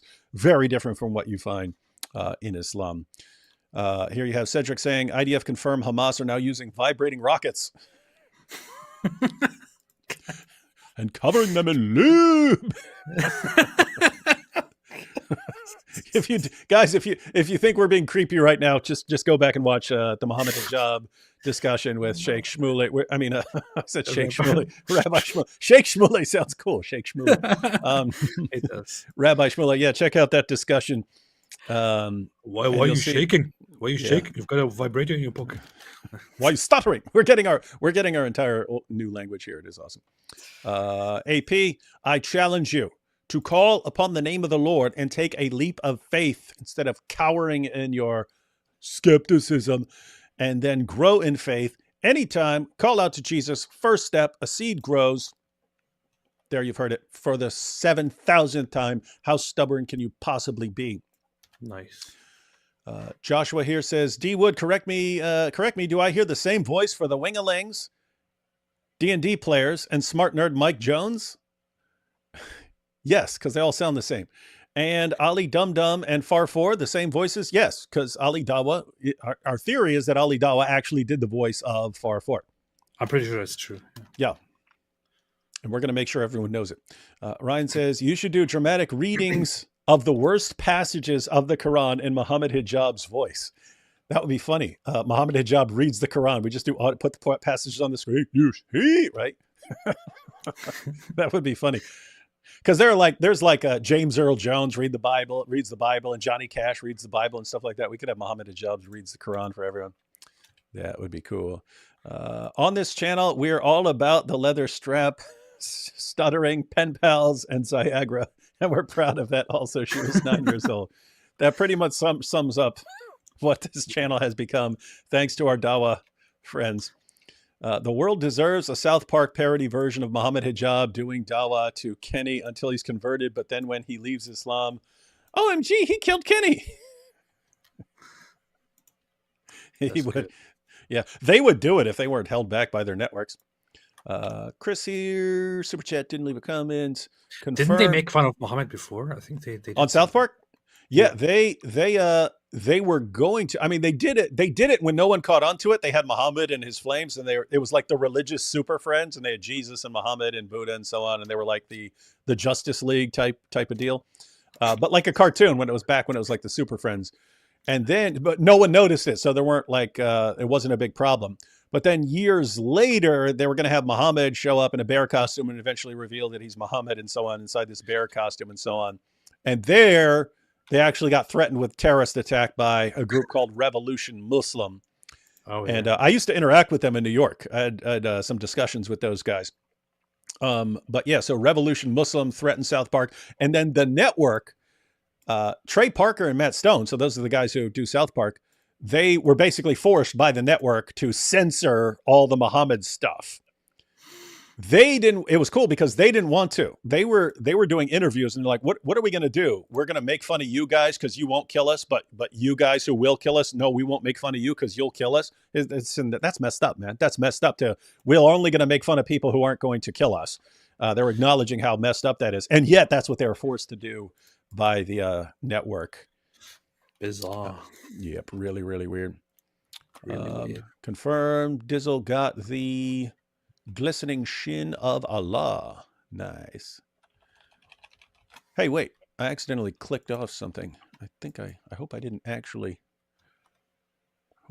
accidentally ban someone. I pushed the wrong button, but I don't know if I hope you did. Hey, if I just actually banned the guy who posted that comment and let me know so I can undo that. I don't know what the comment disappeared, so I don't know why it disappeared. Let's see. A few more here. We'll do these rapid fire. We'll always have a job for you if you need one. AP. What? Oh, Hitler and Satan. Man. You have permanent employment. YouTube account. Sorry for the change of topic. I Googled the eyes of the leather strap of the anus. Hits 2 through the end of the page are Islamic sites. The first hit at the top of the page is David Wood. That's funny. That's nice. I lost it when I read that. That's funny. Man. Your favorite sociologist, David, just nailed it. When institutional cover stops, Islam is in trouble. It's like a teacher protecting a cowardly bully. Soon as you can swing back, soon as you're allowed to swing back, game over.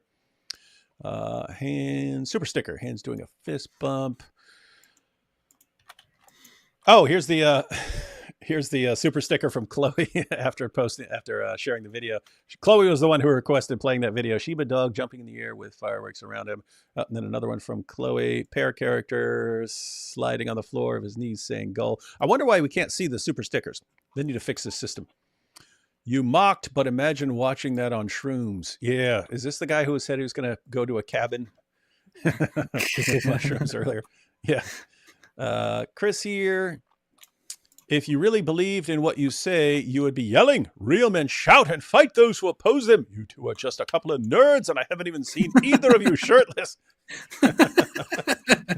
We need to do that one day where we just we take off our shirts. What a Chad. True. It's called the Codex Gigas. And finally, I think this is the last one. Did you hear about the Algerian guy stabbing the 3 children in Ireland? Yeah, I mentioned earlier, I've seen people saying that. I haven't seen that confirmed. So I'm waiting for the confirmation because, lots of times when you have something like this, it turns out to be someone taking orders from Hamas. Or remember years ago when ISIS just said, "Hey, go start attacking people," and then a bunch of people did. And then you have similar stuff from jihadi groups now saying, "Hey, go out and attack people." So it would make sense for this to be just a terrorist attack. But I don't know, unless I haven't seen that it's been confirmed.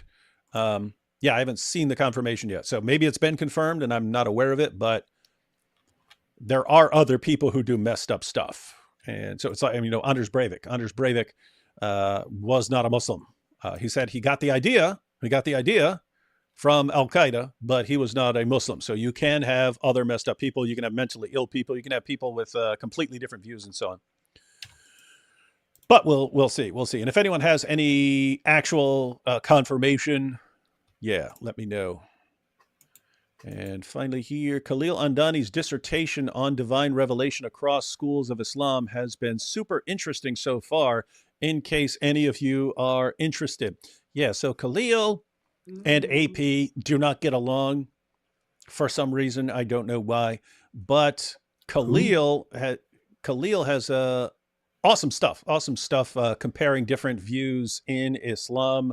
And he burned up. I mean, he just totally scorched Jake, the Muslim metaphysician, on theology. And that's one of their favorite Dawa guys now on theology. And he just got crushed. So yeah, lots of stuff. You can find lots of good information on Khalil's channel. And I'm not familiar with his dissertation, but I'm sure it would be interesting. All right, everyone. I just fact checked, and so as it looks right now, the Irish news, local news also report that it is indeed an Algerian national who became naturalized, I think. Yeah. So it is an Algerian person. That's been confirmed? Yeah, I think that's understood to be Algerian descent and is a naturalized Irish citizen. I'm not believing your weird sites that you go to. I'm reading it on confirmation. Newsweek Ireland, Fox News, some Irish website here, and so on. So yeah, Fox News. I went out to. This is when I was in Birmingham, in the UK. I was there for a debate, and I almost got in a fight with 2 Algerian dudes. Not because of nothing I was starting.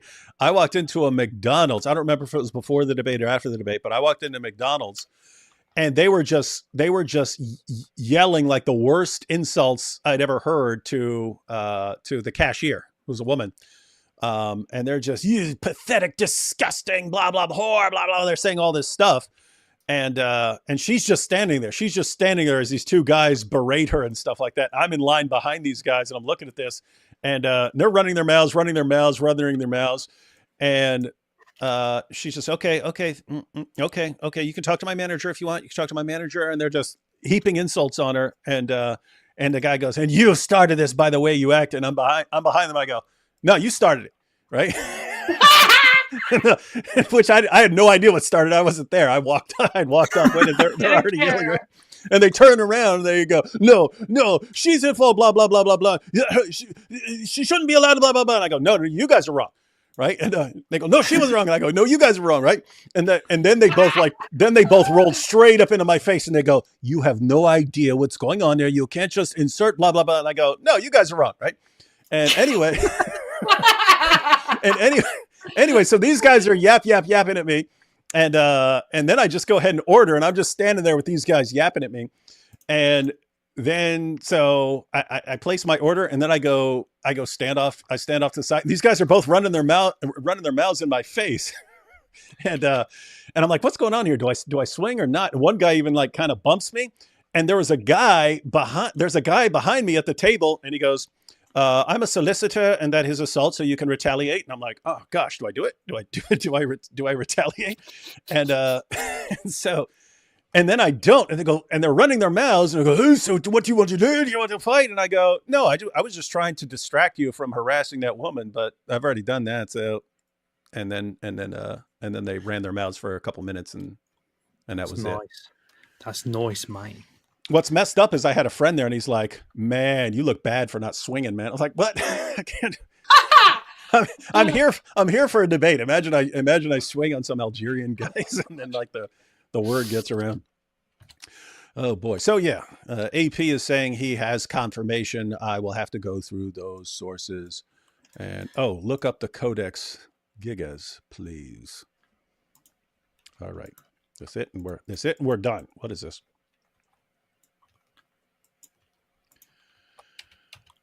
Largest extant medieval illuminated manuscript in the world at length of 92 centimeters. Why am I looking this up? I think it might have something to do with someone saying Devil's Bible at some point. Oh, okay. Because it has a big picture of the devil in it. It's sometimes called okay. Bible. Yeah, I get it. Yeah, you can picture. Okay. I thought the Devil's Bible was some like Church of Satan stuff. But yeah, so it's got graphic images. It's got a full page portrait of Satan. A full page. So it's not the Devil's Bible. It's just called the Devil's Bible because it has this big picture of Satan among the illustrations in there. All right. So yeah, that is yeah, we could oh yeah, that does look like a lot. Oh, hey, we should take that and like put two arms on one side and then take off one of the legs and so on. That's actually a good suggestion. All right. Well, thanks to everyone for joining us in this discussion. If someone ever wants to put timestamps in the comments, I'd be happy to pin that, because there are people come along and don't want to be on here for 4 hours and so on. So they might want to know the relevant We've actually been live for 4 hours, right? Yeah, that's crazy. Yeah. There's an AI that does it for you, by the way, and it's pretty darn good. I've seen it on other people's. I don't believe it. It adds these weird things of the speaker addresses this and this and that, like in a very formal language. I saw that. I wanted to try it. I should. That's good for lazy people. I'm lazy. Yeah, so if anyone wants to fill those in, or if anyone knows how to use AI, and then can, we'll be happy to check that out. Thanks to Mary for joining us. Be sure to follow her work on Reasoned Answers. Link will be in the description box if you're watching this later. And and Thaddeus said that we will be covering Uthman ibn Farouk's polygamy. And not just polygamy, but rather polyandry this Tuesday. So he is married to someone who is married to someone else Islamically, apparently.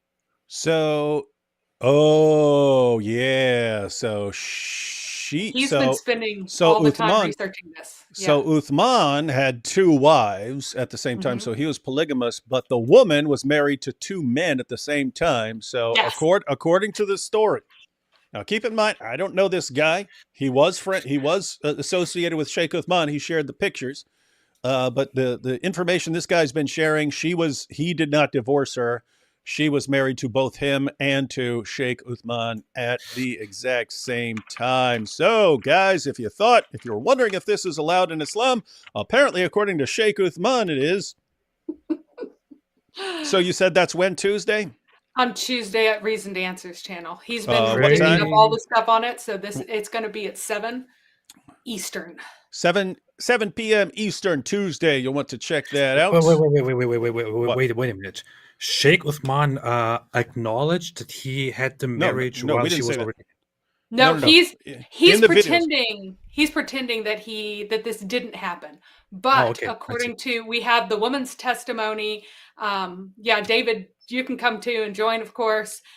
He'll be going through everything that he's been digging up. I've been busy with like family and craziness, but he's been doing all kinds of digging, and it's great.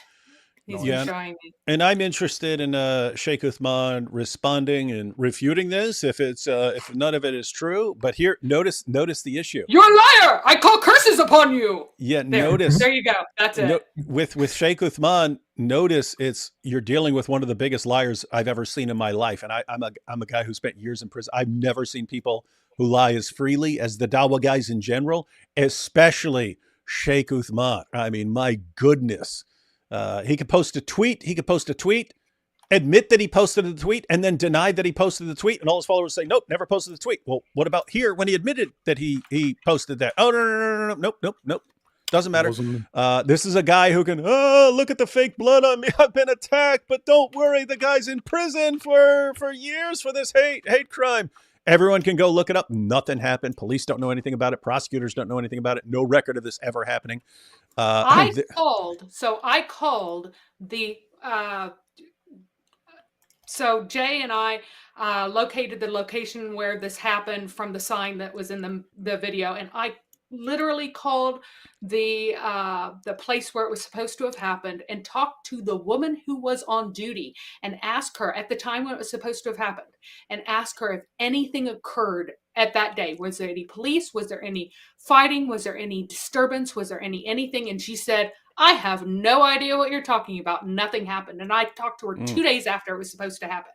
So I talked to her immediately. And then we talked to the police and stuff. And never happened. Never happened. You're just being Islamophobic, right? Bull, because AP, you were contacting the police and asking them, and they're like, no idea what you're talking about, no idea what anyone's talking about, and somehow we're supposed to take this guy seriously when he says, no, my Muslim buddy from Balboa's Park who is accusing me of banging his wife while he's still married to her, he's lying. They're all lying. Everyone's lying about me. So anyway, this is probably going to be hilarious. And hey, one good thing, Mary, is to check those comments from the Muslims. There are people who don't like Sheikh Uthman, and so they say they're happy to condemn Sheikh Uthman. But there are others who, how dare you? And there are people who accuse him of lying. There are also people who believe he's telling the truth, but are telling him to shut up because it's going to be used against Sheikh Uthman. In other words, hey, cover this stuff up. Look, the unbelievers are using this against Sheikh Uthman. It's like, wait a minute. You don't want people to expose a guy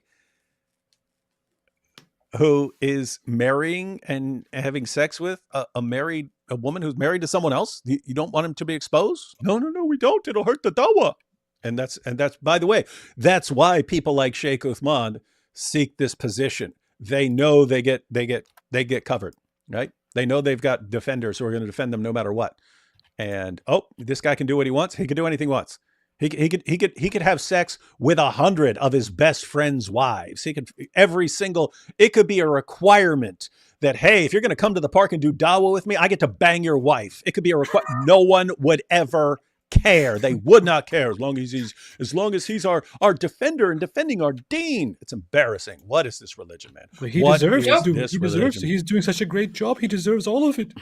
Yep. Well, what's slander? Slander is revealing this. Mm-hmm. All right. Well, I guess all we can do is close out with a song. Ain't gonna follow no child molester, sex offender, prophet pretender. Ain't gonna follow no child molester. Islam's not for me. Islam's not for me. Islam's Not for me. Catch y'all next time.